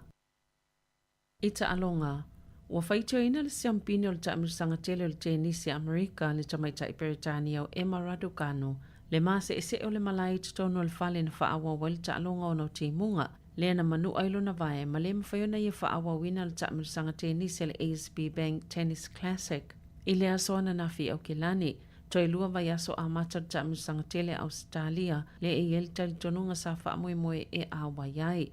Na wa ia le tangi o Raducanu, ina ua malo lo mai le seti lo na tolo le ta'alonga ma le tamaita i Slovakia o Victoria Kusmova o le seti lo na lua na se e Raducanu ma na fuselo na vai e wha a waulava le ta'alonga peitai sa le i mai a le seti lo na tolo. Na sifi tono le fale ta'alonga ia soi lua o na ole mamafo timunga i Aukilani. Tala fau ia ma le si ufonga le laumua mo le nei vaenga o le awa uli.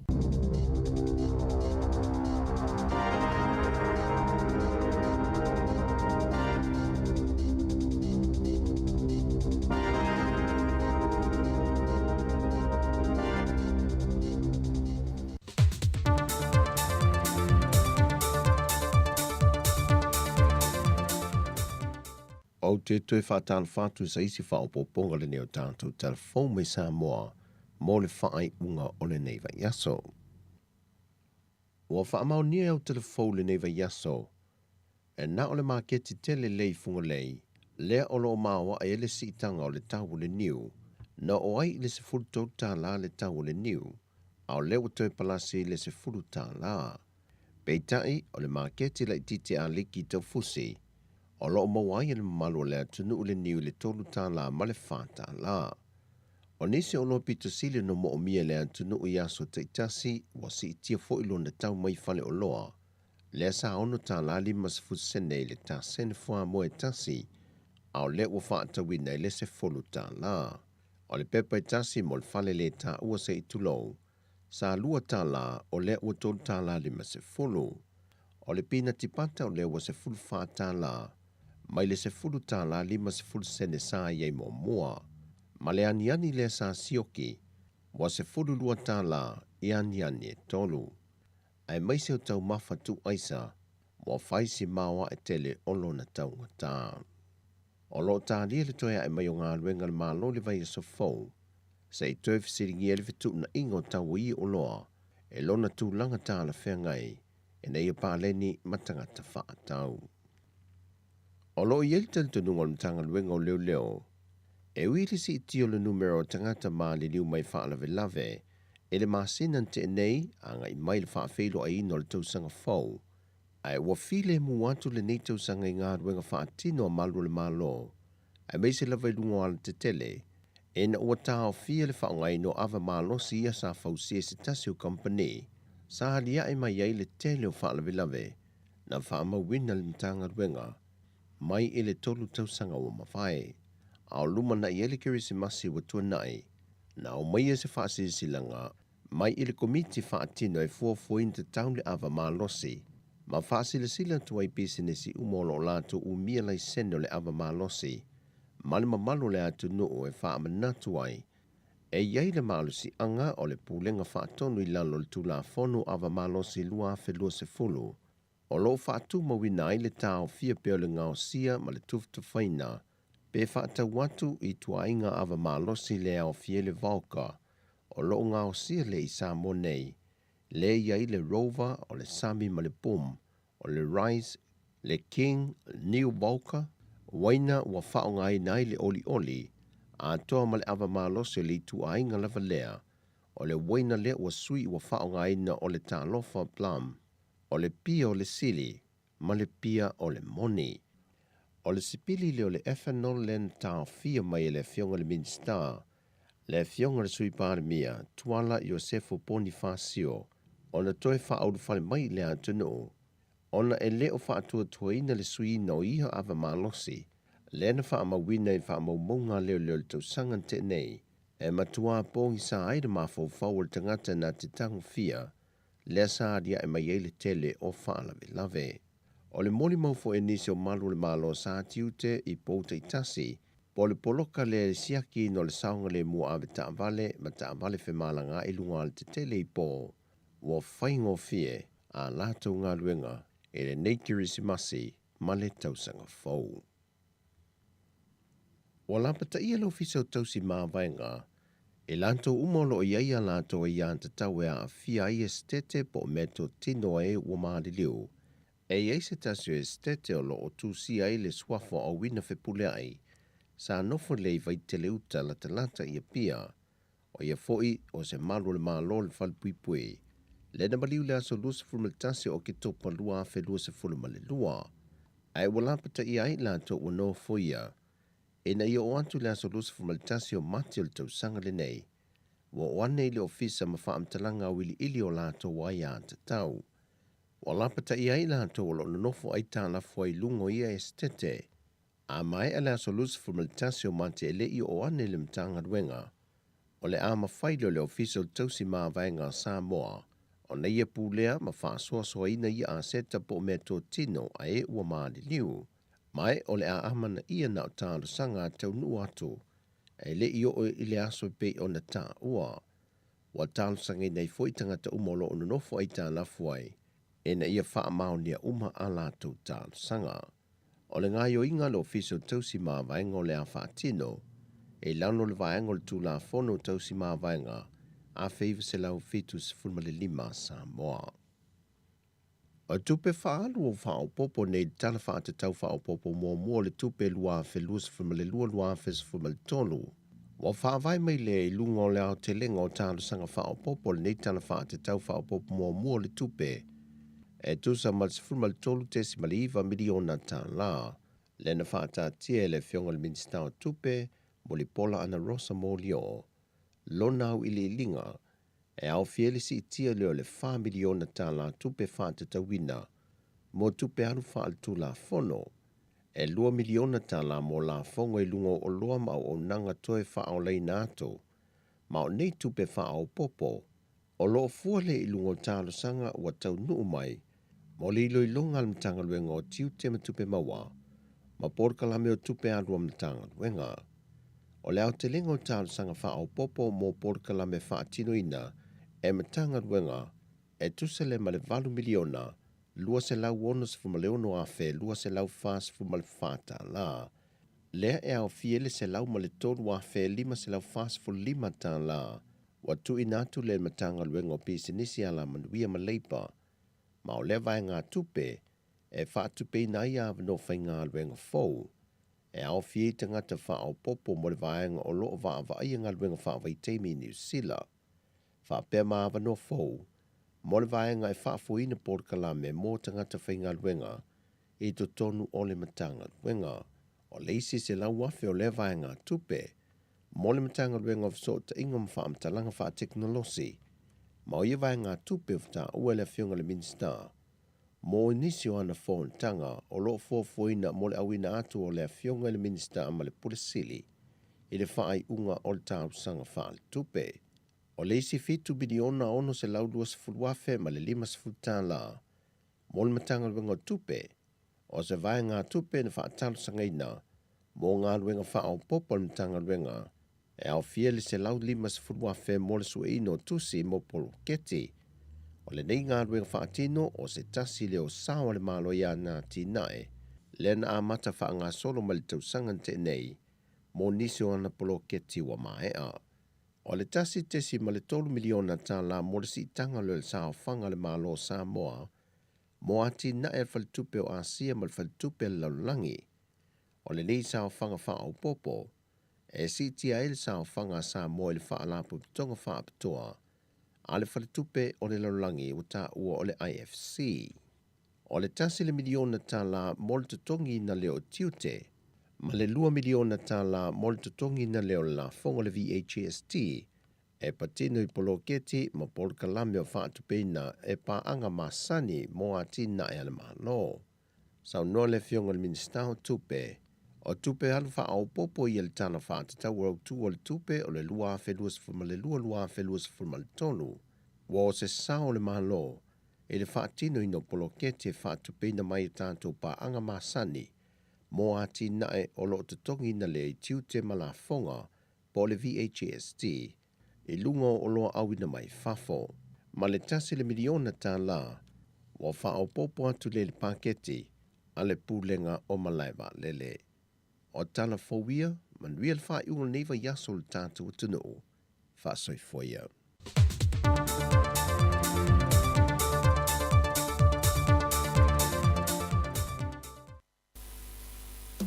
Lima minutos le voltean en el fa. Mada bangarwanga le palos tanto what you know. Mamano join they are the bossy. Lucy ya pira ga tonight la wa. Lucy ya Shane. Mamano de Quila Lucy ya turn me in the soul. Avec dans le Shack City. Ya me se ve comme malo de l'angamo Michael. Marvel Lucy ya Wayne. Era te leve pulo le comme malo Perry. Mamano joy passi uma for mo tele la fight. Ya no ama. Tu le wa tuali wa tua. Ya passo lo nei sa fata. Ai ngal tai. Le tua ana. Solo mai per tua masanga. Ya mai tu malo uma tu ta tu what you do. Ave passi uma malo mino mino. O nei ole ave passi uma tua uma o sa ni buta ta pa ase. Tu yo mai le di passe se. Popo mai do lo kau au. Au ka pe e o al me o ngai. Si o tala. Pa more al kusal. Oki ai le malanga usu, ma ole o sai ole fia fuso. Oki ai male malanga boy, ya o kope o ngi cowboy. Ba ma ka sala mo mai, be fai mai o ke alu shawai. Iwa boy pa kale o sole de langi.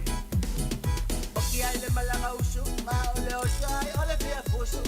Oki ai male malanga boy, ya o kope o ngi cowboy. Ba ma ka sala mo mai, be fai mai o ke alu shawai. Iwa boy pa kale o sole de langi. Amakia o nga aba ole pa se ko kongi a ko pe a e o ko e e ke bi vole tax ale a ko ka mu fa aba pa se ale a ku o e wa ka si e fa ma I e le o ke le se istu mo inu ma le piko e ku a wa e fa lu e ma nga fa lu e ma lo ka lu e o me no le ave pasi o ma tu a ku no o sa ni mo ta na ta pa ase tu yo so mai le di pa se po mai do no ka pa o we ka pe te o me o na si o tala pa more al kusal.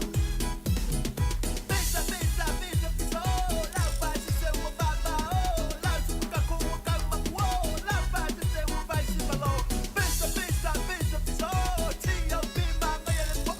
Pesa, piso, ti o bi o si au likio. Dua kanga kalo male apa mau ke ni fai mai baba lengi. Au ka kai lo ka ngau, fiu fa kali wele ko san. La lo ma kai kupe malolo lupe yo se o me. Mokula lo ngoi le over la kaupe. Dua kanga kalo male apa mau ke ni fai mai baba lengi. Au ka kai lo ka ngau, fiu fa kali wele ko san. La lo ma kai kupe malolo lupe yo se o me. Mokula lo ngoi le over la kaupe. O me no le ave pasi o ma tua kuma o sa ni mo ta na ta pa ase. Tu yo so mai le di passe se. Popo mai no no ka au. O we ka pe e o al me o na si o tala. Pa more al kusal. Pesa, piso, la paz se o baba, la suka ko ka ma wo, la paz se o vai se balo. Pesa, piso, ti o bi ma ngai le po. Pesa, piso, ti o bi o si au likio. O me no le ave pasi o ma tua kuma o sa ni mo ta na ta pa ase. Tu yo so mai le di passe se. Popo mai no lo ka au. O we ka pe o al me o na si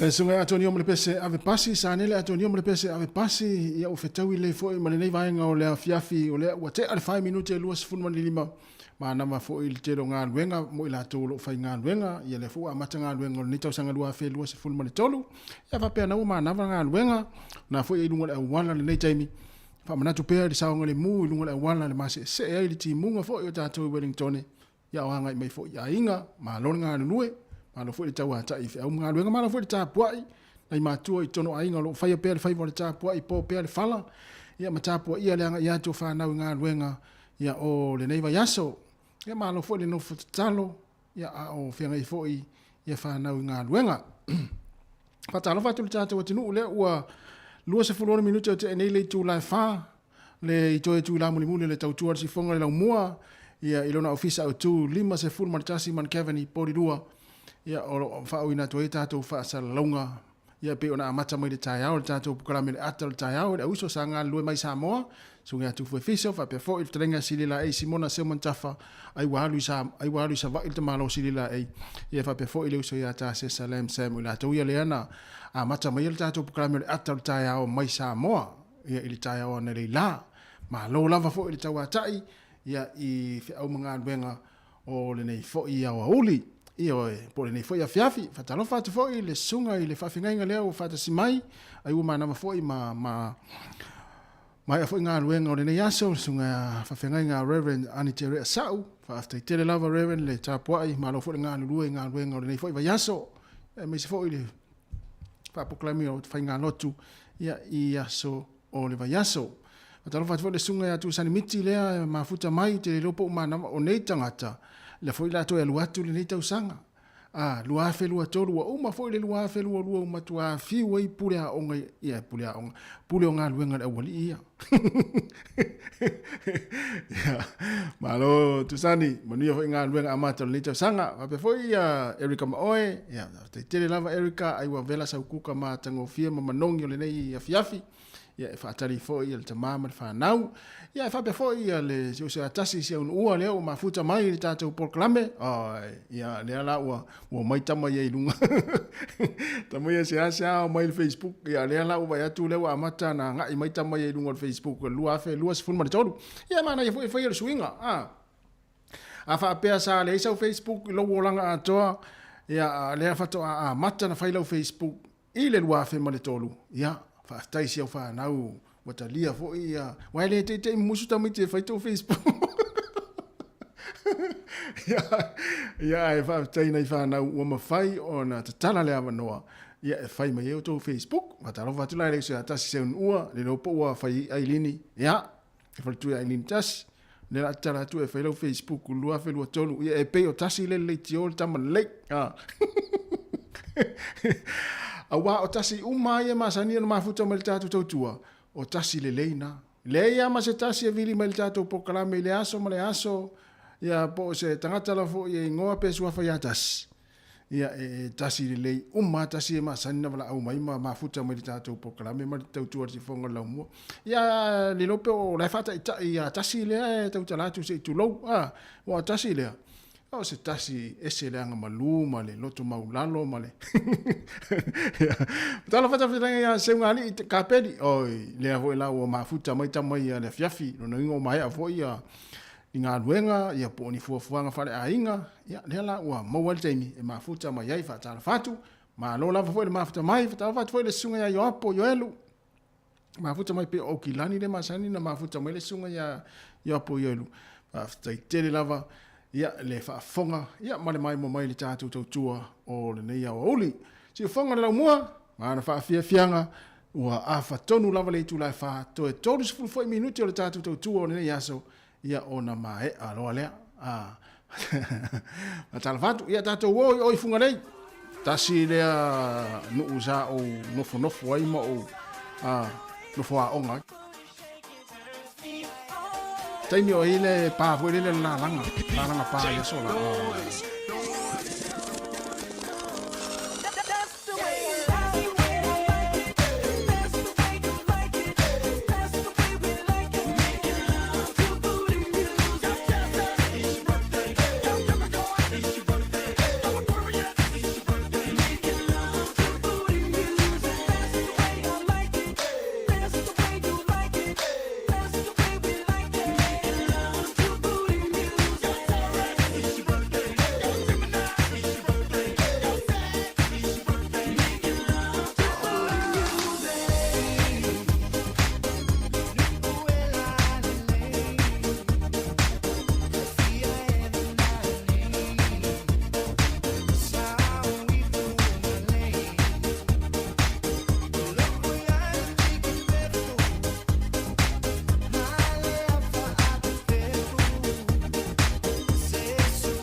Le se fonga le sunga Richard Paka ya malipese funga le ya wa le no le sunga Richard Paka funga le tasia tama le Miki Pef ya ole ngole telina ilo tele tangata ya I funga le ya ole au Miki Pef ya wa ya sola ole pefu yo le wala o sole ya folele a fai nei ni eringa au kuvo ngele ya utafale wala ya na pasi ana ole pasi ya tate te pula ne fa pe matua pe fua mota folinga folele me na le ya le ngole o ifunga le o tamete miti pef sa ta ai pe fo ya sola folele le pef wala la sa sale va ya utafale wala wa to luas fo 5 minutos na tale o le tulai 5 ya to fa maloma to fa taro fa tu le temi ya ole afa talo fa sunga alo sina ati fa taitele lava le mai mo mai ya male mafuta mai tato proclame nei fo ia fiafi le tautua le sifonga la mo ol pesen nei tanu ai ona ye le to tele le tunu ya me se fo ina fa na o tu fa tasil sakalamete fa poiponga ile ngata ile fiafi nei fa pe fo ina so ataya mo na sa o ai lava ni se fa na o fa ipoipo ma tu fa tasia ile sakalamete fa poiponga e ula fatu tatou proclame fa manuia tele le atua ia ainga fou ia fa mai le atua ia mama le alofa ia lolofa ia I ainga matua wa ia ni se fa na volele umalofa iponga lua tua ia manimo tua ia melea fa nau la sauni fa iponga e fa manuia tu le tautua le sifonga le mo yo to wa Sofia fia le aso atayao ia fia la ia nala atu fa tasia o lua ile sakalamete le fai poiponga ia ona le to pisa tu role ni sia lua ia wal tele o taimi saultama il falu le tene ia talo le ivalu ia al fol tene falu tama ia talo le iva sau ia melna ia manuia to wa Sofia fia ia fia au le fa no noa au fol ftangisi te premier link ftangisi ia ftangisi ona le amotien maftanga mamatua ia manuia tele o foi poila foi la fai poipo fa alua fa tolu fa fata yao ia na fa manuia tu ia tatu totua ia o to fai poiponga ia mai se foi anniversary sia sa yao ma fa no ino aso fa na fa pitoa pe ole aso po lufutasi luas futasi o tama po tene tayao ia mai se foi ia ole fa no ino lima se fulu o ila fa no ino la lima se fulu tayao ia o le fitu lima ia ma so se fa na ta ua ia fa moni atu le proclame le sifonga la mo ele ngata fa ipoiponga ia fa pe foi ia maftanga foi ia to fa fo ia ma maftanga o le to alu fa alu altama ia portina ia ale la fa ipoipota o moni tele lava to wa Sofia fia le so ata ia fa moni le tua ia ma ia fusia ile lofa ia le pesela nei ia lea wolofa tu le tatou proclame ia mo utou mo le sunga ia mauto tasi asuao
Ya o le sifang mani le sunga ya mau to tasi asuao ma le pesen na fa manuia tuai ya Sofia Fia po fa ipoiponga anniversaries o aso fa na ule aso atayao ya al tatu tunu o lava le fa ipoipota yao ya manuia Sofia Fia le afenga i mautou ia maauafetagisi ia malolofa i aiga ia ai mai se foʻi ia alofa i matua tatou le fanau toe 15 minute ona taloa lea o le itulai 5 ma ai ala tatou tautua o lenei aso ia toe faamalo ma toe faatalofa atu pe a faapea nai te mafuta mai o le asa ukuka o le afiafi la la ukuka na uvela faatalofa atu le suga niko la ulu faatailava niko ia alofa atu foʻi ia mo le mafuta mai na isini Australia ia ma le tinama tua ia Marie ia Mali o sole Mali vo le masina vili mai ile ai te lo Mali le masina vili mai o Mali vo le Mali social la fang o Mali masina vili mai o Mali social la fang ia ai fa te lava ia le mafuta mai le tatu tua o le foi tu la le fia ona i pese la foi te fia te fa fonga iai ia awa foi ia le mafuta mai le te mo tatu tua ia alo fatele atu mo to tasi le pese lo te lo fia te le va nga le wa mata ona no mai le te ia bersunga malisi va ia o aira ia malo tai le tele lava le mafuta mai tatu programe e lo fatu programe le ia le pese le ia le tau fa i wa tu tatu tua ai o tu o pese lava foi fa solo yo ma fa le uli ma le fiafi e tapena e te whainga luena. Pona fwe tapena lau kuka. Pona fwe tapena whawhelo e te maore ai ngale whainga luena.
o e tia o le a o malolo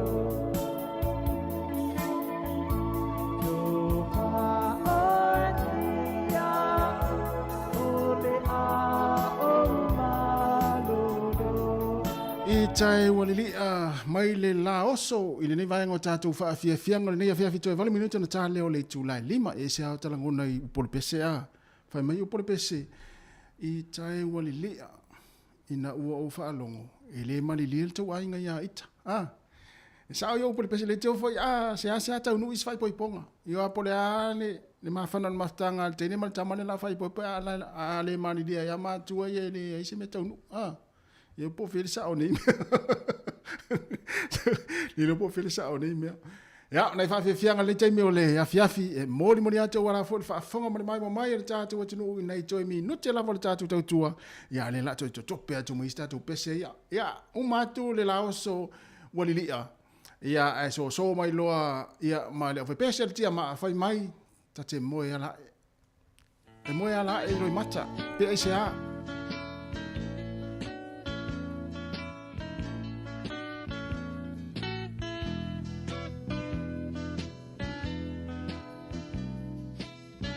Dalo fatia valelia sau po, va pe kama oe ma lesi, ta yafi si ai niu va ta tira lava.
Ia Samoa le tunu pele ua ma nei ala fo ile tafa longo atu i upole pese ali tia ma o tau tangi atu ai ma o le la uma ia tatu tau tua ia pangalea ia le se mem fai fa te tele Samoa le tunu pele le tatu maftanga le nei aso mai nei fo i aso ia le aso mua le nei o tau tua si fonga la mua lua fe lua se fun ma tolu le u fai wina le nei aso le sfraile mo le tole nga fa te tele ia ona o le fia mai fo i male sangi fia mai o le tatu atunu ia tatu proclame mai lava i le aso fua se pa e mai le aso faraile fa malu te foi o se upu le longo malia e lau fa fonga malau mai mo mai ia malu ave fale o to fina ngalo se au nanga le tau tamari ele si fonga lau mua ma le fa ngaluenga ia manuia lava fa ingol va yaso to fela ile le aso fua va yaso fo le tu lai fitu te masani ia mai le fa ngaluenga al si fonga lau mua ma to te fa so fua manuia lava le hanga iatu i le fai ungo le neva yaso.